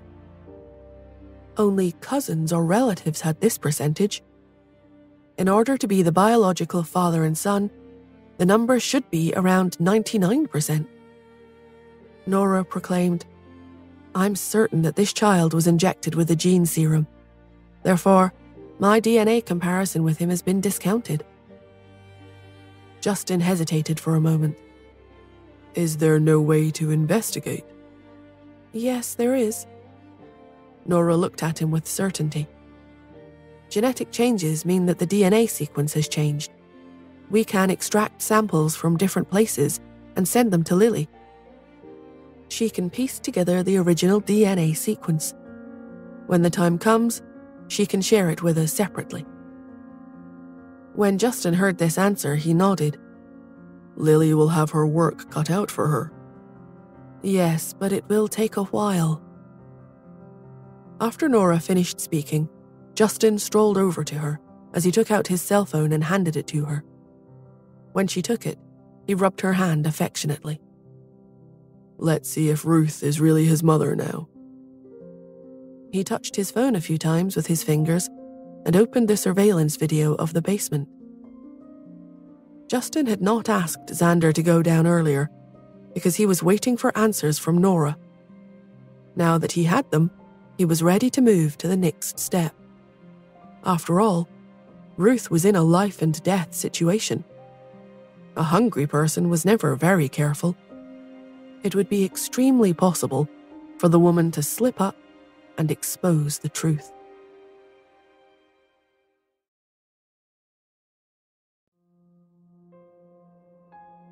Nora and Justin watched the security camera screen carefully as it was aimed on the basement elevator. When the elevator landed on the bottom floor and the door slid back, the head butler led Xander out into the dark basement. He bounced around as he walked, not at all calm and steady. His eyes darted around as he sized up his surroundings. The basement was specially designed for interrogations, so it was dark and damp. An ordinary child would most likely have been fearful in such a place. But since he had grown up in a basement, Xander seemed more than comfortable in the ominous space. He was quite bold, which gave Justin a sense of relief. If it turned out that he was his son, at least the boy seemed fearless, making Justin feel a twinge of pride. Justin switched to a camera as Xander entered the interrogation room. Everything looked the same, nothing out of the ordinary, with the exception of the woman's body collapsed in the corner, weak from hunger. Ruth slowly raised her head. When she saw Xander, her eyes shone with a pleasant surprise. Nora observed, "She seems to have taken care of herself in these odd circumstances." Justin nodded his head. She's well trained and disciplined, that's for sure. She does a grooming regimen every day with the water supplied, and her psychological strength proves that she has been well trained by someone. He adjusted the volume on his phone so that he could overhear the conversation. Nora leaned in to listen as Ruth spoke in hushed tones. "Little Xander, have you brought food for Mommy? Please quickly bring it to me." Xander tossed the bag and watched it slide across the table. It almost went over the edge, but Ruth caught it before it fell to the floor, with more energy than she had used all week. She practically ripped the bag open, only to find there were only a few rotten leaves and a carrot in the bag. Disappointed, she spit out the child's name. "Xander." Mustering all the energy she could, she observed, "So, you're taking revenge on me now that I'm in this condition, right?" Revenge? That word made Justin and Nora look at each other. Shrugging his shoulders, Xander threw up his hands. "There's nothing I can do. This is the Hunt's house. Justin didn't let me bring food for you. You should be grateful that I was able to steal these pieces of food." When Ruth heard this, she growled. "He is too inhumane. How can he be so heartless? Can't he give me something to eat? I never thought he could be so evil." Justin, who was staring at his phone and inexplicably taking the blame, was speechless. Nora actually giggled at the audacity of this little boy. He certainly was quite interesting. Ruth, assuming that Xander was telling the truth and that he was just following Justin's directive, resignedly took a bite out of the dry carrot. She was so hungry that the pathetic vegetable actually had great flavor. Once she scarfed it down, she said to Xander, "Go and get me another one." Folding his arms across his chest, Xander shook his head. "Justin is a great demon king. His people have been watching my every move. I only got this one because I threw a tantrum and cried, stomping my feet on the hardwood floor. He didn't like that, but I got him to agree to give you a carrot every day. But I'll steal more vegetable leaves for you tomorrow." Before she could say anything else, Xander continued, "I'd better go back upstairs now. He told me that I could only stay here for a minute or two." With that, he turned and ran to the head butler waiting at the elevator. Ruth called after him, "Xander, when did he say he would let me out?" Xander pretended not to hear her. Seeing that the little boy was about to run out, Ruth became even more anxious. She climbed to her feet, but unfortunately her legs were too weak. She collapsed to the ground and could only shout angrily, "Xander, don't forget what my brother told you when you came here." I remember. Xander waved his hand. "Don't worry. Dad also told me to tell you not to worry about staying here. He won't let you die." Ruth tried to call out again, but she heard the elevator door close. On the screen, once Xander disappeared inside the lift, Justin disconnected the video surveillance, since there was nothing further to witness. He turned to stare at Nora, who was shaking her head. They both sensed that, although Xander did not say anything unexpected, there was definitely something wrong. Justin finally broke the silence when he said, "I noticed that when Ruth saw little Xander, she seemed to overemphasize her reference to being his mother. Although she did not make a mistake, she hesitated a little. I think that may mean something significant, don't you?" Although Ruth had undergone training, she hadn't eaten for 5 days after all. Even if she reminded herself to be careful when she saw Xander, her reaction would be slow because her brain was lacking key ingredients to function properly. Nora agreed. "I have to say that I am in agreement with you." To follow up on her response, Justin asked, "What do you think is the probability of little Xander being our child?" Nora kept quiet for a moment. She heard the tone in Justin's voice when he used that word, little. So he was beginning to like his little son, eh? Nora lowered her eyes slightly, then grinned up at him. 90%. When Justin heard this number, his eyes suddenly lit up.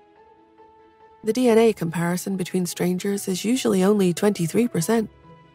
84% is actually very high. Even if his genes had changed, they wouldn't change too much. Justin took a deep breath. Nora was about to add something when Mrs. Hunt's personal butler entered the room. After a quick bow, he proceeded, "Miss Smith, Mrs. Hunt heard that you're here. She isn't feeling well at the moment and would like for you to take a look." Nora raised her brows. Justin said, "Didn't Grandma take her medicines today? Is she not well?" The personal butler sighed. "May I suggest, sir, that you let Miss Smith take a look?" "Sir, don't worry. Mrs. Hunt is a bit concerned about Miss Smith right now." Justin still wanted to reject him, but the butler said, "Sir, this is to treat Mrs. Hunt's illness. After all, there is a difference between men and women. Furthermore, someone from Mrs. Hunt's maiden family has arrived."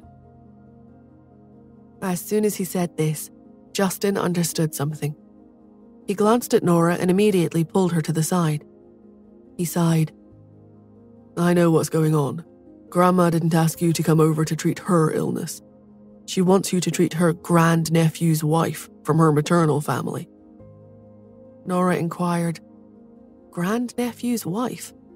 That sounds like a complicated relationship." "It is. The wife has had a difficult time of it, and she was good to Pete in the past, so please treat her well." Nora nodded her head in understanding.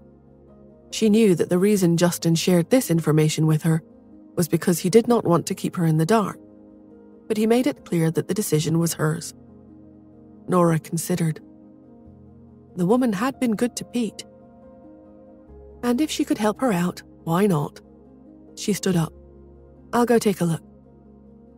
Justin grabbed her wrist and reminded her in a low voice, "It's a gynecological problem, so I won't go over." Nora nodded in approval. The personal butler heaved a sigh of relief as Nora came toward him.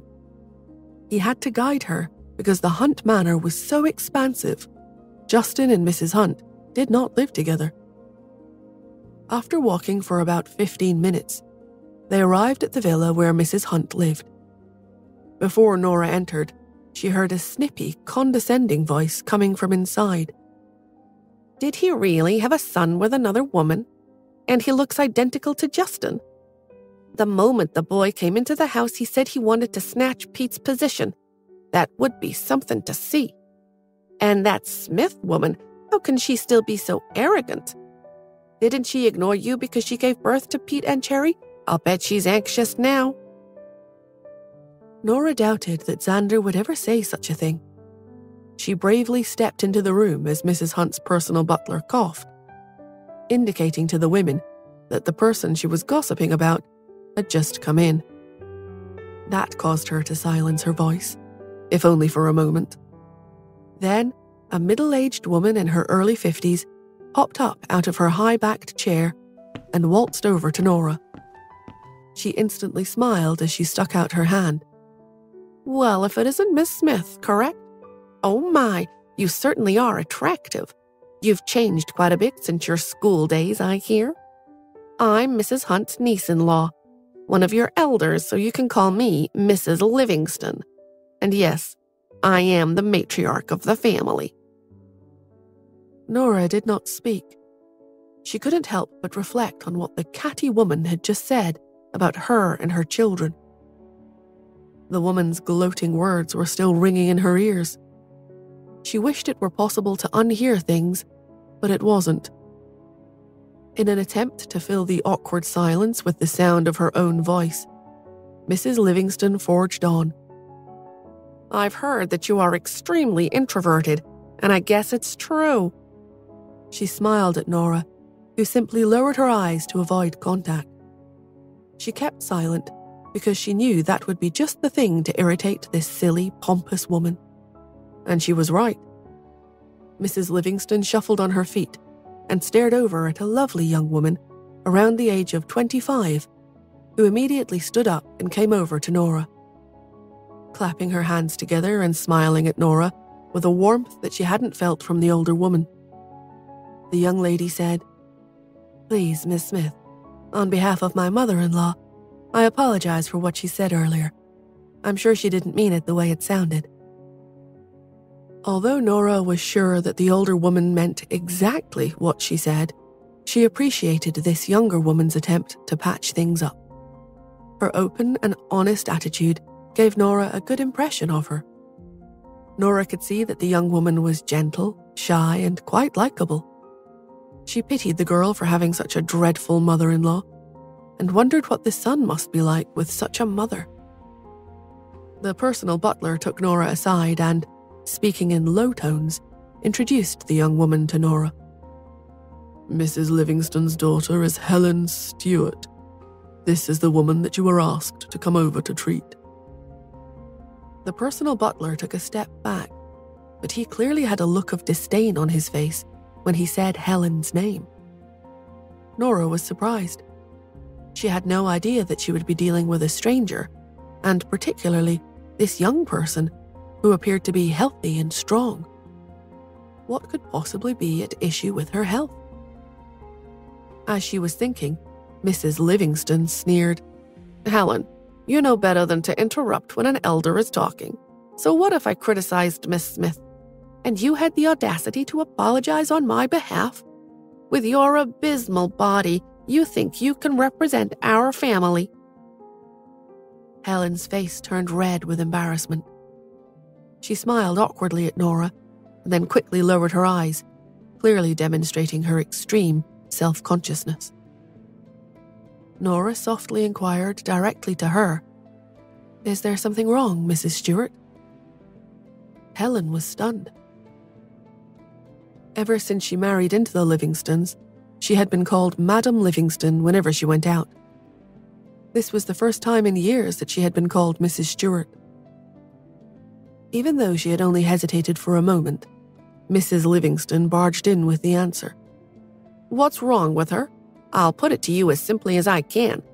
She has already been married for 3 years and has yet to produce a child. She should be embarrassed to call herself a woman if she can't even have a child. It is such a humiliation. Please, Miss Smith, hurry up and examine her. I want to know immediately if there is a cure." Helen turned her face away so that her mother-in-law could not see the shame written across her face.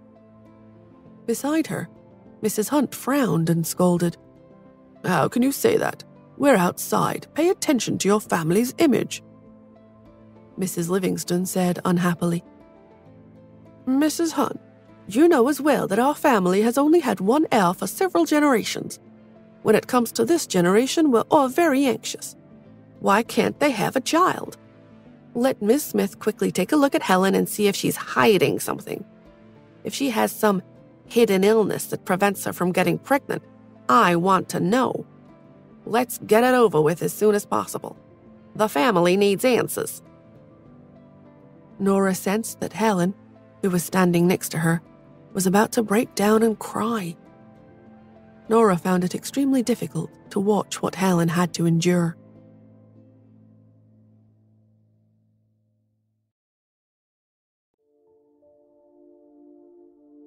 Nora frowned.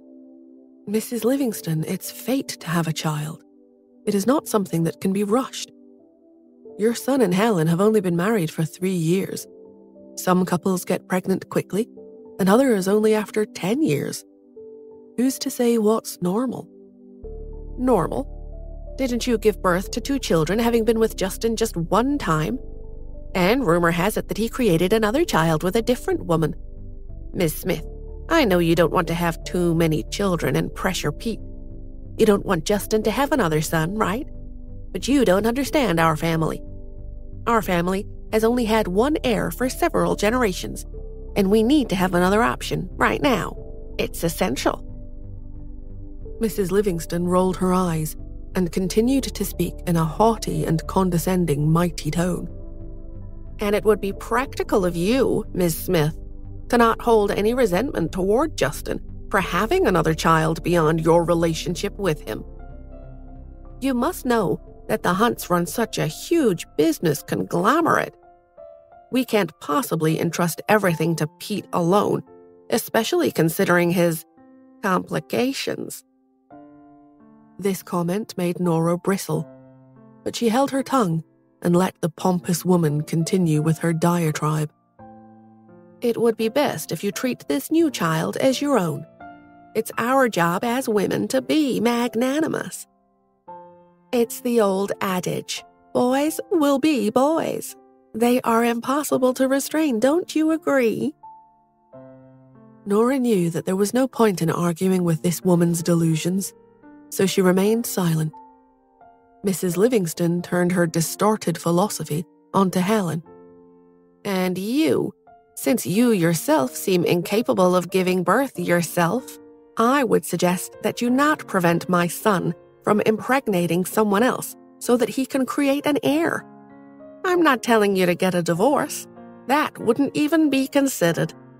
Just know that these women on the side would never be taken seriously as worthy to run in our circles. You are the one and only daughter-in-law in the Livingstons family. If the Livingstons family line ends here, what are we going to do in our old age with no one to take care of us and no child to carry on the family legacy? Nora could see the anxiety building in Helen as she clenched and released her fists several times. She could see that the young woman was so angry that her entire body was trembling. She couldn't take any more of this verbal abuse against the young woman, so Nora finally spoke. "Oh, I see. And how many sons do you have, Mrs. Livingston?" The direct question obviously unsettled Mrs. Livingston. She cleared her throat and coughed slightly before she answered condescendingly. Apparently, I haven't made myself clear, so I'll say it again. She coughed again before proceedings. Our family has only had one heir for several generations. Therefore, it should be evident that I only have one son. Nora clicked her tongue. She relished this opportunity. "Oh, Mrs. Livingston, you're so short-sighted. The Livingstons, being such a big, important, powerful family, how could we possibly let your husband, Mr. Livingston, take care of that massive fortune all alone? Are you telling us that you didn't want him to have more children with other women? I mean, that would have been the perfect way to build up a supply of heirs, and you, being such a gracious woman, could have treated them as your own sons, and you could have been the model for the rest of us, showing women everywhere how not to be jealous when our husbands and partners impregnate others, right?" Mrs. Livingston was instantly furious and couldn't hold back any longer. "Miss Smith, how dare you say that to me? I'm older and beyond such things. Haven't I earned the right to criticize the next generation? You have always been quite disrespectful to Mrs. Hunt just because you're Pete's biological mother. Well, let me tell you, Justin has another son now, which means that the future heir might no longer be Pete. I wouldn't be so arrogant if I were you. Many ladies of better quality and with a more substantial fortune than yours have thought of themselves as the life partner of Justin Hunt." Nora put her chin out and looked away, which infuriated Mrs. Livingston even more. She fluffed herself up in her chair and was about to scold Nora even more, but Helen prevented her from continuing. "Please don't say anything else. Pete has been raised as the intended heir for so many years. We all know that his status won't be shaken so easily. Besides, this little boy is just a rumor. His parentage has not been confirmed yet. Tests have to be done." Mrs. Livingston changed the focus of her anger onto Helen. "What right do you have to control me? You're a hen that can't lay eggs. Of what use are you to the Livingstones dynasty? My son should never have married you. You tried bowls of medicine to fix this problem with your body, but none of it had any effect at all. Instead, you've just wasted the family money. I don't know how you can even raise your head around us." Fighting back her tears, Helen calmly said, "I thought this was what we all decided. That's why we're here today, to see the doctor. If you continue to behave like this, I doubt that Miss Smith will want to see me." Mrs. Livingston's displeasure was evident on her face, but she refrained from continuing. Then she thought better of it and began to speak, but Mrs. Hunt reprimanded her. "Please stop talking. I'm old enough that I can speak for myself. Nora is not disrespectful, and even if she was, I don't need anyone to respect me. All I want for both Nora and Justin is for them to live happily together." When she finished with Mrs. Livingston, she turned to Nora. "Good child, will you please examine Helen? She's done nothing wrong." Mrs. Hunt knew Nora's temper and was afraid that she might throw her hands up and leave in a fit of anger. After all, this was Dr. Zabe's personal disciple. Besides Nora, she wasn't sure that anyone else could deal with Helen's ailment with much success. The poor girl had been through many procedures that had failed. Nora could see that Mrs. Livingston was quite an unreasonable person, and her instincts were telling her to turn and leave. However, when she saw Helen's eyes full of tears, Nora sighed and held out her hand. "Helen, please give me your right hand." When Helen heard this, she was stunned. She had never expected Nora to help her after being berated by her mother-in-law, Mrs. Livingston. A joyful expression lit up her face. She hurried over to Nora and reached out her hand. Nora took her into another room and indicated a chair. "Please, Helen, have a seat. I'll do a quick examination." She glared at Mrs. Livingston as she shut the door on the two older women. About 15 minutes later, the younger woman came through the door. Nora entered the room first, and Mrs. Livingston looked up at her with an arrogant countenance. "How is it?"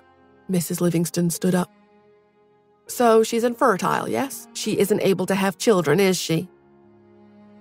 Her words were filled with anticipation, as if she already had a few women lined up to deliver her son a child once the diagnosis was confirmed. Mrs. Hunt asked, "Can she have children?" Nora grinned as she brought Helen around to stand next to her. "Helen has no problem."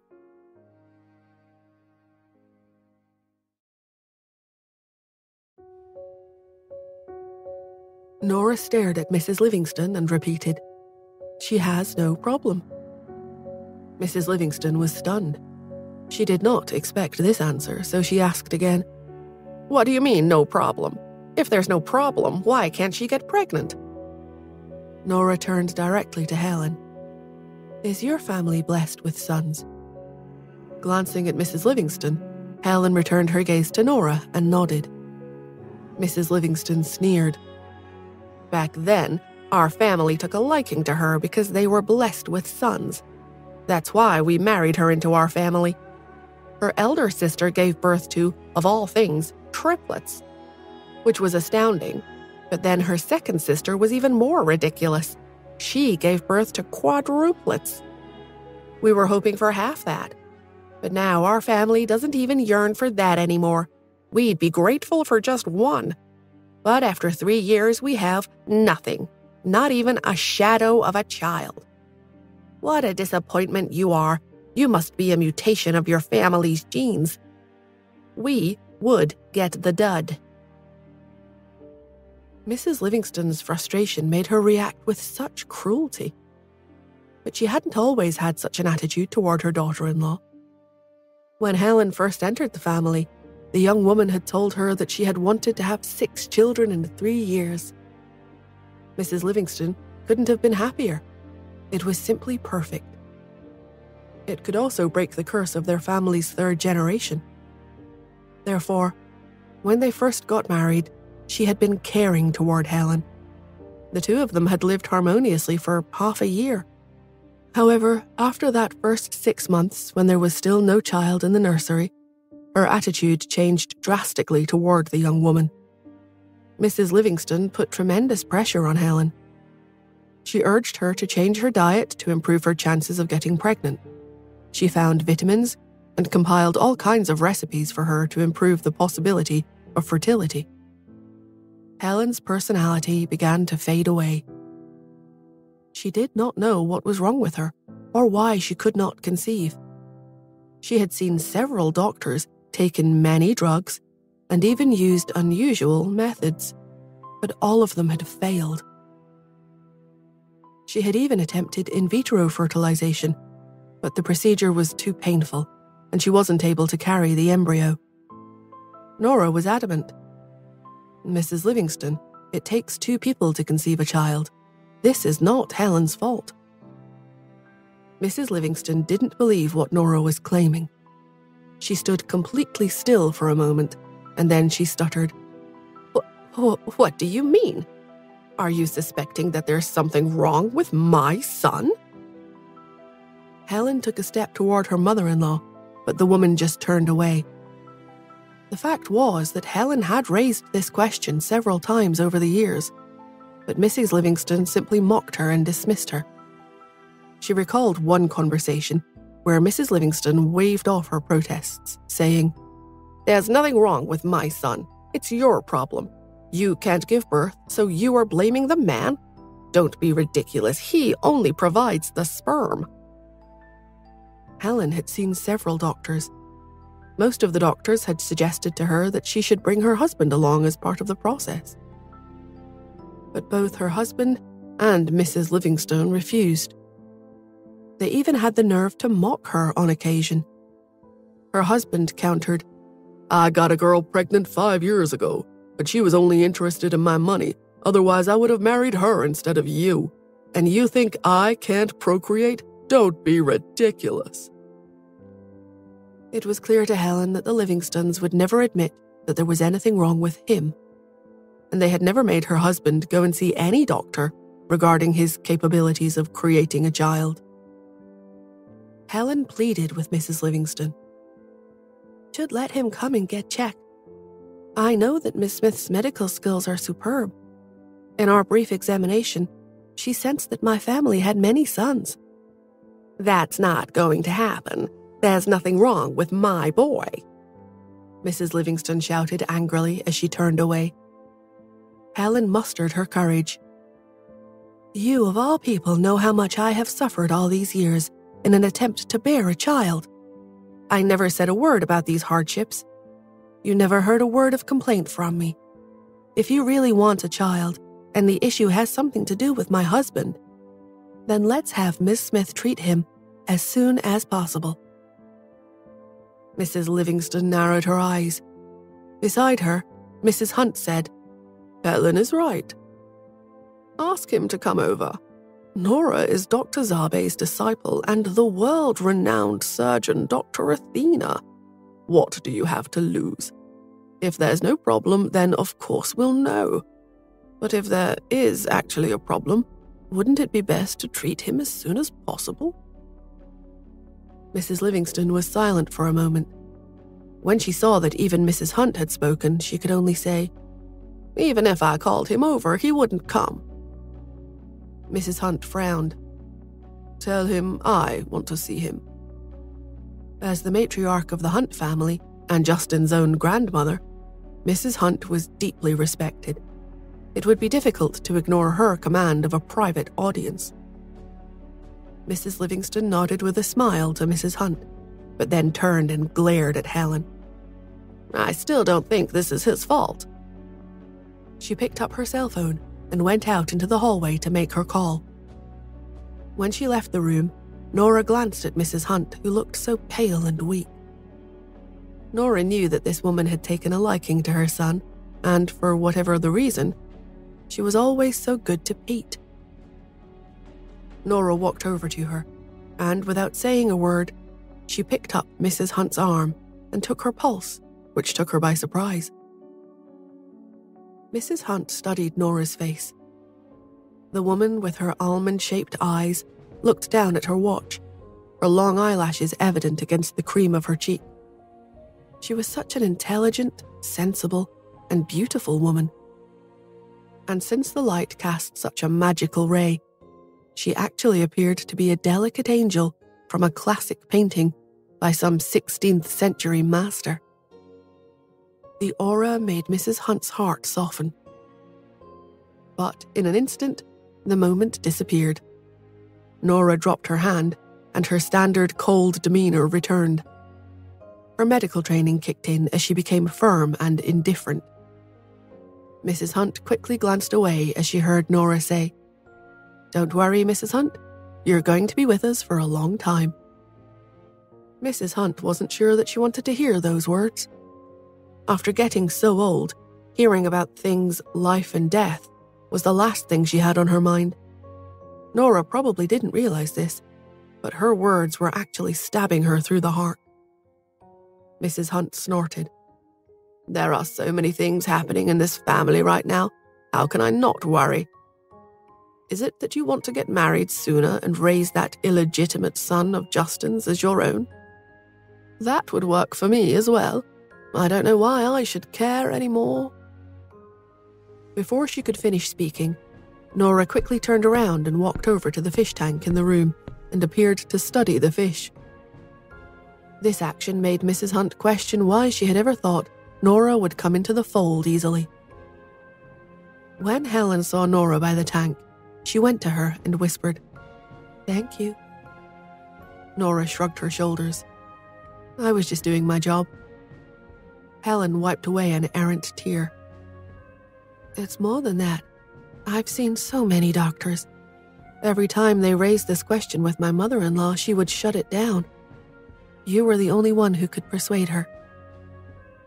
I must tell you, Helen, that there might not be anything wrong with your husband either. It could be because of some psychological reason that you weren't able to get pregnant. Have you ever considered that?" Helen nodded. "I understand, but I just wanted him to get checked before we proceed down that path." Half an hour later, a fierce argument came from outside the door. A man was shouting, "You called me over just to get me a checkup? Mom, we both know that Helen is crazy. How can I possibly be sick?" Mrs. Livingston whispered, "I also know that you're not sick. No one knows that better than me. But that Miss Smith is a wonderful doctor. If you just let her take a look, I should tell you that this is also your grandaunt's wish." The man sneered at this request, but conceded. "Sure, let's check. If there's nothing wrong with me, then I can finally get divorced and get her out of the house for good. We're both miserable." This man, in his mid-20s, was wearing a suit, but still looked unkempt. He stormed into the house and immediately saw Nora. He strode over and sneered. He stuck his arm out to let Nora take his pulse, and then he saw his wife. "Helen, you just don't want to admit that all of this is your fault. You want to go down this path? I'll prove it to you, which means that you are going to give up. Today."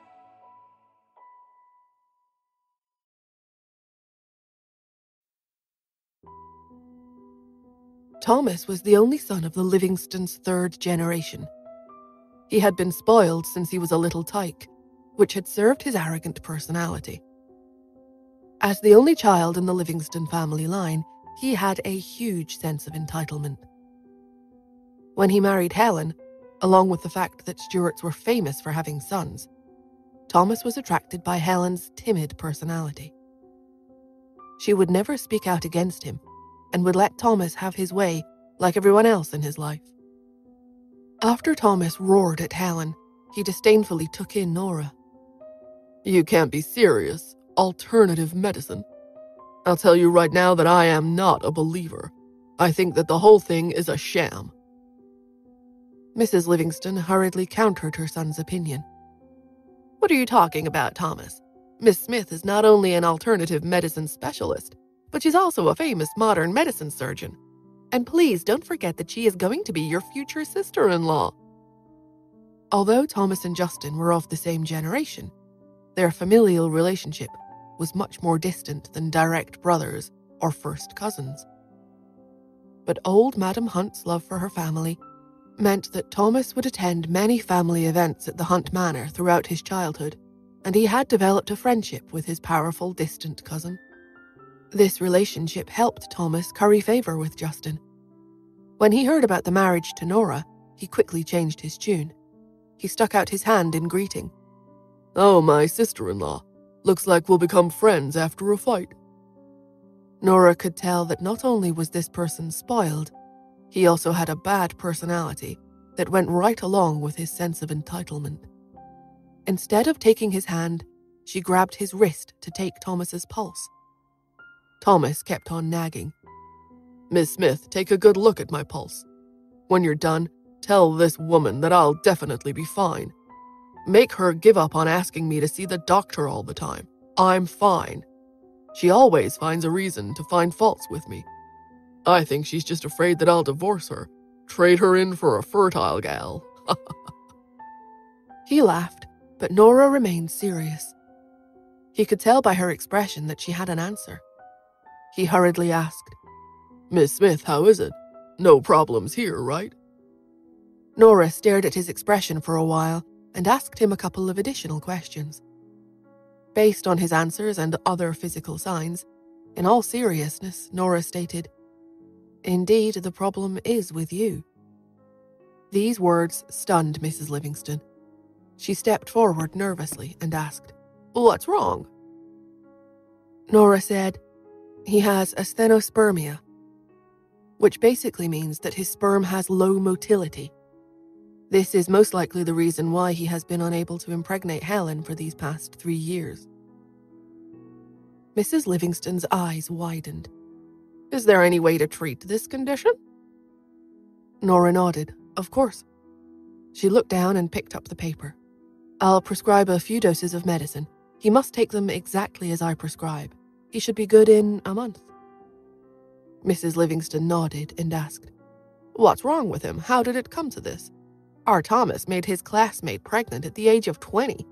He didn't have this problem in the past." Nora immediately looked at Thomas with a faint smile and said, "Oh, it's probably because he did it too frequently." As soon as she said this, Mrs. Livingston subconsciously looked at Helen and scolded, "So it is her fault after all." She pointed to Helen. "Vixen, why are you so shameless?" Shaking her head, Helen's face turned red from the scolding. "You know that isn't true.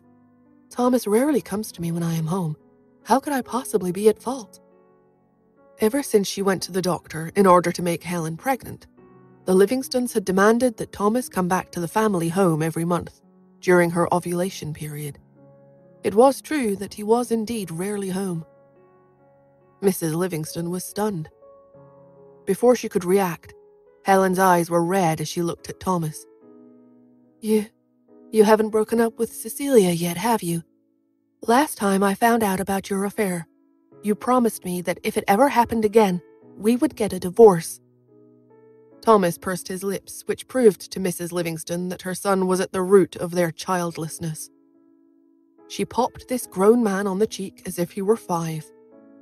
"How can you be with that promiscuous woman? Aren't you afraid that you'll contract some awful disease? How often do you see her? You're just like your father. You have no idea how to control yourself.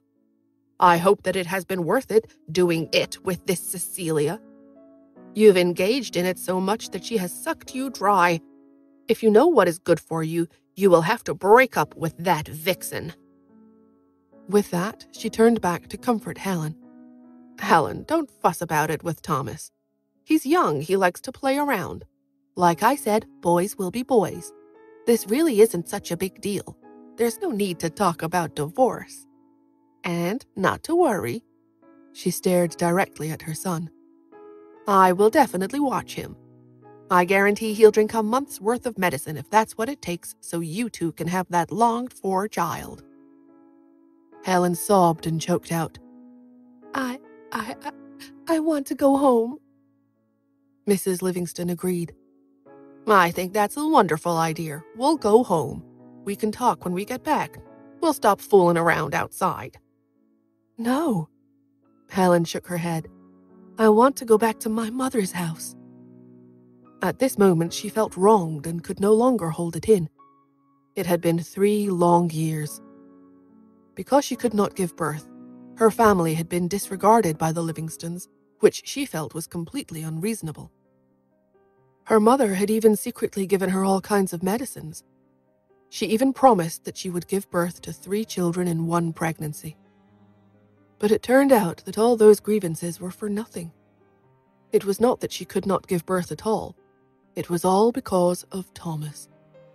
The reason Thomas could not impregnate her was not because of his health, but because he was doing the deed too frequently with someone else. The words "too frequently" stung Helen to the quick. She felt used and drained. But she knew that Mrs. Livingston would never let her go, especially now that she knew for sure that it was not Helen's fault that she had no grandchildren. She was about to coax her when Thomas sneered and pointed to Helen.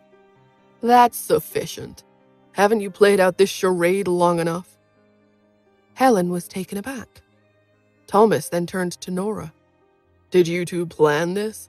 You're trying to push the blame on me. It's absurd. I'm a very strong man. How can I have such a problem? You think I am going to believe you? Nora frowned. Mrs. Livingston was even more stunned. Thomas, what nonsense are you talking about? Miss Smith is Dr. Zabe's disciple. Thomas sneered. What disciple? That guy is a charlatan, Mom. I already told you that I think alternative medicine is a sham. And so what if Helen wants a divorce? I'm more than happy to give her one. Let's get a divorce. She can't have kids anyway, and isn't that the point of being married? Mrs. Livingston frowned. Don't talk nonsense, Thomas. Miss Smith, she's lying to you. Thomas raised his chin and said proudly, I have evidence. Shocked, Mrs. Livingston finally said to her arrogant son, What evidence?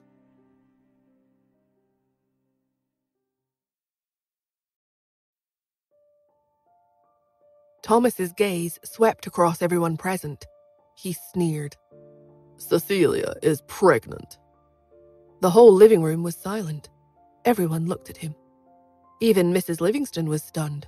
She subconsciously uttered, Really? Thomas nodded. Of course. We literally found out today during a checkup. That's where I was with Cecilia when you called me just now. Mom, you don't have to beg this woman anymore. You can finally have the grandchild that you've always wanted. Then he looked at Helen and gave her a mocking smile. I really didn't expect you to spin obvious lies because you couldn't live up to your responsibilities.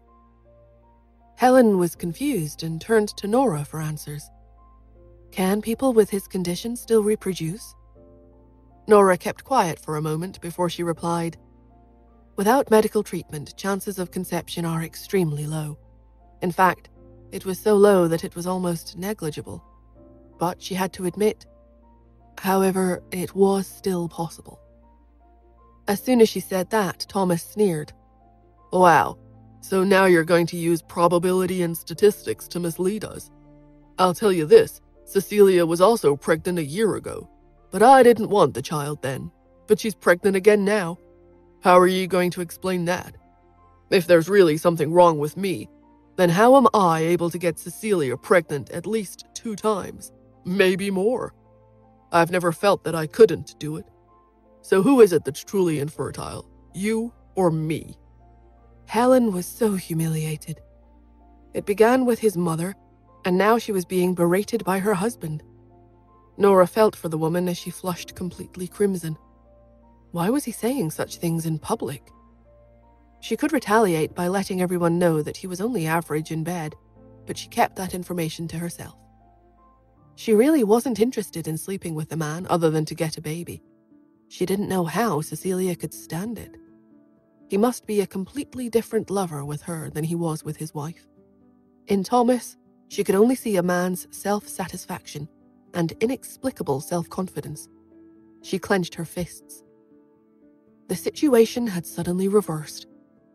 In the living room, Mrs. Livingston had just been coaxing Helen a moment ago for fear that she would really divorce Thomas.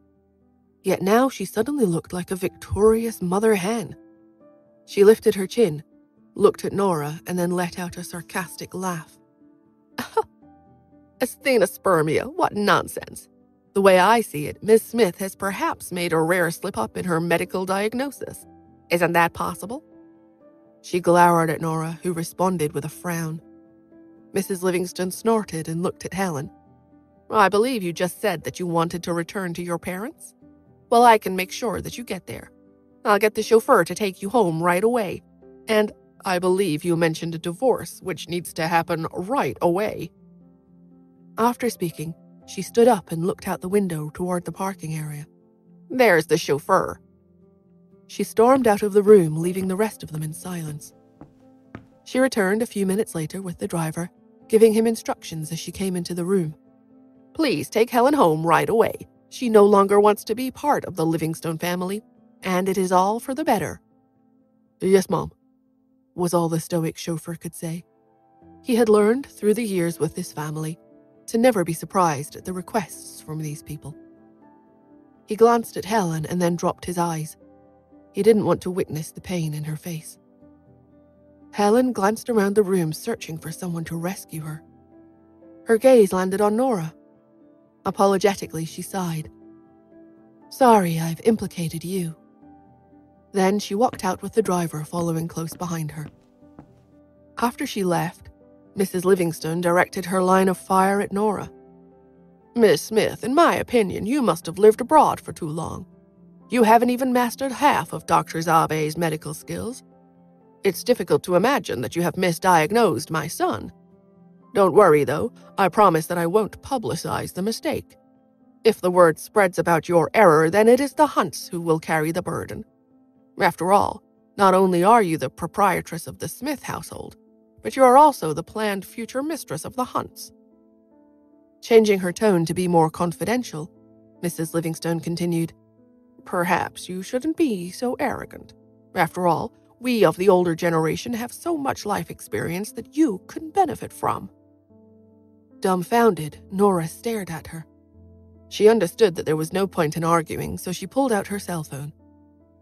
The woman didn't know how to use her ears. She just continued with that mouth instead.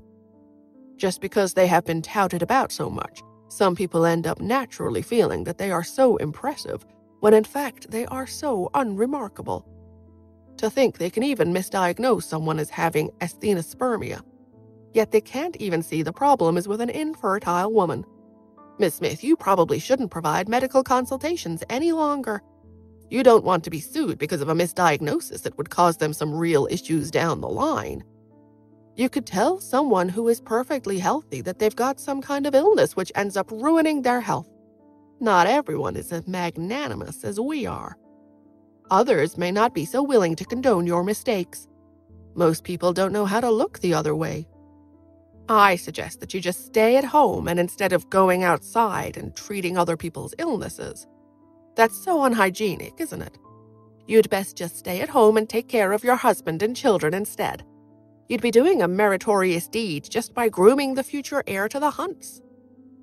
She glanced over and saw Nora's head buried in her phone. She barked, Miss Smith, I'm talking to you and you're staring at that stupid cell phone instead.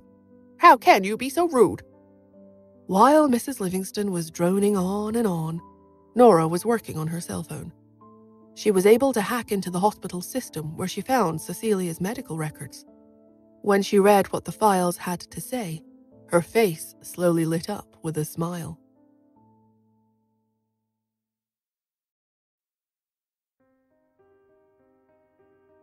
Nora hacked into the hospital system and quickly found Cecilia's medical records. Cecilia was indeed pregnant. That much was clearly stated in the medical report from the hospital. According to the medical report, Cecilia was already 3 months pregnant. Nora originally thought that the pregnancy was fake, but in the end it turned out to be real. This was beyond her expectations. Therefore, she thought about it and then checked Thomas's travel records. When she did, she found out that 3 months ago, in other words, the period when Cecilia had become pregnant, Thomas had actually been out of the country. and there was no record that Cecilia had gone with him. A suspicion formed in Nora's mind since the number didn't add up. She turned off the cell phone screen and stared at Thomas. She inquired, "How long has Cecilia been pregnant?" Thomas lifted his chin. I think it's been more than a month." "I see," Nora replied. It was just like what she had assumed. She looked down. It was clear to her that Cecilia was lying. By claiming that she was only a little over 1 month pregnant, as opposed to 3, it was clear to Nora what Cecilia's objective was for the lie. She gave him a silent smile, then turned away and walked out. Seeing how she was behaving, Thomas curled his lips disdainfully and called out after her. "It's okay, Nora. We're family. I won't spread the news that your medical skills are lacking." Like mother, like son. After saying this, he looked at his mother. "Since Cecilia is already pregnant and Helen is infertile anyway, I'd like to get a divorce straight away. There's no point in waiting." Dealing with an internal struggle, Mrs. Livingston actually hesitated before speaking. Cecilia was not a kind soul. She could never compare to Helen's well-behaved, sensible, and filial personality and her pristine upbringing. She knew that Cecilia was a shrew and had the reputation of being a rebellious woman who wouldn't back down from anything. But the woman was already pregnant, and this was different from that bohemian girl her son impregnated back in college. No matter what, one could at least say that the two families were equally matched in status this time, which was a plus. That did it. Mrs. Livingston made up her mind. "We'll begin divorce proceedings against Helen tomorrow." The two then bid farewell to Mrs. Hunt.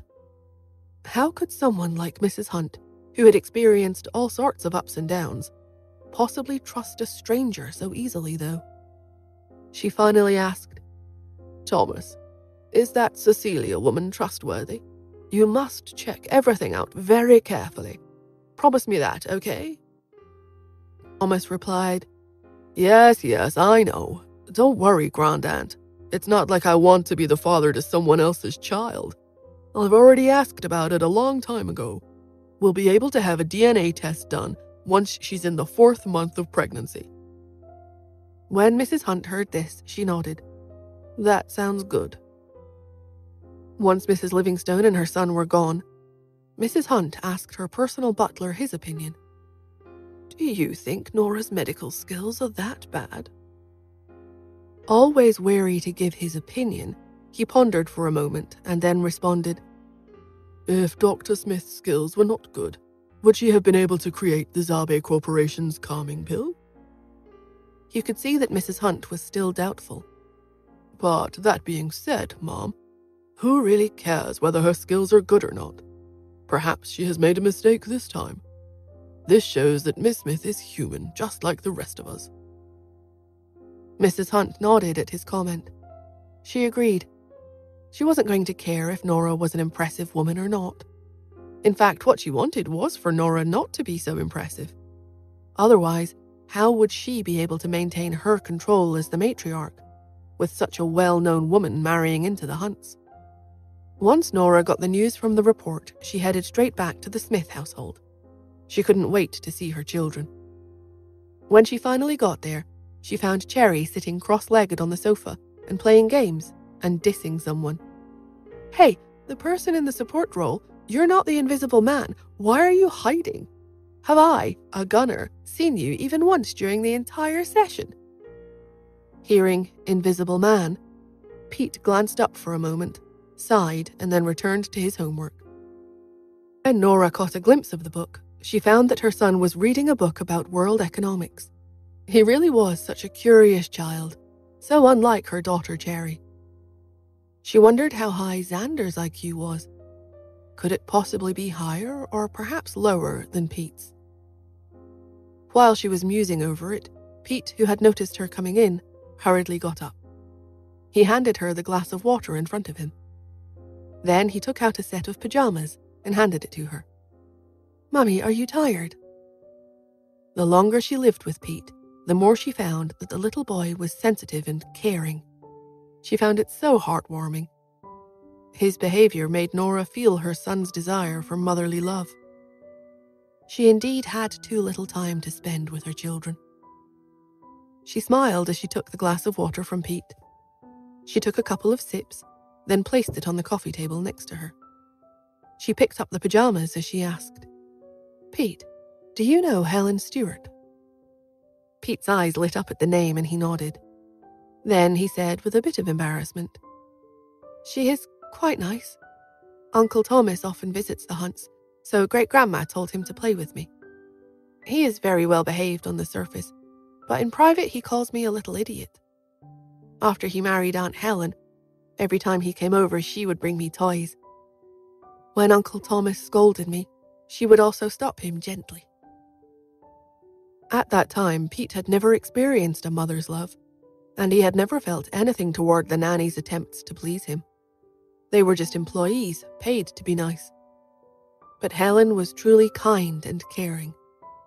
On top of that, she was also filled with love and patience for children. People like her gave Pete a very comfortable feeling. When Nora heard what he said, she finally understood why Justin had asked her to help Helen. Just by how Helen had kept Pete company, she couldn't let the matter go unchecked. With that in mind, Nora informed him, "Pete, I'm going out for a while." Pete nodded as Nora turned around and went out of the house. 1 hour later, she finally arrived at the Stewart's residence where Helen's parents lived. To be honest, she initially didn't intend to become involved with the Livingstons' mess. After all, Thomas's fatherhood had nothing to do with her. But since Helen had been so kind to Pete, she couldn't just sit back and wash her hands of the matter. When she came to the Stewart's residence, 2 guards stopped her. When she said that she was looking for Helen, the main guard gave her a wry smile as he informed her, "They're busy at the moment, so it's not convenient for outsiders to enter." Nora broke into a frown. Just as she was about to reply, a car came up to them. Then a hasty-looking woman got out. She was a little chubby and looked somewhat like Helen. Indicating Nora to the guard, she inquired, "This is?" The guard explained, "Miss Jessica, this is Mrs. Helen's friend. She's here to visit Mrs. Helen, but Mrs. Livingston has come over with Thomas Livingston, and they are currently holding a conference in the house." When Jessica Stewart, the Stewart's eldest daughter, heard this, she said straightforwardly, "For her to come over to look for Helen, she must be Helen's friend. There's no need to refuse her entry. News of the scandal will spread sooner or later anyway, so what's there to be scared of? She can come in with me." The guard finally agreed to let Nora through. Nora found this young lady rather interesting. She certainly knew how to handle the guards. The two walked up the residence together. Before they even stepped through the door, they could hear the arrogant Mrs. Livingston demanding, "They must divorce. But this is all because your daughter is infertile, so we're not going to give her anything. Also, the Stewarts didn't make her situation clear before the marriage, so this is a fraud. On top of that, she also wasted 3 years of our time. Otherwise, the Livingstones would have already had at least 2 children in the family by now. You must compensate us for this betrayal." Helen's mother, Mrs. Stewart, said furiously, "Divorce? So that she can make way for that homewrecker? Mrs. Livingston, are you that anxious that you can't even wait a second longer?" Mrs. Livingston sneered, "Cut the crap.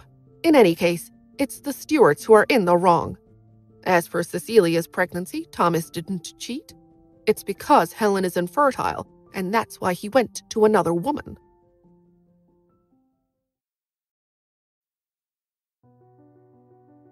Upon hearing Mrs. Livingston blame her daughter for the lack of offspring, Mrs. Stewart became even more infuriated. She clutched her chest, unable to speak, she was so full of fury. All Helen could manage was to sob next to her mother. Her father was not home, so the 2 Stewart women from the Stewarts had to fend for themselves. Nora was about to take a step forward when Jessica, who was next to her, beat her to the punch. She practically jumped forward abruptly, nearly shouting. "Mrs. Livingston, you are not being fair. How can you say that Thomas didn't cheat? Does the child in that brazen woman's womb not belong to Thomas? Did he not have sexual relations with this tart while he was still married to my sister?" Mrs. Livingston choked at once. Jessica went on, "My little sister certainly hasn't given birth to any children, but are women more than baby-making bodies?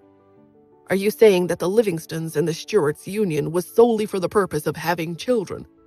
If so, then why didn't you just approach surrogate mothers instead? What is the point of having Helen there? Besides, do you have any medical evidence to prove that my little sister is infertile? If you cannot produce a medical report, then I will sue you for slander." Jessica was very aggressive, much like a hen protecting her chick. Even in her stance, she stood in front of her mother and Helen, blocking them from Mrs. Livingston. Mrs. Livingston seemed a little afraid of Jessica. She subconsciously stepped back and tried to stand her ground. "No matter what, they have to get a divorce." "You want them to get divorced? That's fine. We'll grant you that. But in return, you have to give my little sister the compensation she deserves. The Stuarts are not to be trifled with either." After snapping back at Mrs. Livingston furiously, Jessica looked at Helen and said, "What is the use of crying when your husband has already cheated on you? Times have changed. Can't you even stand up for yourself? Helen, I'm telling you, you have to divorce him. Are you planning on keeping that man so that he can bring back more illegitimate children?" The sobbing Helen nodded. "I will do as you say, Jessica." She was thoroughly heartbroken and couldn't say anything more. When she got married, everyone had claimed that she was blessed to be able to marry into the Livingston family. Given the close relationship between this family and the Hunts, Helen would spend the rest of her life quite well off. But what a disappointment her philandering husband turned out to be. Mrs. Livingston countered, "Jessica, what do you mean by that? The Livingstons are decent people. We are not people who indulge in casual relationships. We won't just want any random woman to become part of our lineage." Jessica sneered. "Oh, really? So you're impressed with someone like Cecilia, who will sleep with a married man? That indicates to me that the Livingston standards must be dropping." Not wanting to continue the argument about Cecilia, Mrs. Livingston changed her mind. She changed course. "The problem is not about Cecilia right now. Rather, it's about Helen's infertility. On top of that, she even conspired with a doctor to shift the blame onto my son. What a pity for her, though, because Cecilia is pregnant, which obviously proves my son's abilities in the fathering department. On the other hand, even though it has been 3 years since he has been married to Helen, and she still hasn't gotten pregnant. Not even once. So clearly the problem must lie with her. Since that's the case, then this marriage should be annulled. When the two of them were engaged, it was agreed that whoever does something wrong after marriage would receive no portion of the joint financial assets. Therefore, Helen will leave the Livingstons penniless." Since Cecilia was pregnant, the timing was imperative. And once the news of the incident spread, everyone would know that Thomas had cheated on his wife. Once that was out, he would find it difficult to move in certain social circles of the wealthy in New York. This was the reason why Mrs. Livingston had come over to put pressure on Helen for the divorce. Firstly, it was because a married couple's joint property was indeed difficult to divide. Secondly, it was because she mustn't allow her son to be known as someone who had mistreated his wife during their marriage. She refused to allow her son to become the main reason for the marriage's failure. Jessica let out a contemptuous laugh. Suddenly, she lowered her eyes and said, "We are all respectable people that don't wish to embarrass ourselves. The Stuarts will not ask the Livingstons for even a single cent more than what should be given. However, alimony must be given, because you made Helen quit her job after she married Thomas. Because of that, she now has a 3-year unemployment gap in her career. Mrs. Livingston replied. Then what about the money that the Livingstones gave the Stuarts when she married my son? The Livingstones had given them a large sum of money as a wedding gift. Even though the money had been given to the couple as a gift, Mrs. Livingston was demanding that the entire sum be returned in the settlement. Jessica was about to speak when Helen looked at Thomas and asked, Thomas, what is the meaning of this? Thomas curled his lips disdainfully and replied, My mother's will is also mine. I've found you insufferable since a long time ago. If you are honest with yourself, you'll admit that this marriage is over. Helen turned paler. At last, she lowered her head and said, Fine. I will return all that money the Livingstones had given us. A shocked Jessica looked at her abruptly. Helen, what kind of nonsense are you saying? You have a right to that money. There's no need to give it back. If you don't take it back, it will look like you have admitted doing something wrong, and you certainly haven't done that. Helen simply shook her head. No, Jessica. I want to be divorced as soon as possible. I want this man out of my life so that I can move on. She didn't want to be entangled with him any further. She would just cut the Gordian knot. This way, she would be able to go home and live a carefree life. Seemingly having understood the meaning behind her words, Jessica simply nodded and didn't continue the fight. But that didn't stop Mrs. Livingstone. You must be feeling guilty, Helen, which makes total sense. We won't hold you accountable for wasting my son's time either. We'll let the matter go if you promise not to bother my son any further. After that, Mrs. Livingston, Thomas, and Helen settled on the time and date that they would come over to take the money, as well as when they would sign the divorce papers. After making all the arrangements before the two left, Mrs. Livingston emphasized once more, Helen, the Livingstones won't hold it against you and your family this time. But remember this. The divorce is because of your inability to become pregnant, which has nothing to do with the Livingstones. Thomas nodded. Yes, that's right. Remember this. It is I, Thomas, who doesn't want you anymore. After saying that, Mrs. Livingston and Thomas left. After they left, Helen squatted on the floor and suddenly burst into racking sobs. She clutched her head and murmured, Why couldn't I get pregnant? Why? I feel so useless. Only then did Nora finally take a step forward. She offered, I know for a fact that it's not your fault.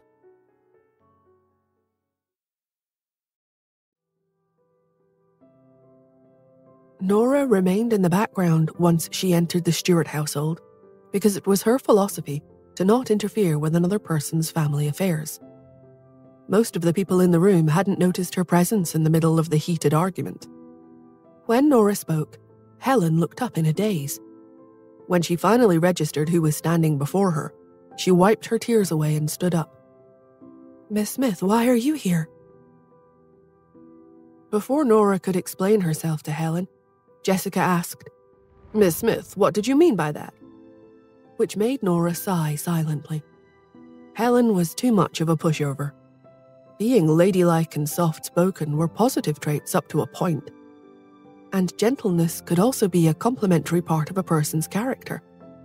However, being excessively weak and delicate, as was the case with Helen, only encouraged others to bully her even more. But her older sister Jessica was quite different. She wasn't about to be pushed around by anyone. Her questions were straightforward and went right to the heart of the matter. Nora, with no intention to persuade them but wanting them to be thoroughly informed, simply stated, Thomas is not the father of Cecilia's child. The women were all completely dumbfounded. Jessica was the first to speak. If that's true, that Thomas isn't the father, then what is he doing? And more importantly, what makes you say that? Do you have evidence? Jessica's thought process was clear, but Helen still looked confused. Nora cast her eyes down. Through my examination, it is clear that he does indeed have asthenospermia. His condition is very serious, So it stands to reason that Thomas, without treatment, will not be able to have children. Yet he told us that Cecilia is pregnant, which they happened to find out today.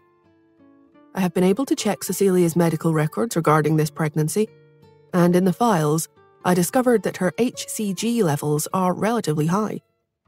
This does not normally occur in a woman who is only a month and a half pregnant. I did a little more digging and discovered that Cecilia had prior medical records. Apparently, just over 2 months ago, she had already been diagnosed as being more than a month pregnant at that time. This would mean that she should be 3.5 to 4 months pregnant now. So, I have to ask you, Helen, where was Thomas at that time? Let's say 3 to 4 months ago. She responded, Thomas was in France. A project over there had run into problems. And how long was he there for, working on this project? As it was relatively tricky, he stayed there for nearly a month. There was a pause as the news sank in. Helen spoke again. Did he go to France with Cecilia? Jessica smacked her sister on the shoulder. Helen Stewart, I can't believe that you are my sister. What is wrong with you? Given the situation that you are in right now, how can you possibly be jealous? Is there anything about that man that's worth being jealous over? He's a pig. Stop relying on him. You need to be more independent. If you treat yourself with more respect, others will as well. Crying, Helen choked out through her sobs. I do respect myself, but that doesn't change the fact that I was married for 3 years and never got pregnant. Exasperated, Jessica continued, Hansel Lloyd's wife didn't have any children after that many years of marriage, and what did they do? They adopted a child. And look at her. When have you ever seen her feel inferior about her circumstances? Never. Has she not carried herself graciously throughout the whole experience? Of course she has. And do you know why? Helen nodded. It's because she's good at managing the company. She is actually the one in charge of Lloyd's company, right? The answer finally dawned on her. I see. Mrs. Lloyd was unable to reproduce, but the Lloyds have never dared to look down on her because of that. Neither has she ever felt inferior because of it. She's strong, and only when one becomes strong will they eliminate the burden of being looked down upon. Is that your point? Seeing that her sister had finally understood, Jessica smiled at her, patting her on the back. She turned to Nora. I saw Cecilia at an event 3.5 months ago. She couldn't have gone out of the country with Thomas. So it isn't possible that the unborn child is actually his. Their mother banged on the table as well. Struggling to stand up, she seethed. Since the baby couldn't possibly be his, then let's go over and tell them right away. We'll throw the evidence right in their faces and see how they still have the gall to demand a divorce from Helen. Surprised at her outburst, the other women stood there silently, which stunned Mrs. Stewart. She slowly sat down again. Ignoring her mother's comment, Jessica smiled at Nora and stuck her hand out. Miss Smith, thank you so much for not revealing all this the moment you stepped in. That was very clever of you. Nora shook her hand with a hearty handshake. However, Mrs. Stewart was still puzzled. Why is that a good thing? Why didn't she tell us? If she had, we could have thrown it in their faces just now, to both the mother and son. Wouldn't that have been nice? I would have loved that. Jessica said, Yes, Mom, and then what?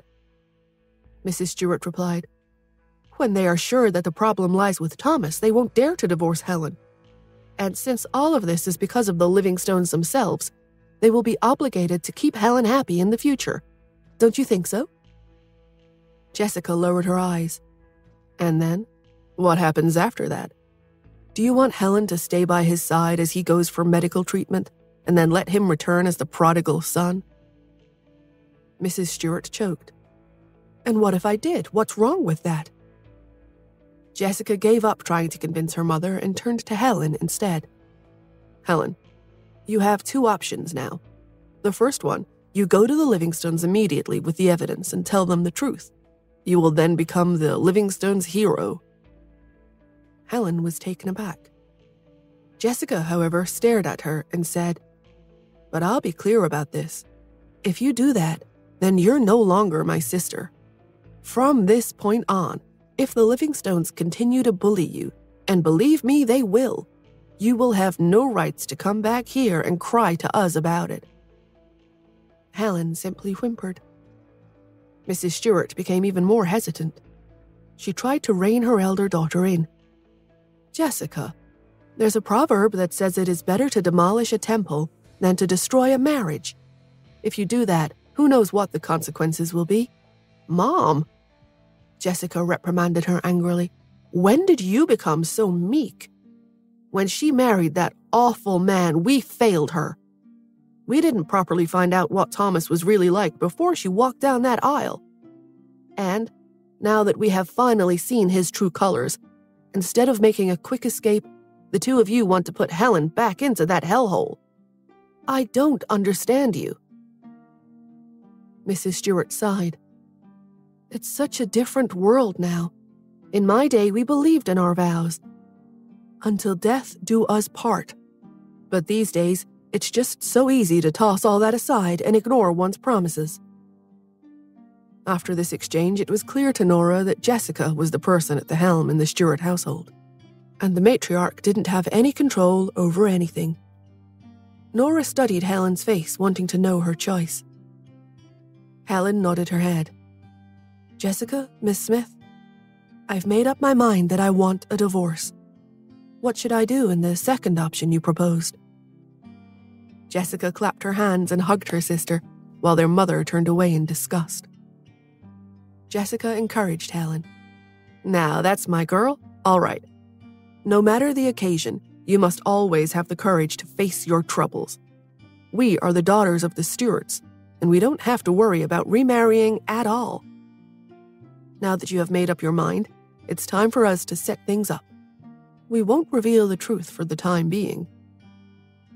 The Livingstones are still demanding that the divorce move forward, so let's make use of that opportunity.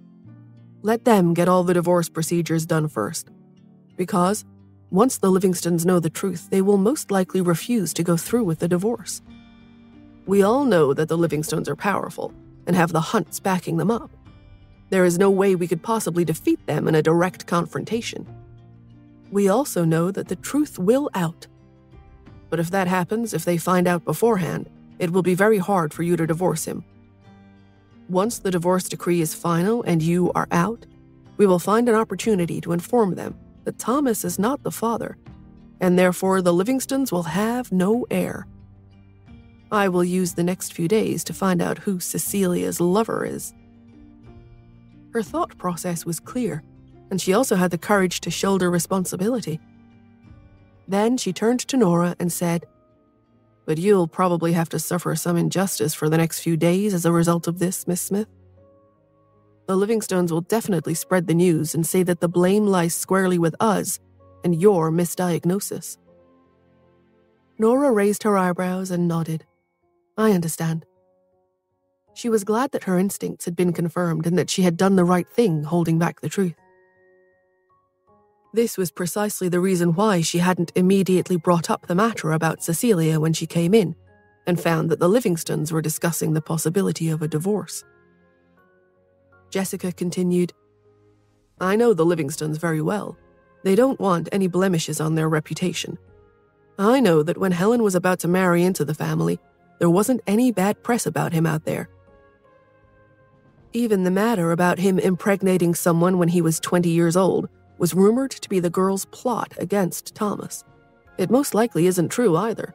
We were certainly fooled by them." She was about to say more when Nora's cell phone rang, interrupting the conversation. She glanced down at it and could see that it was an overseas number. Knowing it was an important call, Nora raised her eyebrows and gestured to Jessica that she had to take this call. She hurried out into the hallway and heard Caleb's voice from the other end. "Miss Smith, I heard that Mr. Hunt has an illegitimate child.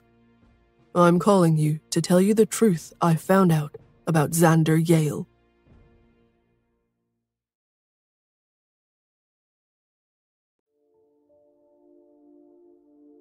Nora was taken aback by the news. To be honest, ever since Truman had released Xander early, she had wondered if Caleb knew anything.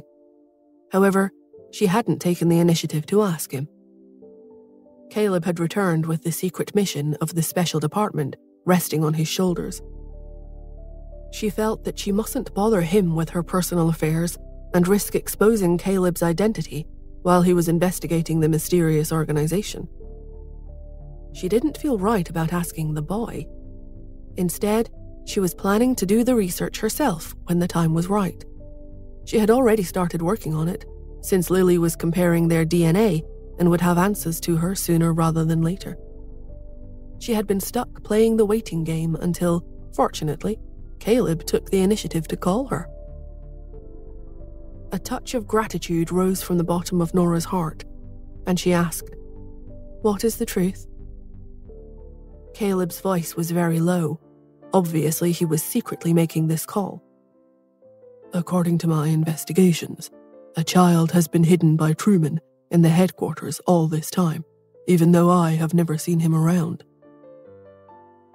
Caleb relayed what he had overheard. When Truman was talking with Xander on the phone, he accidentally let something slip. He told Xander to try his best to save his Aunt Ruth. The boy replied, "Why should I? She didn't give birth to me, nor has she ever taken care of me. Am I supposed to save her just because she is your sister?" Truman then said, "Well, at least make sure that she doesn't die." Xander agreed to do that. "Don't worry, I won't give it away. At the very least, in my biological father's eyes, Aunt Ruth is my mother." Caleb concluded, "Based upon this conversation, it is clear that Ruth is not his biological mother." Nora slowly closed her eyes in order to think for a moment. If she was honest with herself, she had guessed as much already. Ruth and Xander's DNA match was only 20%. Even though Xander might have been injected with the gene serum, modifying his genes, it was still impossible for his DNA to change so drastically. Therefore, at the very least, it was next to impossible for Ruth to be his biological mother. With this confirmation from Caleb, they now had the proof they needed to discount Ruth's claims of being Xander's mother. Would the next step be to get rid of her? Truman didn't seem to really care about whether his sister lived or not anyway. With that in mind, Nora thanked Caleb over the phone. "Thanks. Dinner's on me when you get back." "I'll hold you to that." Caleb's voice became a lot more relaxed. With a brighter tone, he asked, "Nora, Miss Smith, can I call you that?" "Of course you can." "Nora, I'm very sorry that I didn't keep Anthony in check regarding your engagement. I know he tried to humiliate you and annul the engagement." "It isn't necessary, Caleb. You have already apologized for that." Caleb chuckled, his voice gentle and mellow. "Well, you'll just have to let me apologize for it again." Nora smiled.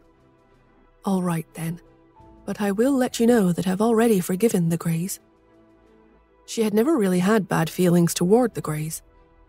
Although Anthony had mocked Nora about her weight when she was younger, the only thing on her mind had been to improve her mind and to sleep.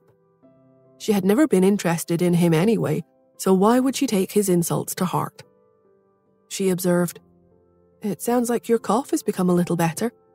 I made more medicine and wanted to give it to you, but you had left already. It's waiting here for you." Caleb laughed. "Why don't you send it to me via International Express Mail then?" Nora raised her eyebrows and replied, "That should be no problem." They both had a good laugh before they disconnected from the phone. After hanging up the phone, Caleb, who was sitting alone in a luxuriously decorated room overseas, stared straight ahead of him. He murmured, "I wonder if she'll visit me since I have given her the address." After all, he didn't have long to live. He would love a visit from Nora before he died. Unfortunately, he was completely unaware that such indirect methods were totally ineffective on someone like Nora. No, Nora didn't even look at the address Caleb sent. She forwarded it straight to Cheryl, telling her to mail the medicine out straight away. Once she had completed that task, she went back in the house to tell the Stewart women goodbye, and she headed back to the Smiths. When she had returned to the house, she received a text message from Justin. "I heard about the incident with the Livingstons. Do you want me to give them a warning?" A single word from Justin would scare the crap out of Thomas and his mother. When Nora saw his message, she called him right away. As soon as he answered, she asked, "Have you already given them a warning?" The man's voice was very low. He chuckled and replied, "No, not yet. I haven't gotten your instruction to do so now, have I?" Nora liked that he didn't take the liberty to act on his own. She feared that if Justin had given the Livingstones a warning, Helen might not be able to divorce him like she wanted. She smiled. "There's no need. You don't have to warn them about it because the four of us have already come up with a plan that works best for Helen. But I have to ask you, Mr. Hunt." Nora paused for dramatic effect. "What is it, Ms. Smith?" "If I cause the Livingstones to be utterly disgraced, you will be put in a spot, won't you?" Of course he would. After all, Mrs. Hunt would come crying to him. But he didn't want Nora to know that, so his only answer could be, "No, it won't." Thomas was Mrs. Hunt's grandnephew.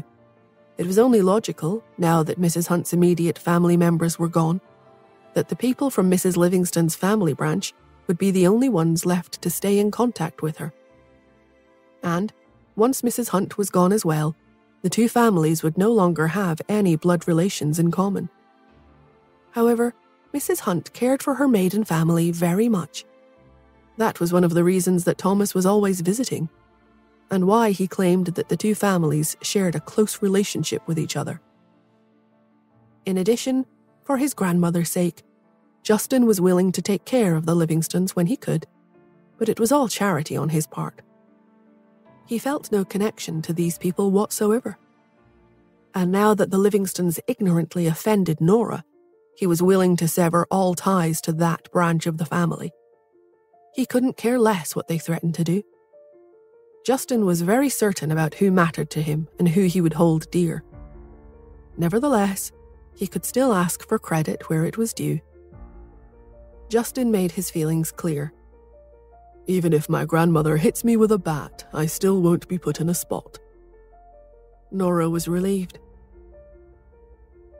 In the past, it seemed like Justin had found it quite difficult to be caught in between her and Mrs. Hunt. Fortunately, this time he chose to stand firmly on her side. Satisfied, Nora uttered, "Thank you, Justin. I know it's not easy." Justin took the opportunity to make a request. "You are still coming over to the Hunts tomorrow, correct? You were in such a hurry today that I didn't even have time to show you around. Especially, well, I might as well tell you now. I intend to turn my villa into our home after marriage, so I'd love your opinion on how to renovate it." Nora shrugged and replied, "I only have one request." "What?" "The bed has to be comfortable." Justin laughed. Of course. He knew that would be the only thing she would ask for. Of course it has to be comfortable. After all, if the bed is not sturdy enough, I'm afraid it won't be able to support the two of us when we... His voice trailed off. She rolled her eyes and innocently asked, "While we do what?" "Clean it up, Nora. I was talking about us practicing our martial arts on it. Didn't you say it yourself, that you'll beat me up every time you see me?" Nora felt like her fists were itching. "Oh, Justin, you just said the right thing. I'm starting to think that married life won't be boring after all. We can spar every day. Quinn will be so pleased. This way, we'll get our workouts done." Of course, Justin was thinking of a different form of exercise he wanted to experience on that comfy bed, so he suggested, "Why don't you come over tomorrow and we'll select a mattress for our bedroom? Cherry and Pete haven't been to the Hunts Villa for a long time now." "All right then," Nora agreed. She wondered what kind of sparks would fly among the three little ones once Cherry and Pete met Xander. She raised her eyebrows and tried for a while to picture the three of them together, but she simply couldn't. At last, she shook her head and said, "By the way, Ruth is not Xander's mother." "Are you sure?" Caleb called and gave me a confirmation. Nora answered. "I see." The two chatted a little more before they hung up. Justin sat in the study and thought about what Nora had said just now. Letting the anger build, he got up and stomped to the basement. He emitted bloodthirsty, murderous intent.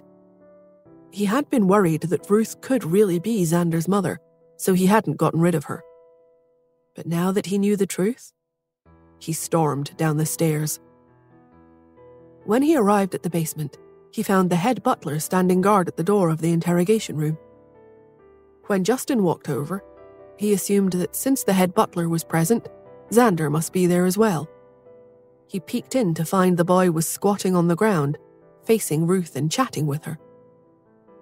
Looking closer, he realized that rather than just chatting, it looked more like Xander was making fun of Ruth. The little fellow's chin was resting on his hands as he smirked at Ruth and prattled away.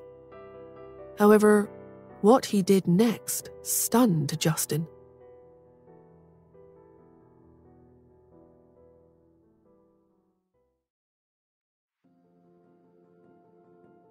The head butler started to speak, but Justin held his hand up, stopping him from talking. He continued to watch the scene inside. He narrowed his eyes with a look of scrutiny forming from within. It's true that fathers don't show much resistance toward their children. The adage was particularly true in the case of people who already had children.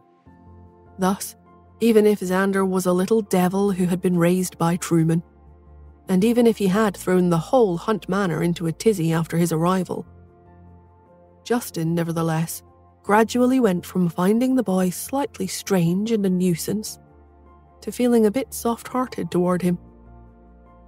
However, when he saw him sitting opposite Ruth, he couldn't help but frown. The child had not yet learned the difference between good and evil, let alone what was right and what wasn't. In addition, what he did after he returned to the Hunts had indeed angered Justin. Yet, when he thought of how he might be the third child he had with Nora, he gave in. In fact, he was actually worried for the boy. Should the child be beyond hope, and should he be determined to take Truman and Ruth's side, Justin would have to decide what to do with him. And even if Justin opted to imprison him for a lifetime, he couldn't allow the boy to hurt his loved ones. He studied Xander as he handed Ruth a carrot. There was something about the way he was telling her about the benefits of eating carrots. Xander stood and lectured her. They contain a lot of nutrition, things like keratin and anthocyanins. Eating 3 a day can lower one's cholesterol level by 10 to 20%. It can also effectively prevent cardiovascular and cerebrovascular diseases, which is very important to the human body. He prattled on and on about the benefits of eating carrots, which aggravated Ruth more and more. She finally exploded. "I told you I want bread, I want rice, I need carbohydrates. Xander, I have already gone hungry for 6 days. If you continue feeding me like this, I will die." Xander spoke with a lot of confidence. "No, you won't. I've already explained to you. Carrots have nutrients that will keep you alive, so don't worry about it.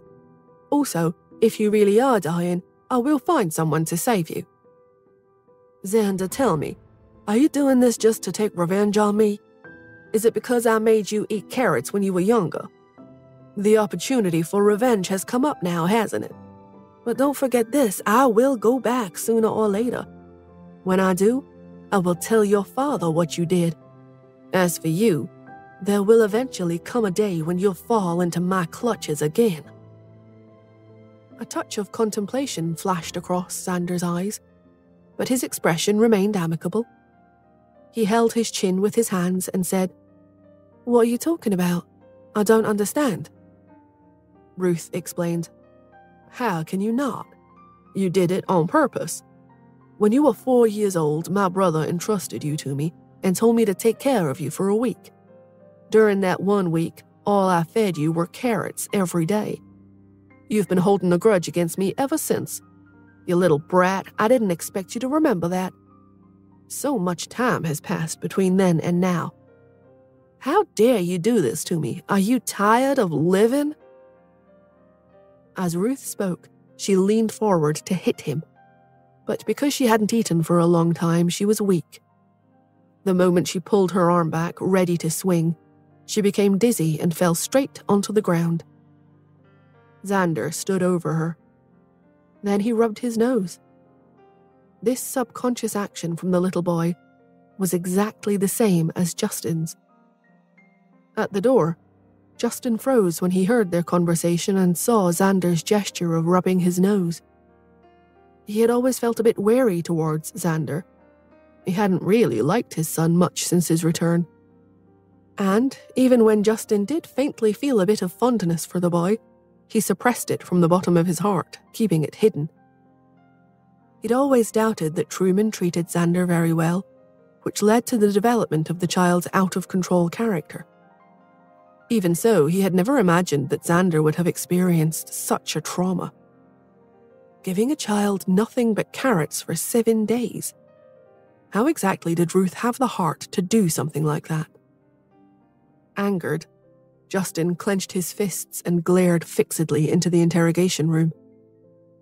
Xander was standing there grinning at Ruth.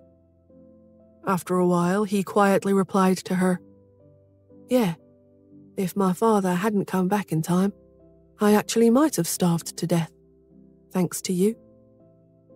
Ruth yelled furiously. "What nonsense are you talking about? You had everything in your room. There was a fire, there were pots, and there were rabbits. All you had to do was eat one of those rabbits. Who told you to be so pretentious and say ridiculous things like the rabbits are your friends? Why did you give the carrots to the rabbits instead of eating them yourself? That's absurd. Don't you know that those rabbits are delicacies to humans? I really don't know who you are putting on that pretentious act for. My brother may pamper you and let you play with the rabbits, but I won't. You love your rabbits so much, don't you? Then let's see whether you can hold back from eating them when you're starved for weeks." Xander lowered his head. "They are not food or animals. They are my friends." Ruth sneered. "So what even if they are? Didn't they get eaten anyway after they died? Isn't that what happened? When my brother came back, he took you out and gave you a pot of meat, right? That was a pot of rabbit meat. Your favorite number 6's meat." Xander trembled a little. The thin little boy seemed to emanate a sense of loneliness and confusion. He stared at Ruth. "Yeah, Dad scolded you after that. I thought you would change, but unexpectedly you killed number 6 and tricked me into eating it." Ruth smirked. "Aren't rabbits delicious? I remember asking you how it tasted at the time. You said it was delicious. And then what happened later on? Whenever your rabbits died, you would always choose to eat them. So please tell me if there's anything wrong with what I did. You became a meat eater." Xander stared at her. It was true. Ever since that incident, he did eat his rabbits after they died. Because if he didn't, then the rabbits would be taken away and used as specimens for more research. His friends wouldn't be able to rest in peace even after their deaths. In his mind, if he ate them instead, then the rabbits would be safe. Justin could take it no longer and pushed through the door. He strode into the dark space, his deep-set eyes staring straight at Ruth. She could see the murderous intent in his gaze. And even though Ruth was shocked and intimidated by the look in his eyes, she hid her fear and brightly asked, "Oh, Mr. Hunt, are you here to let me out?" Justin's gaze became even colder. "That's right, Ruth. I've come to send you home." Ruth's eyes lit up when she heard him say that. But in the next moment he added, "After all, one must eventually return to their roots." When Ruth understood exactly what his intentions were, she became frightened. She glanced around the room, searching for non-existent help. When there was none to be found, she shouted, You're thinking of killing me? No, you can't do this to me. I'm Xander's mother."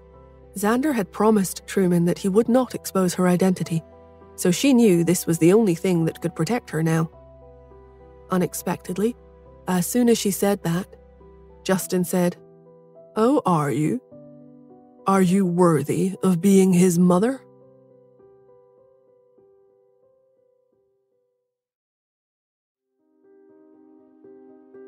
What kind of a person would be able to starve a 4-year-old for a whole week? Justin could never abuse Xander, even after meeting the child and despite how much he hated Truman. Ruth was badly frightened when she heard Justin's words. She swallowed. What are you saying? I am his mother. If you don't believe me, then ask Xander." Xander was standing on the side and looking at Justin in confusion. He didn't understand why Justin had come in, or why he was so angry. But he remembered the instructions Truman had given him before he came to the States. He had told him to cooperate with Ruth, so he wouldn't expose her true identity. Therefore, after he came to the States, he had never once called Ruth Aunt Ruth, just as Truman had asked. Ruth's question at this moment was putting him on the spot, though. He didn't want to tell lies to his new father. And it was a lie to say that Ruth was his mother. Facing his internal struggle, Xander started to speak. Shut up," Justin suddenly barked in a low voice. Man had a powerful energy around him and gave off an extremely intimidating attitude. In this small and dark basement, he was clearly the king of this world, making it clear that he could dominate life and death in this realm. He frightened Xander.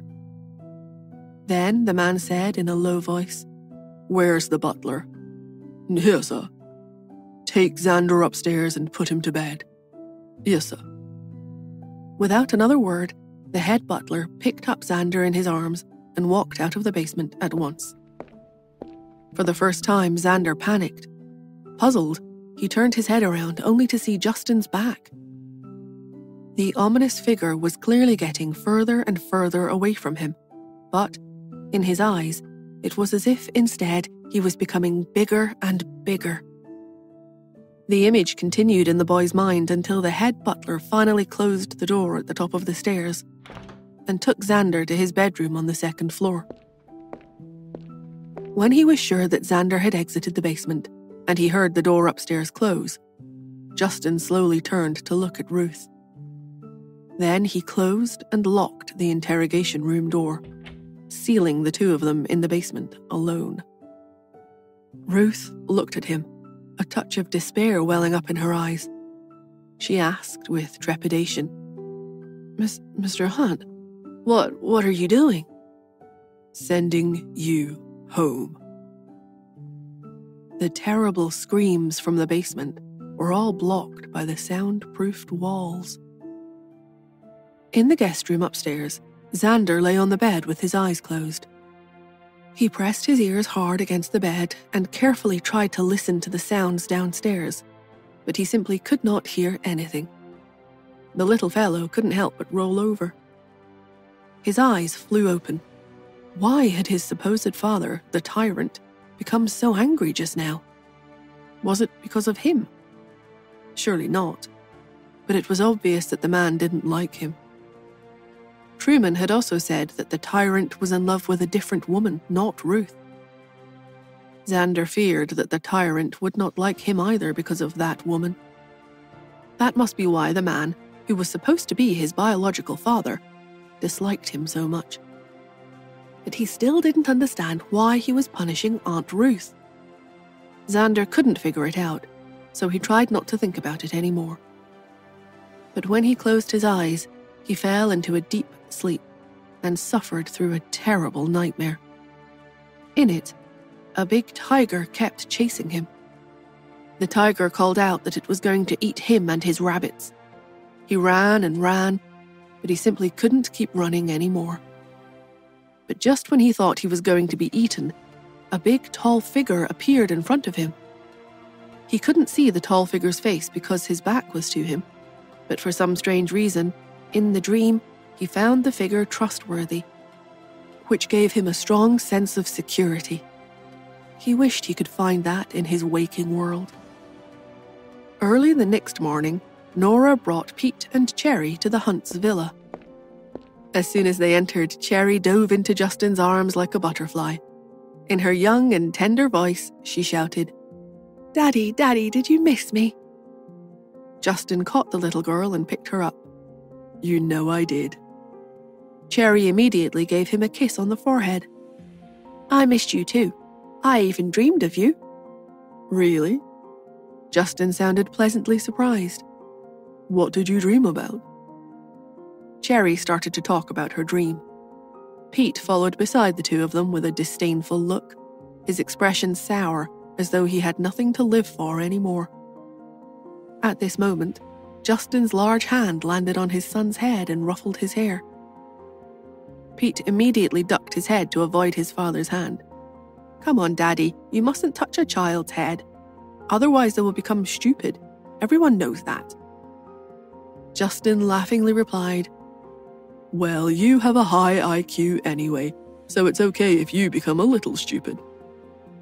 Justin looked up right in time to see Nora dragging her feet and yawning as she walked behind the two of them. Obviously, she hadn't slept enough yet. He asked, "What time did you go to bed last night?" Nora rolled her eyes and pointed to her yawn. 7, but this is because I got up too early today." Had she woken up early so she could come over to meet him? Justin smiled. He paused for half a step. When Nora caught up to him, he whispered, "I've taken care of Ruth." Taken care of her? Nora was a little surprised. "What did you do to her?" "The special department still has their eyes on Ruth and is planning to use her to find more clues."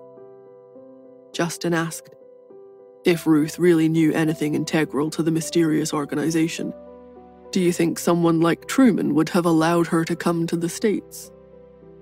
Nora also felt that Truman didn't care about Ruth at all. Hearing this, she uttered, "Oh." She didn't see any point in continuing the conversation. She added, "Just don't give the special department anything to use against you." "Of course I won't. I don't do anything illegal." Justin smiled. "I just sent her home." Justin's true meaning was clear. Since Ruth's home was located out of the country, it would have nothing to do with him if she was killed in a robbery overseas. Nora understood now. She raised her head and glanced upstairs. Taking in Cherry and Pete, she tilted her head as she looked at Justin and asked, "Where is Xander?" She smiled as she pondered what kind of trio the little two boys and girl would make.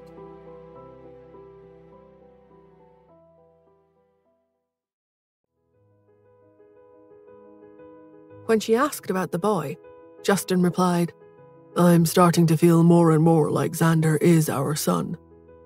Nora was surprised. "How so?" Justin slowly smiled. "He went to bed very early last night, but he is still asleep even now, and he always looks like he doesn't get enough sleep. Did he inherit that from you?" Nora folded her arms and playfully shrugged her shoulders as she turned away. In the bedroom upstairs, Xander had actually already woken up a long time ago. In fact, he was hiding behind the curtain at the windowsill, checking out the lower floor. When Justin picked up Cherry, a lump formed in his throat. For a moment, he wanted to throw Cherry onto the floor. But when he thought of how they might be Cherry and Pete, the friends whom he had gotten to know through the internet, he resisted the urge to do so. And then there was the woman who had given birth to Cherry and Pete. The four of them were a family, whereas he, Xander, was an extra, the fifth wheel. Would he ever be able to join them? Would he want to? The proud Xander continued hiding upstairs. He closed his eyes and pretended to be asleep. While Xander pretended, the family of 4 entered the living room. Nora sat on the sofa, closed her eyes, and rested. Cherry was in Justin's arms, showing him her ranking in her game on her cell phone. She said, "Daddy, look, I have already achieved 100 stars in the game. Aren't I amazing?" Justin nodded. "Yep, Cherry Pit is the best." She grinned happily at the praise. Next to them, Pete couldn't help but sigh and quip at Cherry. "Yeah, right. Even if you stuck your foot in his face, he would probably say it smells nice." She retorted indignantly, "But my feet do smell nice. Why would a little princess's feet possibly stink?" The 4 of them engaged one another in an easy conversation. A little while later, when Justin was about to invite Nora upstairs to pick a room for their bedroom, footsteps came from the door. Then, with the help of a housekeeper, an unsteady Mrs. Hunt walked in. As soon as she entered, her gaze fell on Nora. "I heard that Pete is back, so I came over to have a look. So, Miss Smith is here also?" Nora opened her eyes, raised her eyebrows, and closed her eyes again. "Pete, come over to Great-Grandma and let me see if you've lost weight. How have you been? You look healthy. Have you been eating well? Do the Smiths mistreat you?" When she said such things, Nora knew that Mrs. Hunt was deliberately trying to anger her, so she ignored her and nestled further down into the sofa.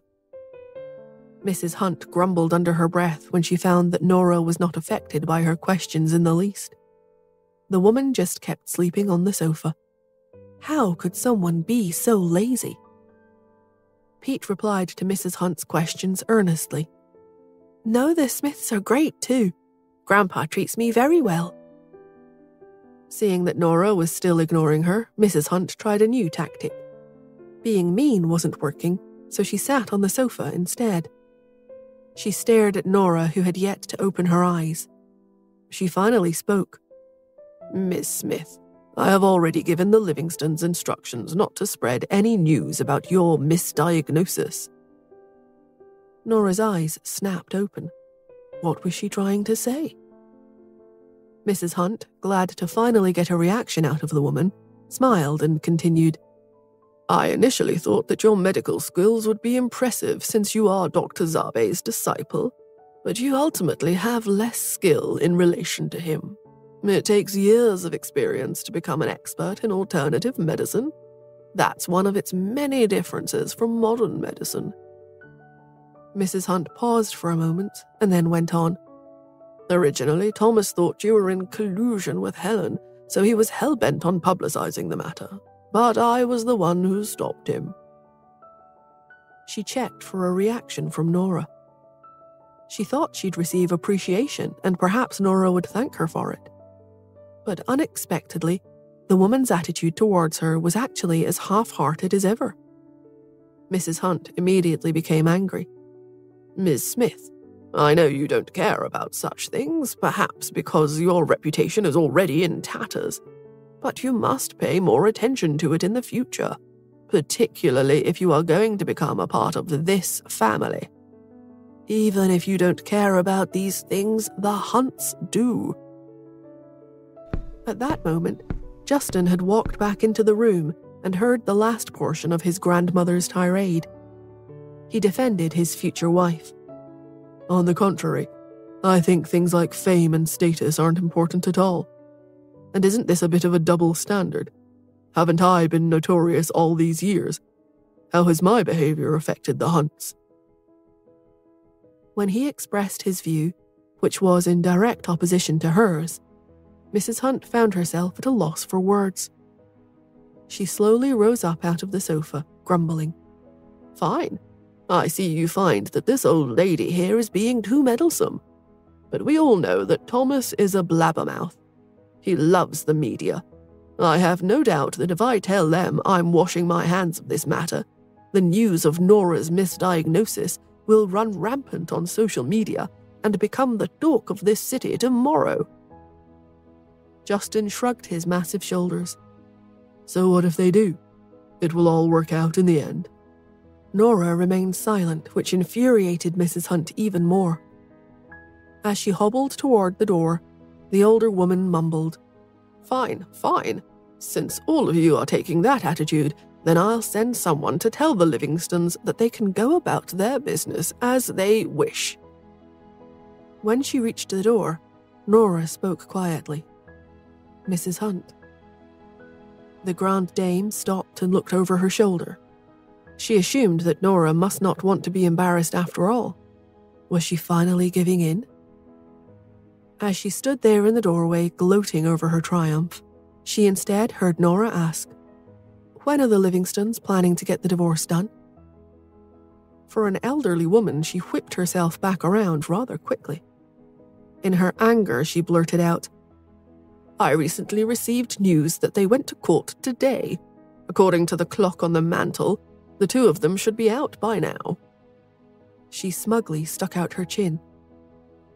Oh, really? Nora smiled, and then she chuckled. In that case, I also have a piece of good news here to celebrate with you, Mrs. Hunt. The matriarch was taken aback. And what good news would that be?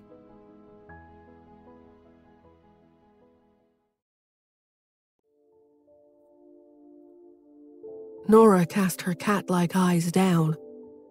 Just so you know, I have never made any mistakes in my diagnoses. Mrs. Hunt frowned.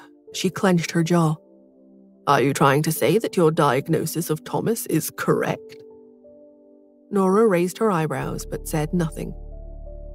Mrs. Hunt clenched her fists. She didn't want to admit it, but as someone who had experienced so many things in life, she already had her own suspicions regarding Thomas's claim that he had impregnated Cecilia. She had even previously brought it up to the Livingstons in private. At the time, Mrs. Livingston and Thomas responded that they would investigate it thoroughly. Then, when they had proceeded with the divorce, Mrs. Hunt assumed it was because Thomas had confirmed that the fertility problems didn't lie with him, and he had proof that the child Cecilia was carrying belonged to him. But judging by the confident expression on Nora's face, Mrs. Hunt could tell that something wasn't right. She recalled that Dr. Zabe was the only person in the world who could compound those calming pills. But since he had become bedridden, he was unable to make medicine anymore. So that meant that since Nora was the one and only disciple whom Dr. Zabe had personally accepted, she must know the formula for that medication. The thought of this frustrated Mrs. Hunt. She signaled to the housekeeper to take her out of the room. As the matriarch left the room, the corners of Nora's lips lifted into a smile. Justin looked at the cheeky smile on her face. His attraction to her was overwhelming. He couldn't help but step forward and give her a kiss at the corner of her lips. As soon as he did that, both of the children were stunned. Cherry was dumbfounded while Pete pretended not to notice while he worked on his homework. Cherry turned away and covered her eyes. Mummy and Daddy, please stop. I don't want to see any more. Pete glanced up and casually asked, Did something happen, Cherry? I was working on my problems just now, so I didn't see anything. Then he winked at her. Playing along, Cherry shook her head wildly at once. No, not at all, not at all. I was playing games the whole time, so I didn't see anything either. She mockingly winked back at Pete. Nora smiled slowly and leaned forward, catching Cherry in her lie. I can tell from here, Cherry Pit, you haven't even logged into your game. Cherry turned her screen away from her mother's prying eyes and replied, Oh, really? She finally nodded her head and let out a huge, dramatic sigh. That's because of these stupid underage restrictions. There is a child lock on these games that is preventing me from getting in. What's a kid to do? Deciding to join in the fun, Justin teased Pete as well. Is this a new study technique, Pete? Your book is upside down."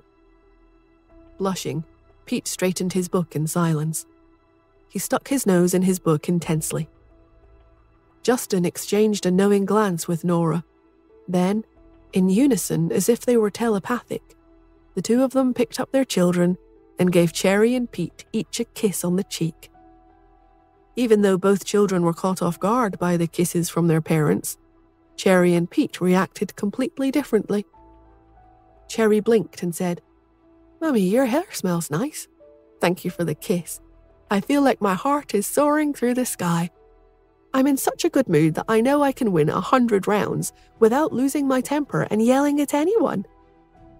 Nora replied, "You know that you're only allowed to play for an hour a day."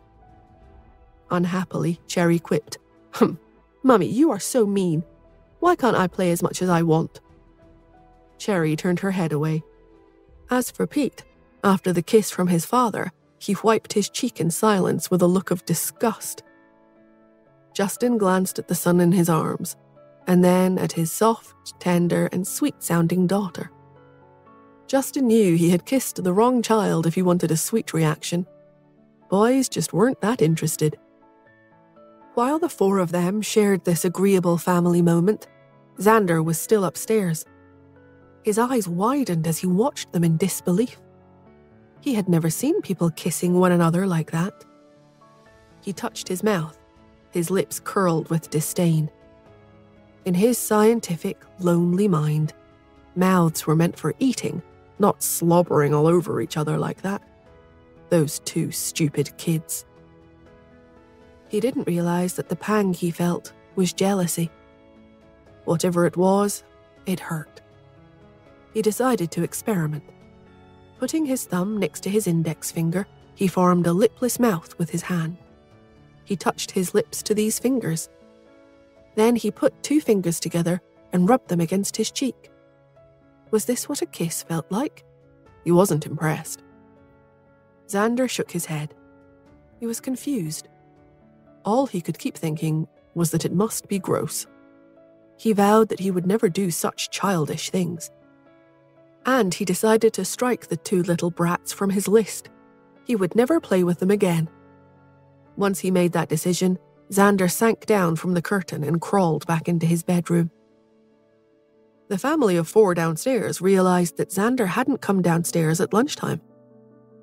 Nora decided to go upstairs and take a look. She could tell by the way Xander's eyelids were fluttering that the little boy was pretending to be asleep. Knowing that these changes must be so difficult for him, he was a 5-year-old child after all. She went along with his pretense. Concerned that Xander might not be her son, she didn't want to invest her emotions in him too soon.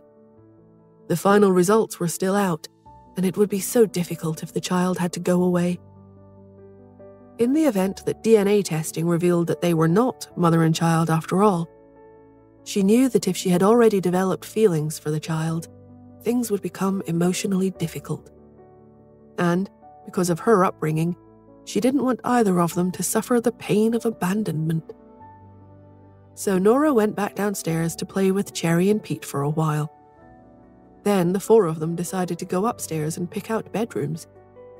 Princess Cherry selected 2 rooms that she wanted to merge.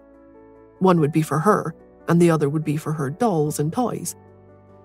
Pete selected the room next to hers because it had a nice place for his desk in front of the big picture window. Silently, Justin thought it would be great to merge 2 rooms for Pete as well, but he didn't mention it. As if reading his mind, Nora suggested, "I think we can merge these 2 rooms and use one of them as a study where we can store Pete's robots and books." She didn't want it to appear that Justin was being too partial to one child, so she decided to even things out. Seeing Pete's eyes light up brightly at the recommendation, Nora couldn't help but ruffle his hair with a smile. Justin, having thought the same thing, agreed right away. The team shared a big high five. As it was time for Nora to go back to the Smiths, she decided to leave Cherry at the Hunts. After all, she couldn't let Justin be all alone, could she? She smiled as she remembered what she had thought when she first learned about Pete being the missing half of her set of twins. All she had wanted was to push a certain someone out of the picture and run away with her 2 kids. Cherry stretched out her chubby little hand. "Bye-bye, Mummy. I will miss you." Then she immediately took Justin's hand and raised her head. Her big eyes were damp and moist, tugging at his heartstrings, seeing her like that. She pouted. "Daddy, I'm so sad that I can't play my games.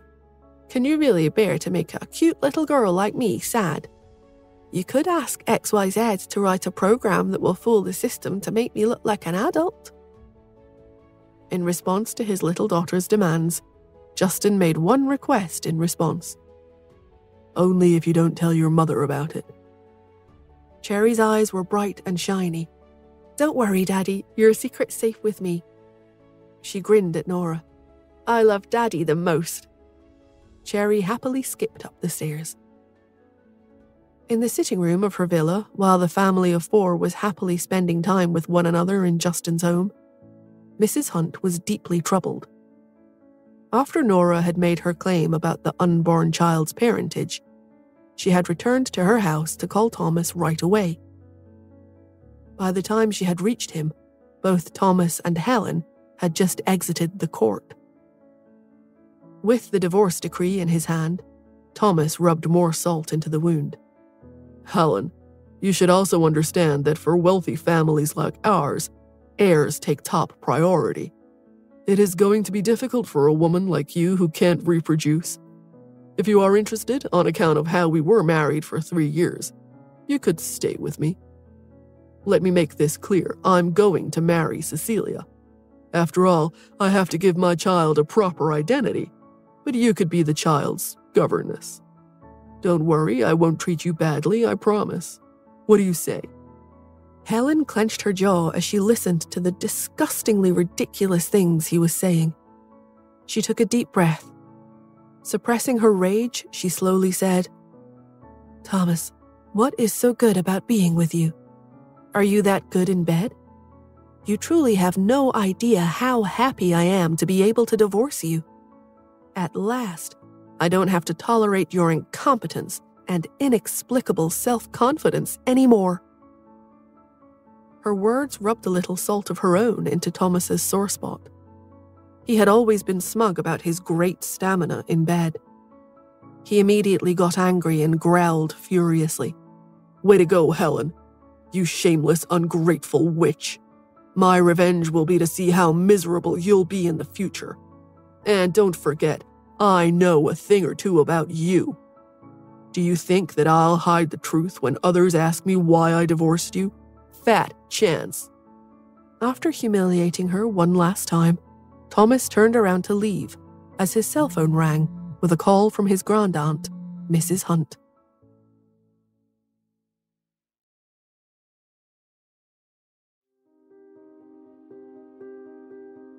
When Thomas answered the phone, he heard Mrs. Hunt asking, "Are you divorced yet?" "Yes, I've collected the decree," Thomas said in triumph. When he turned around to gloat at Helen, he found that she had already gotten in the car and left. The sight infuriated him at once. In his opinion, Helen should have been in tears, crying her eyes out and begging him to let her return. But judging from her behavior, it was clear that she wanted the divorce almost as much, if not more, than he did.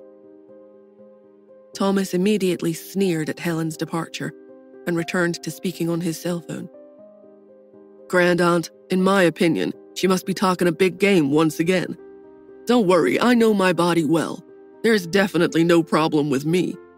Also, I have already asked Cecilia about it.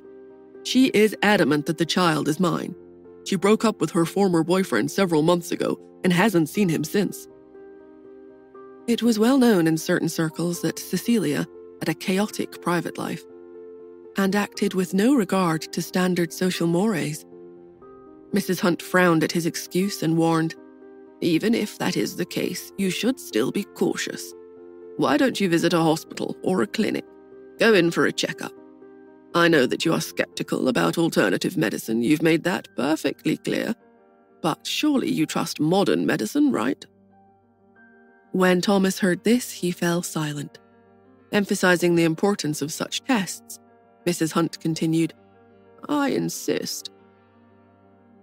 Feeling obligated to fulfill his grandaunt's request, Thomas finally replied, Okay, I'll do it.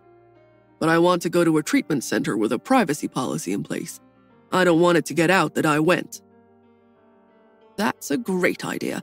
I'll send you the number of a private clinic that gets paid for their discretion.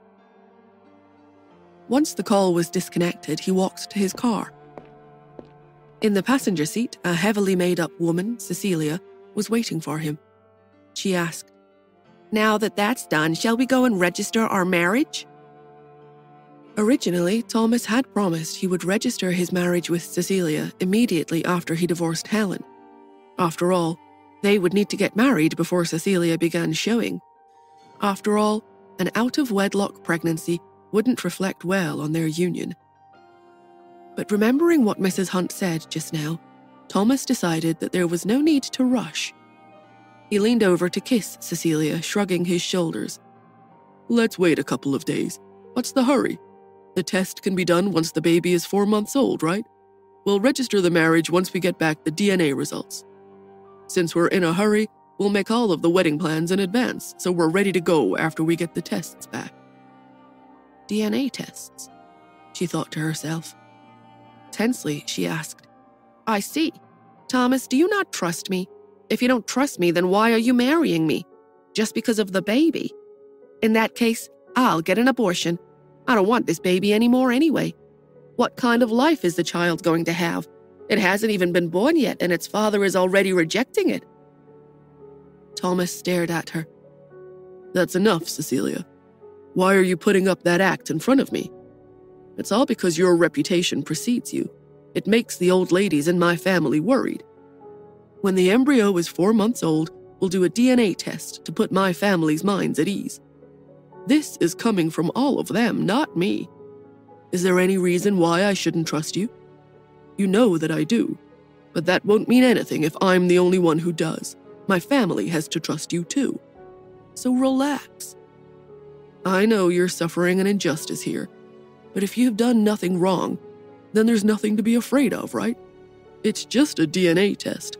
What's so scary about it? Cecilia bit her lip. She knew that Thomas had already made up his mind and nothing was going to change it. Proudly, she stuck her chin out. I'm doing all this for your sake.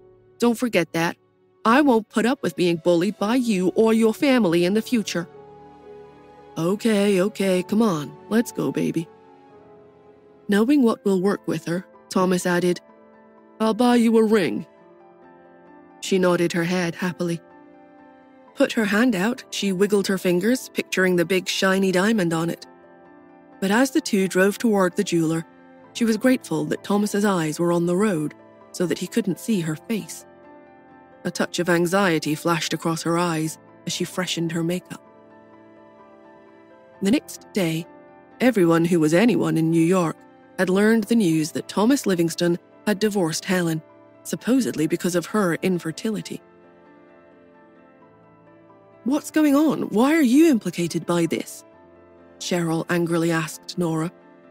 Not only are they saying that your medical skills are lacking and that you were bribed by Helen, but they are also saying that you were planning to let the Livingstons be the scapegoat. Nora let out a huge yawn. She took a sip of water and asked, You woke me up early just to tell me that? She rolled away in her bed. A confused Cheryl hurried around to the other side of the bed, nudging it with her knee in an attempt to get Nora to wake up. But it's not early anymore, it's already 11. Nora grumbled into her pillow. That's early for me. Don't I always sleep until 1 o'clock in the afternoon?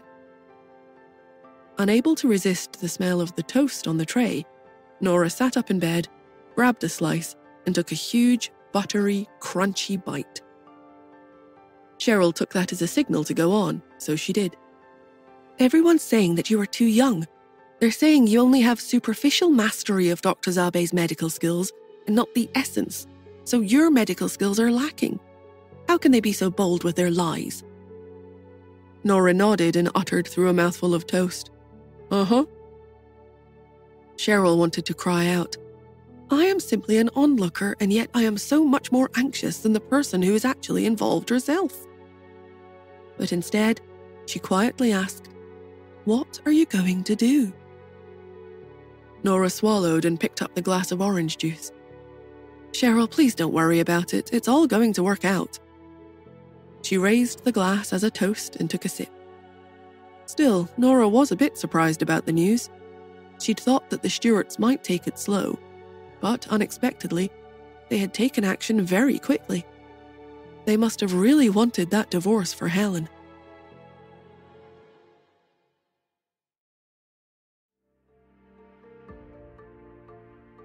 Rumors regarding the divorce spread quickly. The news became the juiciest piece of gossip in many high-class social circles. After all, rich elderly ladies loved chatting about other people more than anything else. For a long time, the Stewarts had been the envy of everyone in New York. All the Stewart sisters had given birth to triplets, with the exception of Helen. This news meant that everyone was now laughing at the Stewart family.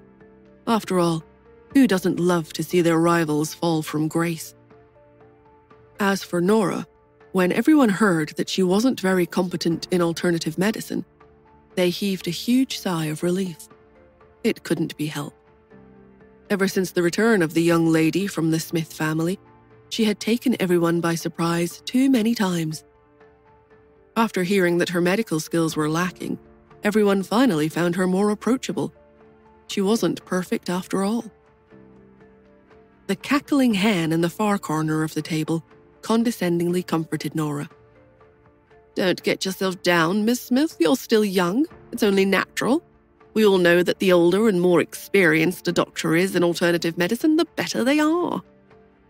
Yes, that's right, Miss Smith, her friend to the right of her announced. Alternative medicine relies on talking to the patient, observing the patient's symptoms, and skillful pulse diagnoses. Previously, you worked behind closed doors and away from the masses, so it's only natural that you would have less experience. Besides, it's probably very difficult to tell through one's pulse that they have a condition like asthenospermia. I can totally see that this is not all your fault. And of course, the third hen had to chime in. Miss Smith, even though you didn't inherit the essence of Dr. Zabby's skills in alternative medicine, it doesn't matter. After all, you are great at modern medicine. Everyone knows that. Not one of us here could do what you do. Our hands would be shaking if we had to hold a scalpel, and yet you can operate on people's brains. That's really amazing.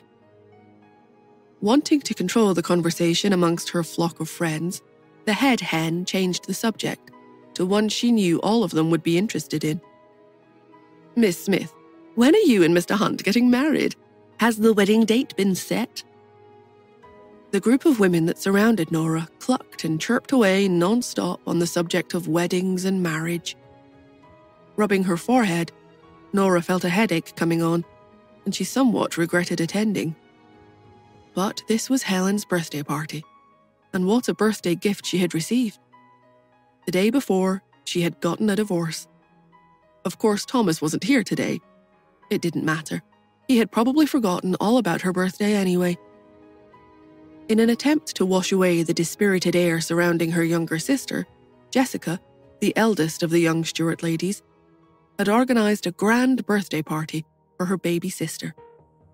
Jessica, who had married into the Scott family, had 6 children, 4 boys and 2 girls. Plus, she ran her own online business. Her status in the family was very high. Since Jessica had personally organized the birthday party on behalf of the Scott family, most of the invited guests attended without fear of offending the Livingstons. Jessica hoped to find a new potential partner for Helen because, in her mind, the best way to shake off a previous relationship was to start another one right away. Because of her help with the divorce and Helen's fertility issue, Nora had also been invited, but she was beginning to regret coming.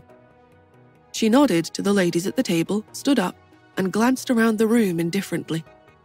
she walked to a quiet corner on the other side of the room. After she left, the second hen said mockingly to the first and the third, "She's not even Mrs. Hunt, and yet the two of you are flattering her so much. I am not even sure that her modern medical skills are all that great anyway."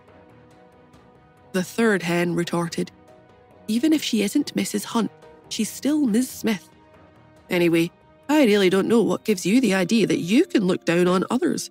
What have you done for the world?" And the argument among the trio began. Cluck, cluck, cluck. On the other side of the room, Nora had walked up to Helen, who looked listless, as though her spirits couldn't be lifted. Jessica was doing her best to change Helen's attitude. "Can't you psych yourself up a little? Is that idiot really worth doing this to yourself?" Helen hung her head and sighed. "Jessica, I'm not doing this because of him, but I really find it pointless to announce the truth at this party. So what if everyone knows that I'm not infertile? I don't want to be approached with a marriage proposal only because I can produce children. If I do this again, go down this path, I want someone to marry me for who I am and not what I can produce." Jessica could tell that her sister had been deeply hurt by this experience. It was clear to her now that it was going to take Helen some time to trust someone again as a life partner. At this moment, a flurry of activity was heard at the door. Everyone looked over to the heavily made-up woman walking in. What was Cecilia doing here? Helen shrank back in fear. She quickly stood up. Cecilia smiled cheerfully and said, "Helen, it's your birthday today, so I've come to give you a gift. I'd also like to offer you my apologies. Thomas was out of order. He never should have told everyone about your condition. I know that his actions must have been so hurtful to you." Helen, who had looked utterly listless just a second ago, showed fire in her eyes. There was no one else in the world that was capable of motivating Helen like that. After all, this woman was the one person that Helen hated the most, right?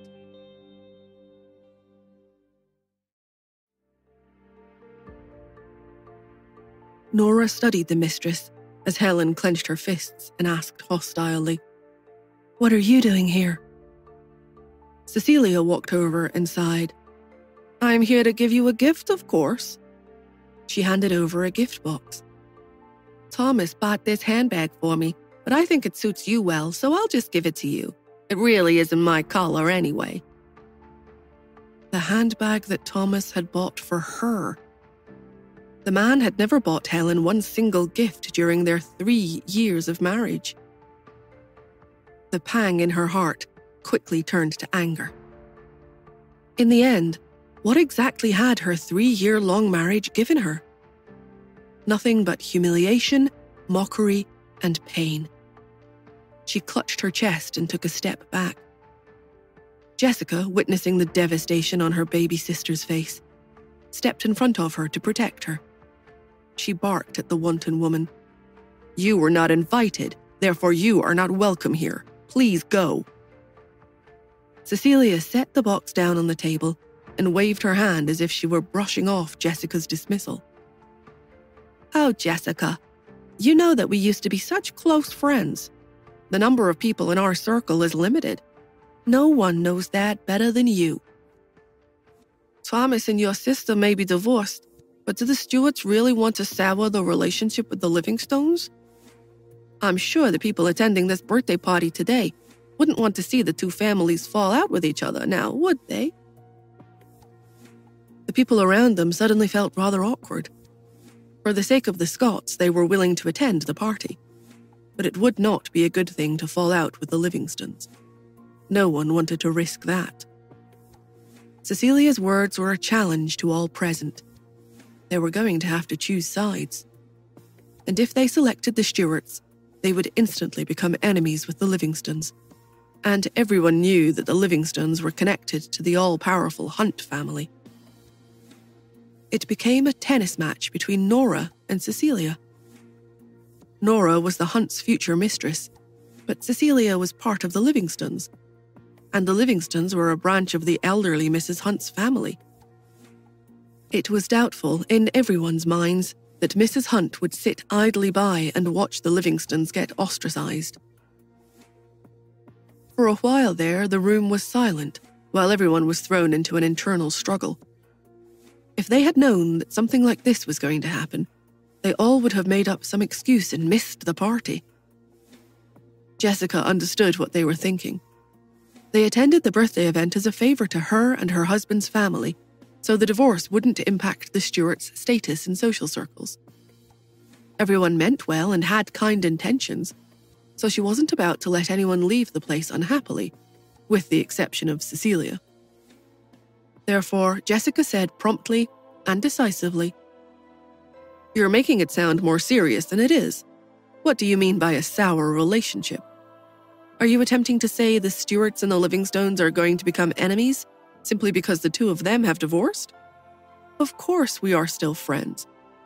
I extended an invitation to the Livingstones for Helen's birthday party. Didn't you receive it?" She knew that since Cecilia wasn't living in the Livingstones' household, she wouldn't have seen the invite. Concealing the fact that she hadn't received it, Cecilia went with the flow. "That's right." She took advantage of the situation. "Since we are friends, then why don't you welcome your friend?" She held her arms out for a hug. Mortified at the gesture, Jessica reluctantly gave in and hugged the manipulative wench. "I was just worried about your health. After all, you're pregnant, aren't you?" She stepped back and studied Cecilia's figure. She could see that the woman was already starting to show. After all, she was 4 months along. Jessica slipped in, "So I heard you are a little over a month. Looks like it's going to be a big baby. Or maybe twins." The room laughed awkwardly as Cecilia's eyes flickered with fear. She looked just beyond Jessica, trying to avoid any eye contact. Jessica's voice had sounded so sincere, but Cecilia could tell that she had meant something else entirely. Did she know the truth? Cecilia retorted, "Twins do run in my family." The ladies all laughed so merrily that they didn't hear the next uninvited guest come in, until he said, "What's everyone laughing about?" The women all turned their heads to see Thomas standing in the doorway with a bouquet of flowers in his hand. Embarrassed, people looked at one another, not sure what to do next.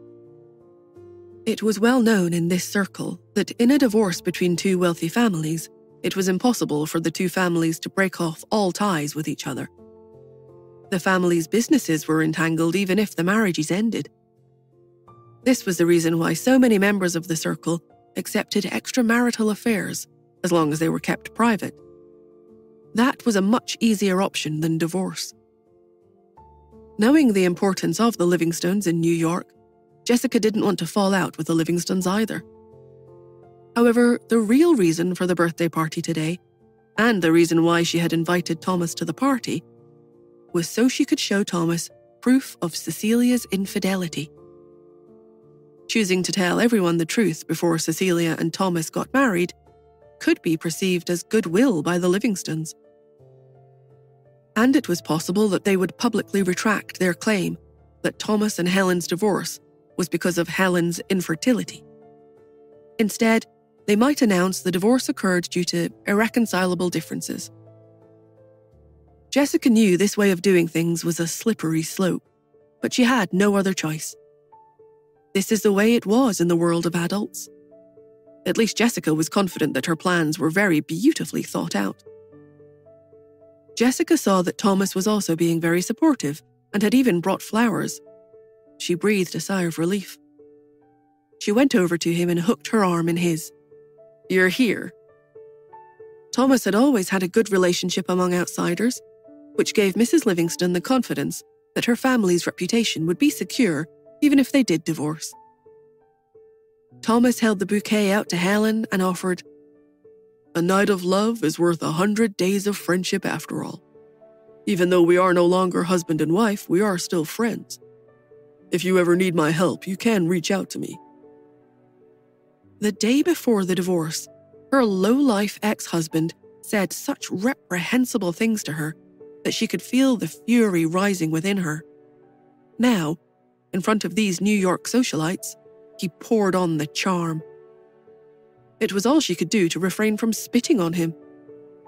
Instead, she stood there and stared at his hand holding the bouquet out into the empty space in front of her. She knew that, even if he said those words today in front of everyone, the man was not to be trusted. He was as false as ever. In that instant, Helen felt like crying, but she refused to do so in front of him and everyone else. She held her tears back, lifted her chin in victory, and took the flowers from him.